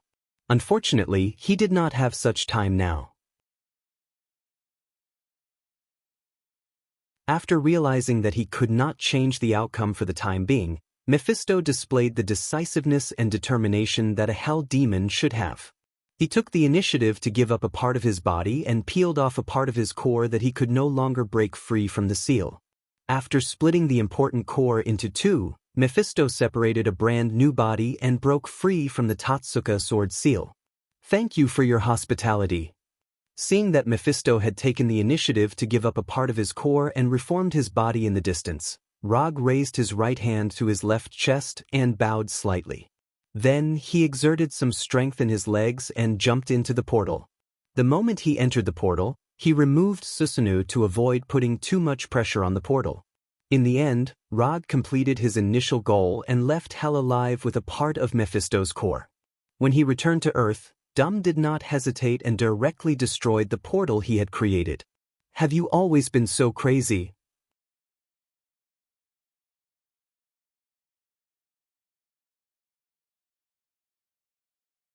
Chapter 473. Crazy? You call this crazy? Rog moved his left hand, which had yet to fully recover, and turned to ask doubtfully. Forget it. I'll arrange for someone to send the magic information you want now. Looking at Rog's calm face, Dum felt for the first time that he had never really seen through Rog's thoughts. Ever since he knew of Rog's existence, Dum had always thought that Rog was someone who would only act according to his mood. But now, he felt that he had guessed wrong. Rog was not a straightforward person at all. He was a lunatic who walked between madness and calmness. When he was calm, he could persuade others with his eloquence alone. He was so meticulous that it was as if he could see through other people's thoughts. When he went crazy, he was a lunatic who did not even care about the Lords of Hell. These two completely different personalities appeared in him at the same time, making him extremely difficult to guess. Even if one interacted with him day and night, one might not be able to guess his true thoughts. Dum was not worried that his opponent would be meticulous, nor was he worried that his opponent would be crazy and unruly. But he did not want his opponent to be someone who repeatedly jumped between calmness and madness. It was a very troublesome thing to be an opponent with such a person. Especially when this person had extraordinary strength, it would make it even more difficult for one to attack. After destroying the teleportation portal to Hell, Dum brought Rog back to the original reception hall and waited for the guards to send the reward that Rog wanted. When do you plan to go to Hell next? While waiting, Dum asked a question that he was rather curious about. Although Dum had returned to Earth first, he had also heard the last conversation between Rog and Mephisto, so he took the initiative to bring up this topic. I'm not sure yet. If it's fast, I might go in a few months. If it's slow, it might even be 8 to 10 years. Rog answered silently and carefully checked his body. On one hand, he did not want to leave any hidden injuries on his body. On the other hand, he wanted to check if Mephisto had secretly left any marks or tricks on his body. One couldn't be too careful when dealing with Hell's demons, especially when dealing with a Lord of Hell like Mephisto. May I ask why you still want to go? You've already seen Mephisto's strength. It's not a wise thing to make him your enemy in Hell. Dum could not figure out why Rog had to go to Hell. Hell wasn't a tourist attraction, not to mention a powerful existence like the Lord of Hell, Mephisto. Most importantly, Rog had already offended Mephisto to the core. As long as Rog appeared in Hell, Dum could guarantee that Mephistos would definitely attack him with all his might without any hesitation or pity. Although Dum did not know what kind of existence the sword of Tatsuka that Rog had used at the end was, he knew that Rog's sword had directly taken away a portion of Mephisto's power. As a professional scholar who had studied Hell and Mephisto for more than 10 years, Dum knew very well what this meant. It's simple because I don't like to lose. After confirming that there were no hidden dangers in his body, Rog replied with a smile. You want to go to Hell again just because of this reason? Dum realized that he could not keep up with Rog's thoughts. Isn't this a very normal thing? As the saying goes, you have to get up from where you fall. Including this time, I've already lost to Mephisto twice, so no matter what, I have to go to Hell to get back at him. Rog's reply was very casual, but his answer made Dum confirm once again that he was a lunatic. It was normal to not like to lose. Competition and the unwillingness to admit defeat were innate instincts of life. Those who chose to live a comfortable life and did not want to improve had long been eliminated in the long river of evolution. I'm beginning to understand why you were able to become the famous fourth Hokage in just a few years. After saying that, Dum fell silent and waited patiently for the guards to arrive. Both Rog and Dum were very patient people. For the rest of the time, they just looked at each other without saying a word, as if whoever spoke first would admit defeat. After this oppressive silence lasted for nearly 30 minutes, Dum's robot guards finally pushed Rog's reward in. These intelligent robot guards pushed carts that looked like food delivery carts in, one after another, one after another. When the last robot pushed the cart in, the originally spacious living room became as crowded as a market. These are the magic materials you asked for, all of them are here. Dum pointed to the magic books piled up like a small hill on the cart and said calmly, I was just wondering whether you would give me the printed version or the electronic version of the materials. I didn't expect you to be more generous than I thought, actually handing over the original directly. Rog casually picked up the nearest thick magic book and skimmed through a few pages. Similar to the books in the Kamartaj library, this magic book was an ancient book that had been passed down for many years. You helped me save my mother, this reward is nothing. Dum did not mind Rog taking away these ancient books. Not to mention that he had already read the contents of these magic books, even if he forgot in the future, he still had many backups. One of the benefits of the technological era was that the storage and circulation of knowledge had become extremely simple. Even the manufacturing principle of nuclear weapons could be easily found on the internet. For example, in the 1970s, an economics student at Harvard University in the United States relied on the public information in the library to complete a 400-page How to Make a Nuclear Bomb. Note 1. This was still something that happened in the 1970s, when the internet was just a few years old. The internet at that time was not the same as the internet today. After all, the internet with search functions was only invented in 1989. I'm very satisfied with this reward. While talking, a chakra hand formed by chakra rushed out of Rog's body, collected the magic books on these small cars one by one, and then threw them all into the summon scroll. Looking at the chakra hand that rushed out of Rog's body, Dum's evaluation of him improved slightly. It's not difficult to build energy into the shape you want. But condensing hundreds of large and small energy arms of different lengths at one time like Rog and performing exquisite control of these arms is not something that anyone can do. To be precise, not many people can do it. This level of control not only requires an extremely precise level of energy control, but also requires the user to have a computer-like multithreading processing ability to achieve this level of control of hundreds of arms at the same time. Just as Rog put away the summon scroll and planned to open the portal back to Konoha's headquarters, Dum spoke again. This time, I owe you a favor. If you hadn't proposed this plan, I wouldn't have been able to redeem my mother's soul. If you need any help in the future, you can contact me at any time. When Rog showed his superb level of energy control, Dum decided to establish more contact with him. It's always good to establish a relationship with such a strong person. You don't owe me a favor, this is just a fair cooperation. You saved your mother, and I got the reward I wanted. An exchange of equal value is a fair trade. Rog pointed to the cars that had been completely emptied. Of course, this was only what he said to Dum on the surface. What he really wanted was ninja coins that Dum didn't know about at all. When he put all the magic books that Dum promised into the summon scroll, he opened the commission page of the system and took a look. Commission content: assist Dr. Dum to free Cynthia's soul. Commission status: completed. Commission reward: 250 ninja coins sent. With the 250 ninja coins, the number of ninja coins he had not consumed reached 910, and he was only 90 ninja coins away from the final 1000 ninja coins mark. But speaking of helping, I do have a plan. I don't know if you are interested. Rog didn't directly refuse Dum's kindness. Plan? Dum asked calmly. Flame Giant, sir, you should know him, right? Rog didn't directly say what his plan was. If Dum didn't even know who the Flame Giant Surta was, he wasn't qualified to join his plan. The Flame Giant Surta is the ruler of Muspelheim, but it is said that he was defeated by Asgard Odin a long time ago, and his most important treasure, the Eternal Fire, was taken away. As a person who once pursued the mysteries of magic all over the world, Dum was certainly not unfamiliar with Sir.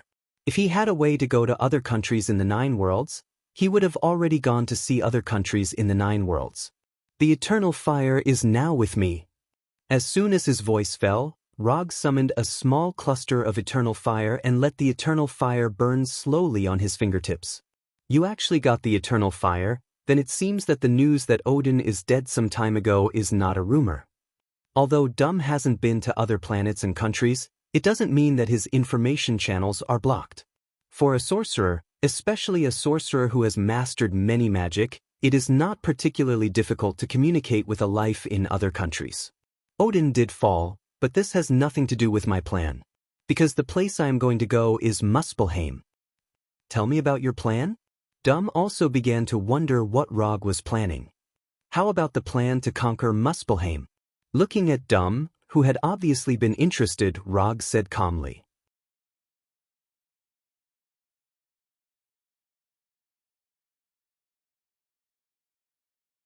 Chapter 474. Conquer Muspelheim? Doom was stunned when he heard Rog's answer. He thought he was a daring person, but compared to Rog's craziness, he felt that his little craziness was nothing. Muspelheim was the kingdom of the Flame Giants. It was a place equivalent to the Infernal Inferno, to humans.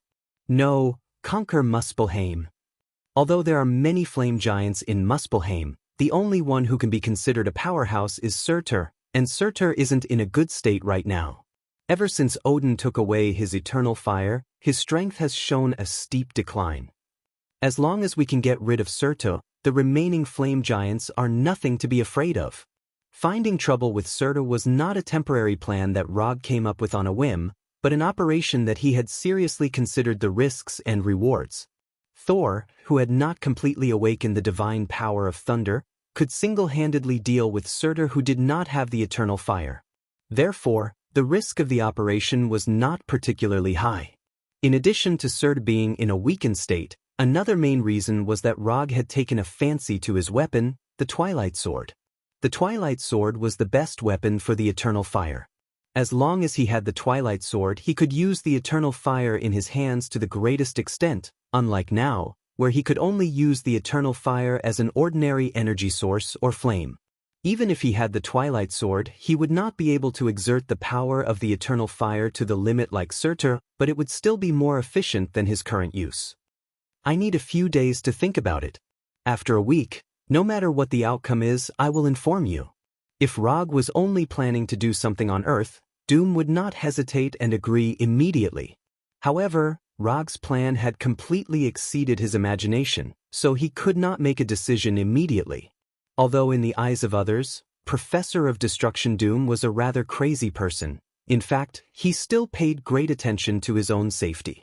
If it was not necessary, Doom would never risk his life. There's no hurry. Even if we set off, it will be at least a month later. If you've made up your mind, you can contact me anytime. After saying that, Rog opened the portal back to Konoha's headquarters and returned directly from Doom's castle to the office of Konoha's headquarters. When the portal that was flashing with golden sparks completely closed, he sat on the sofa and began to review the Hell operation this time. In terms of results, this Hell operation had perfectly achieved its goal. The soul of Cynthia, Doom's mother, was redeemed and she ascended to heaven. Part of Mephisto's core had been sealed as well, weakening part of Mephisto's strength. This was a good foundation for the next final battle. The commission was completed, and he got the ninja coins. According to common sense, Rog should be extremely satisfied at this time. However, his current mood had nothing to do with satisfaction at all. The Lord of Hell, Mephisto, was stronger than he had imagined. Rog had thought that he would be able to go toe-to-toe with Mephisto's this time since he had improved his strength further. However, it turned out that in front of the serious Mephistos, he was far behind. If his Susanoo didn't happen to have Yada no Kagami and Tatsuka sword, he definitely wouldn't have been able to block Mephisto's last 3 attacks. The serious Mephistos proved one thing with facts, that is, the full-strength attack of a Heavenly Father is terrifying. Yada no Kagami, which claimed to be able to defend and reflect all attacks, only took 3 attacks before it was completely shattered. The Tatsuka sword, which claimed to be able to seal the enemy forever as long as it hits the enemy, only sealed a small part of Mephisto's core in the end. And this result was achieved when Mephistos didn't understand the Tatsuka sword at all. In the next battle, Mephistos will definitely not be hit so easily. Difficult to deal with. These old monsters who have lived for who knows how many years, each one more difficult than the other. After rubbing his temples, Rog temporarily put aside his thoughts about the final battle with Mephistos and teleported back to his room. After a comfortable hot bath, he put on the gaming helmet that he brought back from the Carey Empire and started playing the game that he jokingly called Bug 2077. Carey Cyber 7702. He didn't know if the developer of this game was rushing the production too much, but this holographic game that opened Rog's eyes had a lot of bugs. What was even more magical was that because this was a first-person visual game set in the future, sometimes you couldn't tell if it was a bug or a special part that the developer had specially set up. For example, there was a mission called Black Dream. Rog thought that it was a plot arrangement that caused the character's mechanical eye to be blinded, so he could only carry out the mission with a black screen. Just as he was feeling emotional about the developer's amazing imagination and was about to enter the mission for the second time to experience this wonderful feeling again, he suddenly realized that the black screen visual effect he had experienced before was not set up by the developer, but purely a bug. It was just that this mission happened to be called Black Dream, and with only the system prompt, he could still rush through it. That was why this seemingly deliberate design, but it was actually a system bug, was created. Note 1, although this game had more bugs than any game Rog had ever played, this did not stop him from liking this game. Because this game was really awesome, it presented the players with a real world of carry in the year 7702. Just as Rog was relieving the pressure from the battle with Mephistos through the game, a fierce argument broke out in a rest area in the headquarters. Am I the only one who thinks that this is a pretty cool thing? Johnny Thunderbolt said to Reed and the other two disapprovingly. Can you be more mature? The Special Forces aren't about flirting with girls. You don't have that kind of strength yet. Susan looked at Johnny helplessly, trying to get Johnny to dispel the idea of joining Konoha's Special Forces. After a month of adaptation, Susan and others have become familiar with various superpowers.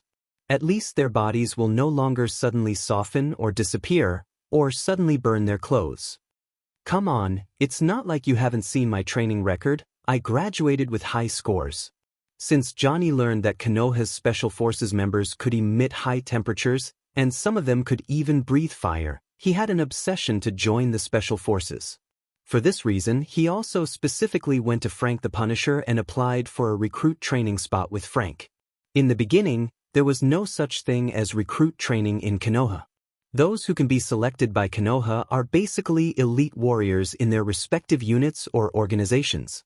However, not every one of these selected elite warriors is qualified to accept the extremist transformation and become a real Konoha Special Forces member. Therefore, there is a so-called recruit training. Simply put, these recruits are the alternate members of Konoha's Special Forces. But before they have been transformed by extremists, they can't be regarded as real Special Forces members. Johnny joined the recruit training and passed the assessment with high scores. Because he has superpowers himself, he doesn't need to be transformed by extremists to directly become a member of Konoha's Special Forces. However, just when he planned to officially join the Special Forces, Susan and the others learned about it, and then the current quarrel occurred.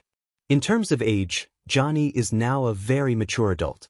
But in the view of his sister Susan, Johnny has always been the child who has not grown up. Susan is not the only one who has this view. Reed and Ben also have the same view. In addition, Ben also joined Konoha's Special Forces earlier than Johnny. Johnny wants to join the Special Forces, in addition to knowing that the Special Forces members have been transformed by extremists. Another reason is Ben's joining. If Ben can join, then why can't I? This is what Johnny really thinks. Even before the mutation, Johnny would compare himself with Ben intentionally or unintentionally. As long as it is something that can be done instinctively, he must do it. No means no. If it was something else, Susan might have softened her heart and agreed. After all, Johnny has done a lot of outrageous things before. But Johnny wants to join the Special Forces. She will not agree to anything. Although Susan has only joined Konoha for a month, she knows very well what kind of department Konoha's Special Forces is. It seems that our new little brother is going to be scolded by his sister again. So pitiful. Just as the quarrel between Susan and Johnny was about to get more and more intense, a malicious voice came over. The person who spoke was none other than Gecko Ishikawa, who had just returned to Konoha after completing a mission. At this time, Kara was still wearing her white gold uniform that could completely highlight her figure, showing her charm without concealing it. After hearing Kara's words, both Susan and Johnny showed dissatisfaction. Susan was dissatisfied because she didn't like Kara's way of watching the fun without thinking too much about it. Johnny was dissatisfied because he had been taught a lesson by Kara. Johnny, who had a flamboyant personality, became even more arrogant and presumptuous after awakening his superpowers. In addition, he was originally more flirtatious, so he was quickly attracted to Kara. However, on Kara, Johnny realized for the first time what it meant to have a low damage, but a very insulting blow. Johnny confidently showed his superpowers to Kara, and then he was hit by Kara's even more unreasonable superpowers. Unwilling to admit defeat, he proposed to spar with Kara, and then, the blow became even bigger. His superpowers were not as good as Kara's, and he couldn't beat Kara in actual combat. What really made him more and more frustrated was that Kara would tease him from time to time by saying that he would only listen to his sister's words, just like now.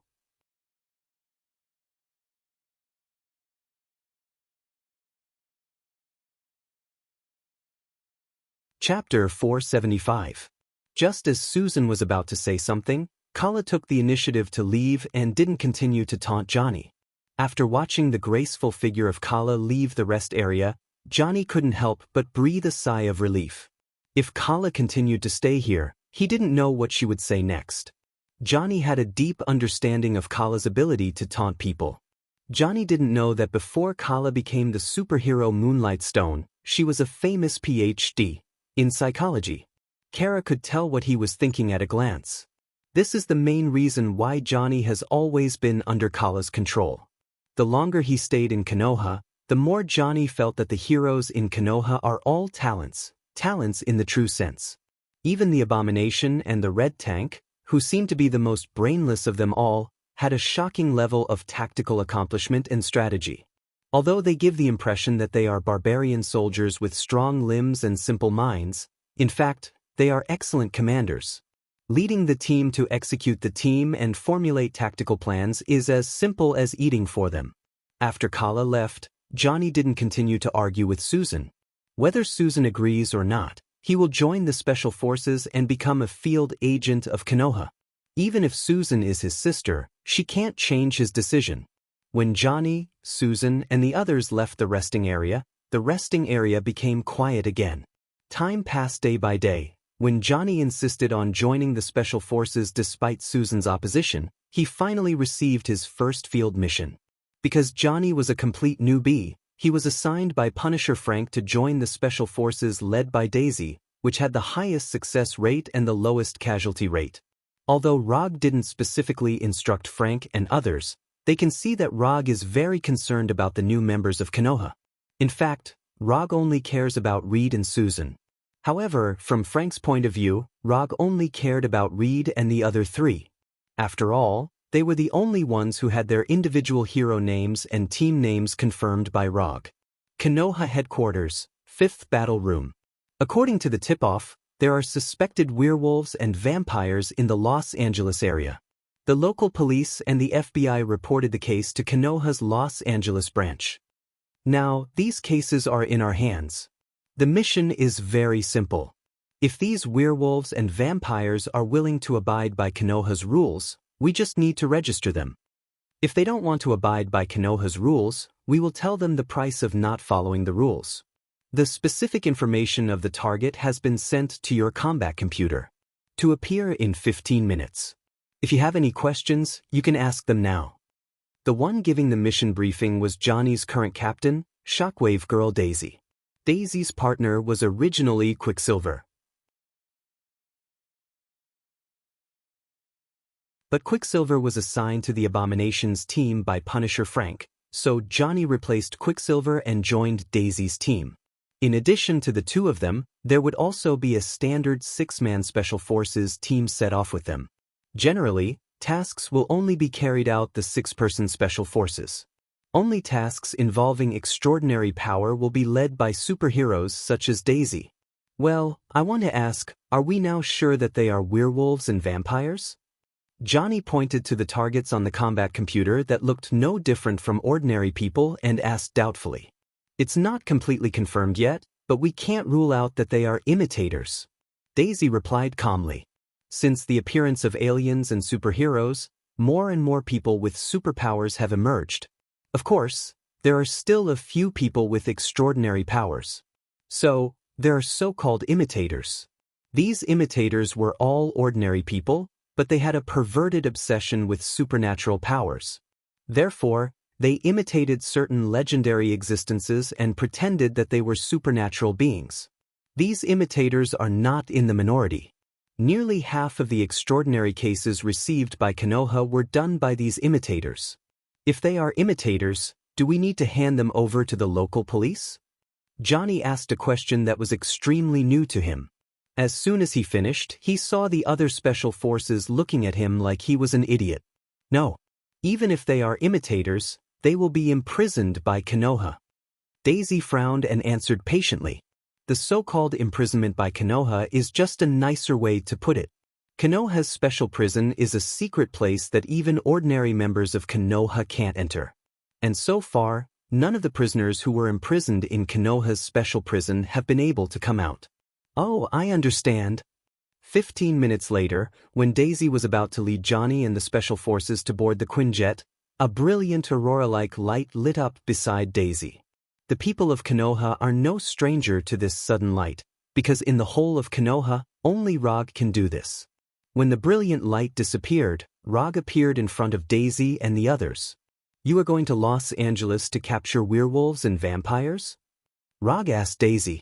Yes, we just received a tip from the branch. Daisy looked at Rog in confusion and answered silently. I will go with you for this mission. You are still the commander, just treat me as an ordinary member of the Special Forces.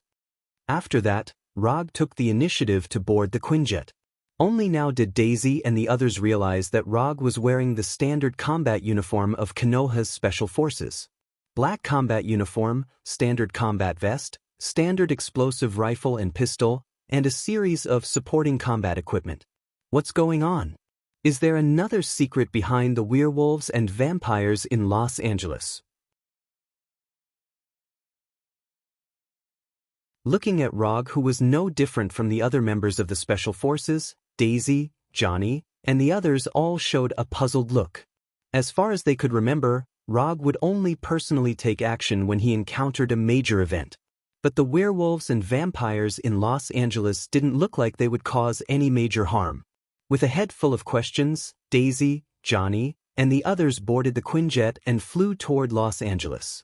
Rog knew that Daisy and the others must be full of questions now, but he didn't give any explanation. He couldn't tell Daisy and the others that he was tired of playing virtual games, so he wanted to experience a real mission. Half an hour ago, Rog successfully cleared Kripunk 7702. He didn't plan to open the second round for the time being, but he just learned from number 2 that Daisy was leading a team to Los Angeles. So, the idea of a live-action role-playing game appeared in his mind. No matter how realistic the holographic virtual game was, it couldn't compare to the real world. Since the establishment of Konoha, he had never really carried out any of Konoha's missions. So, he made the decision to temporarily join Daisy's team. Since he had nothing to do, it would be good to go and see the werewolves and vampires. And he also wanted to know if these werewolves and vampires were the same as in his memory. Blade Warrior, Dracula, Mobius, Blood Baron. These were the more famous vampires in his memory. Is there anything wrong with those werewolves and vampires? After a long struggle, Daisy couldn't help but ask Rog. I don't know, I don't have more information in my hands than you. Also, you are the commander of this operation, you shouldn't ask me this kind of question. Rog perfectly integrated into the identity of a Special Force member and answered Daisy's question. You, looking at Rog, who was obviously not right, Daisy was even more confused. Daisy would never have thought that Rog at this time wanted to experience the real actions of a Special Force member. Konoha's headquarters was located on the east coast of the United States, and their destination, Los Angeles, was located on the west coast. The two were more than 3,700 kilometers apart, and an ordinary flight would take at least 5 hours to arrive. Even if they were on a Quinjet, it would take at least 3 or 4 hours. According to Rog's personality, he would never waste time on such a long flight. If he had the time, wouldn't it be better to play a few more games? But now, he didn't directly teleport like before, but he honestly took the Quinjet. This was a completely unimaginable thing for Daisy, who was familiar with his personality. Perhaps it was because of Rog's presence, the Special Force members in the Quinjet were very nervous, and they were almost sitting in the standard military posture. Jack, are you all afraid of me?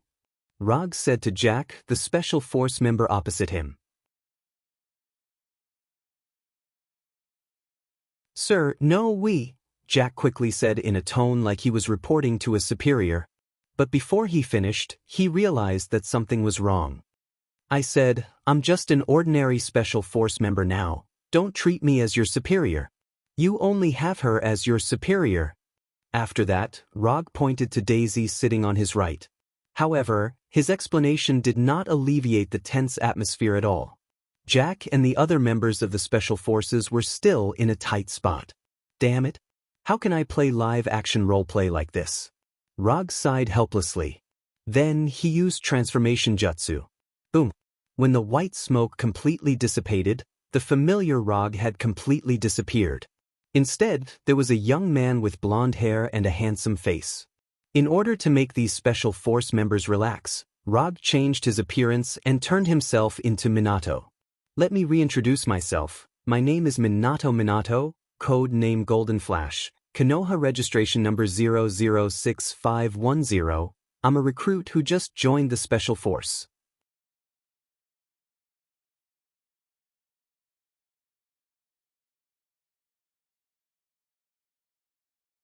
Chapter 476. I don't believe you. The transformation effect of the transformation jutsu is really magical, and it can make people look real. Although for ordinary people, it's almost impossible to see through the transformation jutsu with just the naked eye. However, this doesn't mean that the transformation jutsu can deceive others. This was especially true for someone like Logue, who didn't even bother to hide his transformation. What did you say your name was? Daisy felt that she seemed to know what Rog was doing. Namikaze Minato, you can call me Minato. Daisy shook her head helplessly as she looked at her face that seemed to glow with sunshine. Men were indeed creatures that would never grow up. Although they knew that the man who claimed to be Namikaze Minato was Rog, after he changed his appearance, Jack and the others became relaxed. At least they didn't have to sit up straight like before. What's this ability called? Can you only change into this appearance? Can you change into other appearances? Can you change into a woman? Johnny's contact with Rog was still relatively short, and he wasn't particularly familiar with Rog's ability. After seeing Rog instantly change into another appearance, he curiously asked as if he had discovered a new world. If it was any other time, Rog wouldn't mind satisfying Johnny's curiosity. But now he only had one answer. Fixed body jutsu. Rog directly gave Johnny a fixed body jutsu that he hadn't used for a long time, making this overly curious guy completely quiet down. Although Johnny awakened his superpower, his physical strength didn't have any obvious changes. Especially when he didn't release flames around his body, he was a complete ordinary person. Rog suddenly fixed Johnny's behavior, making Daisy and the others stunned, but they quickly ignored it. Under Rog's active guidance, Jack and the others began to talk normally, and gradually returned to their original appearance of going on a mission. The depressing atmosphere in the cabin gradually disappeared, and in the midst of chatting, they finally flew over Los Angeles and landed in the hangar of Konoha's Los Angeles branch. The moment the cabin door opened, Jack and the others who were chatting became quiet again. They left the cabin without saying a word, like warriors rushing to the battlefield. Rog and the others didn't stay at the branch for too long. To be precise, after landing, they directly boarded the vehicles that had been prepared for them and drove towards their destination. There are more targets, so we'll split into 4 groups. Vulture Hound Team 1, Iceman Poker Team 1, Night Thunderbolt Fire Swordsman Team 1, Golden Flash You Follow Me. Vulture and Iceman will enter through the gate of Area B, and Night will enter through the back door. Standard operation procedure. Kill anyone who resists on the spot. While heading towards the target warehouse, Daisy quickly arranged the combat mission.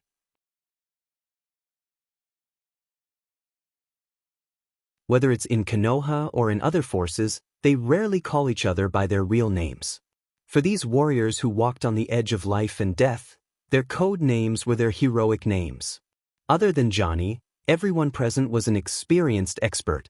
After Daisy arranged the mission, the Special Forces members began to check and prepare. Even Roger, who had joined the Special Forces at the last minute, started to check the equipment on his body.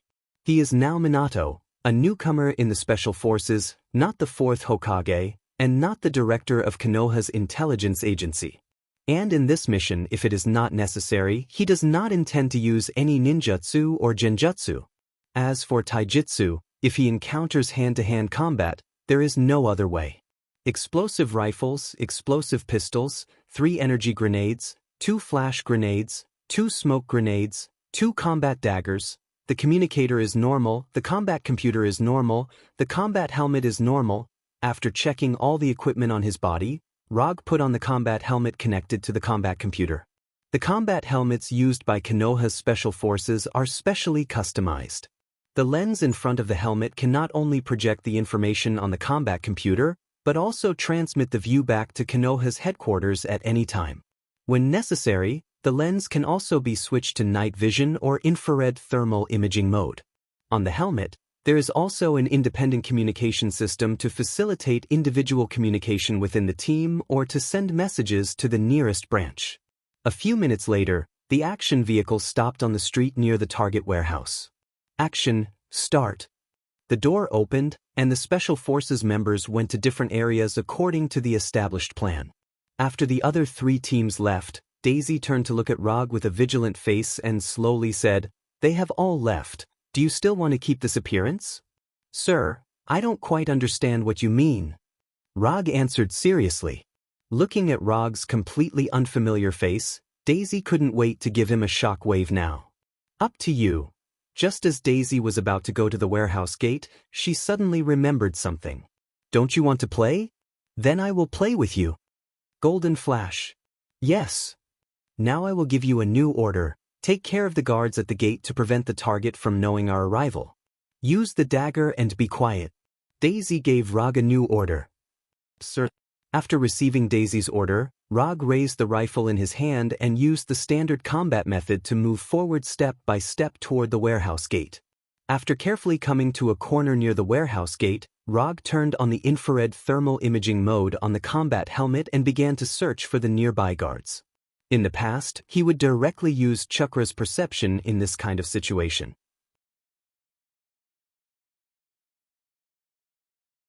But now, he was only a Special Forces member, so he could only use the Special Forces way to solve the problem. 1, 2, 3. Through the thermal imaging, Rog found the guards hidden near the gate one by one. In this seemingly inconspicuous warehouse, there were 5 guards near the gate. After confirming the target's location, he switched the thermal imaging to night vision mode, then put the rifle behind him and pulled out the combat dagger on his belt. Although he couldn't use ninjutsu and genjutsu, Rog still had experience. Relying on the skills he had honed in the previous battles, he arrived behind the nearest target. Ordinary people? When he used the thermal imaging, he couldn't determine whether these guards were werewolves or not. But now, he was 100% sure that this guard was an ordinary person. Even in human form, werewolves also have a far better sense of smell than humans. There would never be a situation where the enemy was behind them without them noticing. Although he felt that something was not quite right, he still appeared behind the guard like a ghost. The next second, his left hand covered the guard's mouth, and his right hand directly stabbed the guard's heart from the back. Backstab. Rog performed a real backstab and silently killed the guard. After dragging the guard's body to the corner, he walked to the next target. Even if he didn't use ninjutsu and genjutsu, assassinating these guards was not difficult for Rog. It only took him 2 or 3 minutes to assassinate all 5 guards near the gate without making any sound. The gate guards have been eliminated. I repeat, the gate guards have been eliminated. After reporting the results to Daisy, Rog put the blood-stained dagger back into his belt and picked up the blaster on his back again. It didn't take long for Daisy to come in front of Rog and casually looked at the body on the ground. Daisy thought that Rog was just bored and came to experience the task of the Special Forces. But she didn't expect that Rog actually treated himself as an ordinary person without extraordinary abilities and used ordinary assassination methods to kill these guards. Just as Daisy was about to say something, a huge explosion and a burst of wolf howls suddenly sounded in the warehouse. Are there really werewolves inside? When the battle in the warehouse started, Rog and Daisy didn't hesitate and immediately entered the warehouse from the gate. Although the sound of the blaster wasn't as fierce as ordinary gunfire, there was the unique sound of the energy beam cutting through the air. Just as Daisy was about to rush directly to the battle area, Rog behind her suddenly raised the muzzle and pulled the trigger at a huge figure above. Whoosh whoosh whoosh, the red energy beam flew like a bullet toward the figure that was obviously not an ordinary human. Werewolf, it was a huge werewolf that was more than 2 meters tall.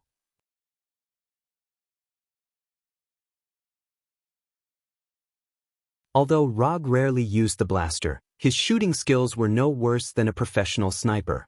With only 3 or 4 shots, he hit the werewolf that was running around like a real beast on the walls and cargo boxes. Through the night vision mode, Rog could clearly see each of the werewolf's fangs. Goodbye. Without any hesitation, he directly aimed the muzzle at the werewolf's head and ended his life with an energy beam. This werewolf is weaker than I thought. After quickly killing the werewolf, Rog frowned slightly. Although he didn't have much hope for these werewolves, the level displayed by this werewolf was much lower than he thought. While he killed the werewolf with the blaster rifle, Daisy didn't stay idle. Her hands constantly released shockwaves and blasted away all the werewolves that tried to approach them. At the same time, a large number of flames suddenly burned inside the warehouse. Johnny the Thunderbolt made his move. Although there were many werewolves in the warehouse, in front of the special forces equipped with blasters, they weren't much stronger than ordinary humans. After transforming, werewolves could ignore ordinary gunpowder weapons. As long as they weren't continuously shot, ordinary pistols and rifles wouldn't cause much damage to them. Blasters, on the other hand, were completely different. Blasters did not fire metal bullets, but particle or plasma beams. Werewolves that were hit by the energy beam of a blaster usually only needed 1 or 2 shots to completely lose their ability to move. If they were hit in a vital spot, it was basically a one-shot death.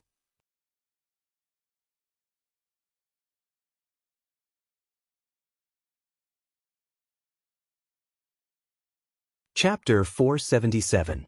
The battle in the warehouse was over soon. Although the werewolves had the numerical advantage, they were as fragile as ordinary humans in front of Konoha's special forces who did not care much about morality. After the war, Konoha's special forces began to clean up the battlefield and check if there were any werewolves that were not dead or hidden. 27 werewolves. This is the number of werewolves in the warehouse. However, this is not all the enemies that Rog and others destroyed. In addition to these 27 werewolves, they also eliminated 46 ordinary humans, including the 5 human guards who were assassinated by Rog at the beginning. There is something wrong with this mission. In previous missions, Konoha's special forces have dealt with imitators who have a morbid desire for supernatural powers. However, they have never encountered so many imitators gathered together. It would be fine if these imitators just gathered together. Perhaps they just wanted to share their experiences with each other. But the problem is that in addition to these imitators, there are real werewolves here, and there are a lot of werewolves. In the middle of the night, a group of werewolves and a group of imitators appeared in the same warehouse. This is not a normal phenomenon no matter how you look at it.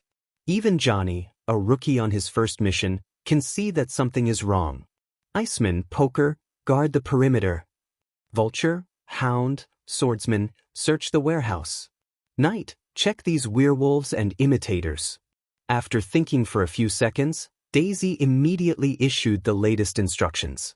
After Daisy gave the order, Knight and the others immediately took action. Rog and Johnny, on the other hand, became idle for the time being.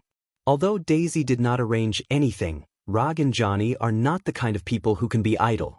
While Knight was busy checking the bodies, Rog also came to a nearby werewolf body and took out a dagger to check the body. After opening the mouth of the werewolf corpse with a dagger, he saw something on the werewolf's canine teeth that did not belong to a werewolf. On the 2 canine teeth of this werewolf, there is an abstract pattern like a blood rose. It is almost impossible to find the existence of these 2 patterns with the naked eye.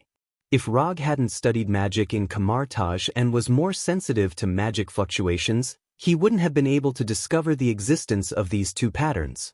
Of course, if he opened his Byakugan and Sharingan at this time, it would be a different story. After discovering these 2 unusual patterns, he went to another werewolf corpse and used his dagger to pry open its mouth. Sure enough, there was one. At this moment, he remembered some of the content he had browsed in Kamartaj. According to records, during the early Middle Ages in Europe, which was known as the Dark Ages, werewolves and vampires weren't mortal enemies like they were now. Note 1. At that time, werewolves were only the slaves and guards of vampires, responsible for the safety of vampires during the day. The phenomenon of werewolves being slaves continued all the way until the Dark Age. Until one day, a werewolf who didn't want to continue being a slave started a fight. Under the leadership of this werewolf, the werewolves were freed from the control of the vampires and had freedom that they had never had before. It was also from that time that the werewolves and vampires began the fateful battle that has continued to this day. There is something wrong with these werewolves. They have the magic mark of the vampires on their bodies. They are not ordinary werewolves. Putting away the dagger, Rog came in front of Daisy and told her about his discovery. Vampire magic? After hearing Rog's words, Daisy frowned slightly. Although Konoha has a lot of superpowers, the only ones who are really related to magic are Rog and Wangda. Yes, the magic of vampires. I don't know much about vampires, so I can't tell which clan of vampires did it. In the beginning, there were a total of 13 clans of vampires. However, under the double attack of the church and the werewolves, several vampire clans were completely wiped out, so there are only about 8 or 9 clans that still exist. Although Rog doesn't know which clan the blood rose pattern he just saw belongs to, one thing he can be sure of is that the vampires who imprinted the magic mark on these werewolves are not very strong. As soon as these werewolves died, the magic mark on their canine teeth began to fade gradually, which is a typical manifestation of the magic mark connected to the werewolf's vitality. Under normal circumstances, the magic mark, which does not consume much magic power, does not need to borrow the target's vitality. There is only one situation where this phenomenon occurs, that is, the spellcaster's own strength is not strong enough to imprint the magic mark for a long time, so this trick is used. Just as Daisy was about to continue to ask about vampires, Iceman and Poker, who were in charge of security, sent a message almost at the same time. 3 unidentified targets, suspected vampires, are quickly approaching the door. 4 unidentified targets appeared at the back door, quickly approaching. The voices of Iceman and Poker sounded in the headset one after another. It should be the master of these werewolves. Rog turned on the safety switch of the blaster rifle and said with a smile. The battle just now was too short for him to enjoy himself. Everyone hide on the spot and let them in. Daisy issued the latest order through the tactical headset. However, just as she had just given the order, Iceman, who was in charge of guarding the warehouse gate, sent another message. There is another unknown target. He is chasing the 3 vampires in front of him, Iceman reported in an uncertain tone. What's going on? Someone is chasing the vampires? After hearing Iceman's report, Rog suddenly felt as if he had seen a similar scene somewhere. Chasing the vampires, chasing the vampires, chasing the vampires. Iceman, what does the person who is chasing the vampires look like? Rog remembered a vampire hunter with half human and half vampire blood. Adult male, African, wearing a black trench coat and a pair of black sunglasses. His weapons are a katana, 2 semi-automatic pistols, silver darts, a wooden dagger, and garlic counts as a weapon? Iceman asked with some uncertainty. If it weren't for the current environment, Rog would definitely think that Iceman was joking with himself. Yes, I know who is the one chasing after the vampires. In addition, garlic can be regarded as a weapon when dealing with vampires. Rog answered Iceman's question. Although Iceman's description is simple, he can basically confirm that the one who is now chasing the vampires is the Blade Warrior who has achieved the achievement of killing Dracula, the Vampire King. Of course, he is not sure whether the current Blade Warrior has achieved this achievement or not. After Rog and others all hid, the vampires chased by Blade and the 4 vampires who came from the back door finally came to the warehouse. Then they saw the werewolf corpses and human corpses on the ground. Vampires are not werewolves. They don't have the abnormal sense of smell of werewolves, so they didn't notice Rog and others hiding in the warehouse at all. Looking at the werewolf corpses on the ground, the 7 vampires were stunned for a while. However, the Blade Warrior, who was chasing after them, quickly made them regain their senses. The Blade Warrior, wearing a black trench coat, directly pulled out the 2 semi-automatic pistols on his waist and shot at these vampires. Bang bang bang bang bang. Although it is night, the light in the warehouse is not very good, and he is wearing sunglasses. These factors do not affect Blade's shooting level. In the blink of an eye, 2 vampires were hit, and their bodies turned into a pile of black ashes like charcoal after being burned. Special bullets against vampires? Like werewolves, Vampires are not afraid of ordinary firearms. If you want to kill vampires with bullets, you must use special bullets such as ultraviolet bullets or silver bullets. Although it is one against many, Blade used facts to prove what is called a unilateral crush. In less than a minute, there were only 2 vampires left in front of him. Just as the Blade warrior planned to finish off the last 2 vampires in one go, Roger raised the rifle in his hand and fired a shot at the silver katana in the Blade warrior's hand. The red particle beam accurately hit the katana, forcibly interrupting the Blade warrior's attack. Rog had thought that this was just an ordinary mission, but now he realized that this mission was much more interesting than he had imagined.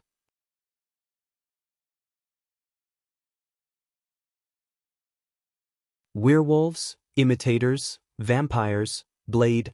This is obviously not an ordinary capture or kill task. You can't kill these 2 vampires, at least until I figure out what they are doing. You can't kill them.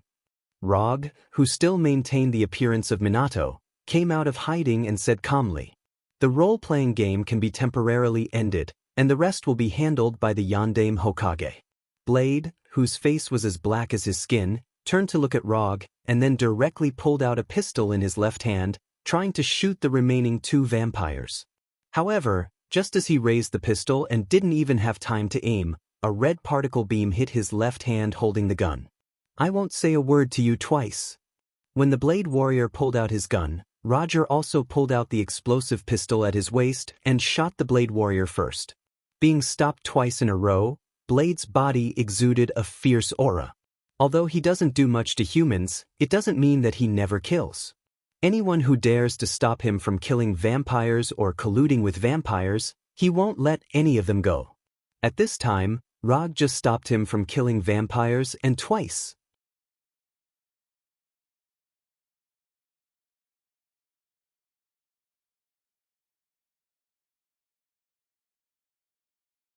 Chapter 478. The Blade warrior looked down at the wound on his left wrist. Unlike ordinary bullet damage, the particle beam fired by the blaster is not only more damaging, but also more difficult to recover from. The high-energy particles left on the wound hindered the recovery of the wound. However, the Blade warrior didn't take this to heart. Holding the katana in one hand, he directly attacked Rog. At this time, the Blade warrior was full of killing intent, as if Rog was one of those cruel vampires. The half-human and half-vampire Blade warrior perfectly combines the advantages of humans and vampires. He not only has the strength, speed, endurance, and longevity of vampires, but he is also not afraid of sunlight and ultraviolet rays like vampires. In fact, compared with the nickname of Blade warrior, he prefers the title Daywalker. The Blade warrior's attack speed is very fast, no slower than that of a real vampire. But for Rog, his speed is still too slow.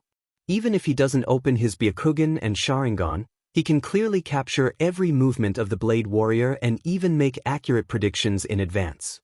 Clang. The Blade warrior's silver katana, which was specially designed for vampires, just came in front of Rog and was easily blocked by his dagger. "Overconfident," Rog said to the Blade warrior. However, as soon as he finished speaking, the katana in the Blade warrior's hand came towards him from another direction. Clang, clang, clang, clang, clang. From a human point of view, the Blade warrior is definitely a Grandmaster-level martial arts master. Whether it is the strength of the attack, the angle, the speed, the skill, the experience, and the mentality, he is first class. But the problem is that the opponent he is facing now is not a vampire who is afraid of the sun and silver, but a ninja who can crush him in all aspects. The short dagger in Rog's hand became an indestructible shield, blocking the Blade warrior's attack one by one. No matter how the Blade warrior attacked, the katana in his hand could not touch Rog's skin. After more than 10 seconds of the Blade warrior's storm-like attacks, Rog used his dagger to block the katana's blade, then turned and cut the Blade warrior's right hand tendons. For the Blade warrior, who had amazing recovery ability, having the tendons in his right hand cut was not a serious injury. This kind of injury would take at most 5 seconds to completely recover. But the question was whether Rog would give him the time to do so. The silver katana in the Blade warrior's hand fell to the ground. Just as he was about to retreat, Rog inserted the dagger into his chest. Rog didn't deliberately aim at the Blade Warrior's heart. What he needed now was a place where he could temporarily place the dagger.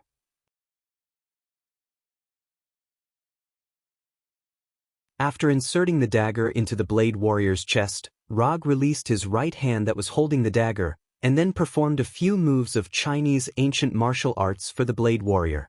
Receive, transform, and release. Rog first used 3 moves that Blade had never seen before. Spread, arms, and fall. Then, he turned around and used another 3 moves that looked simple but were very powerful. Wrap, stick, and pull. Note 1. When the Blade Warrior tried to fight back, he used 3 moves that were like moving clouds and flowing water, completely resolving the Blade Warrior's counterattack. After being hit by Rog's random combination of moves, the Blade Warrior uncontrollably retreated, his footsteps were messy, and his body was unstable. However, Rog's combo was not over. Just as the Blade Warrior retreated again and again, he followed up like the Blade Warrior's shadow, his left wrist turned slightly, and finally attached to the Blade Warrior's chest. 3 strengths returned to 1. Although the Blade Warrior didn't understand the meaning of Rog's words, the moment he heard Rog's voice, he felt a terrible force passing from Rog's palm to his chest. Boom! The Blade Warrior, who had lost his balance, was directly blown away by Rog's palm, knocking over several containers in succession, and finally hit the wall of the warehouse heavily. Before the Blade Warrior had time to speak, he spat out a mouthful of blood uncontrollably, and then knelt on the ground weakly, overestimating himself. At this time, the Blade Warrior really understood what Rog meant by overestimating himself. He couldn't resist at all. He and Rog were not in the same world at all. For the first time, the Blade Warrior felt that he, who had half human and half vampire blood, was so weak. After hitting the Blade Warrior, Rog turned to Daisy and others who were watching the play behind him and said, "Look at the 2 vampires, don't let them escape and don't kill them, I have something to ask them later." After that, he walked straight towards the half-kneeling Blade Warrior. After coming to the front of the Blade Warrior, Rog squatted down and let his line of sight be on the same level as the Blade Warrior. Then he stretched out his right hand and removed the dagger inserted in the Blade Warrior's chest. "Now I ask you answer, do you understand?" The dagger stained with the Blade Warrior's blood flew up and down in Rog's right hand as if it had a life of its own, drawing a dazzling knife after knife. The Blade Warrior didn't speak, but he showed his attitude with his actions. He nodded slightly, indicating that he had understood. "Your name?" "Eric Brooks." "Age?" 47. "Nationality?" "England." "Profession?" "Vampire hunter." Note 2. At this time, the Blade Warrior was a completely different person compared to when he first appeared. Basically, he answered whatever Rog asked.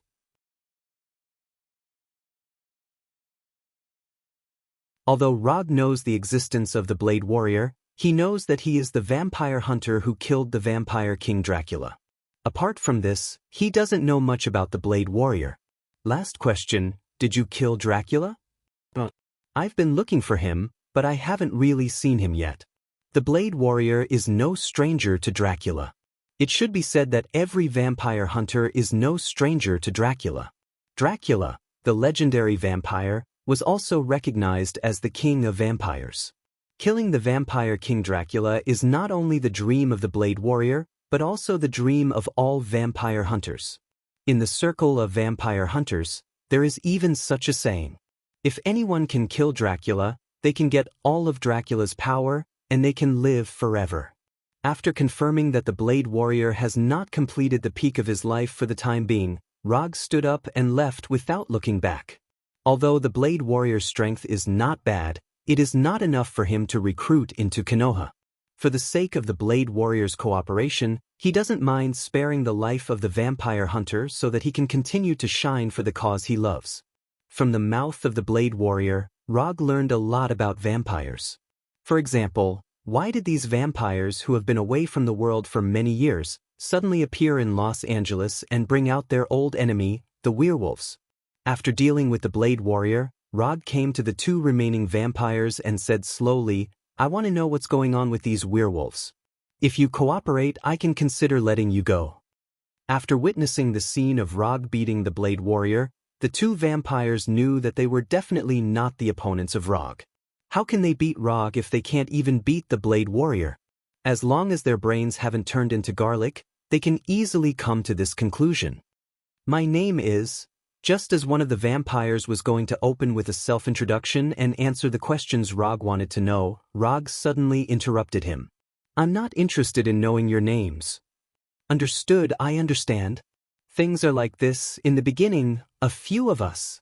Under the pressure of death, the two vampires told the whole story, including why they appeared in Los Angeles, why they were chased by the Blade Warrior, why they came to this warehouse, and why there were so many werewolves in the warehouse. When the two vampires told everything without reservation, they looked at Rog in front of them humbly and respectfully, trying to hear the good news they wanted to hear from Rog's mouth. However, the facts were cruel, and they didn't hear the good news they wanted. Kill them, and then arrange for someone to come and deal with these bodies. Rog said expressionlessly. You didn't keep your word, you promised to let us go. Promise? When did I promise you?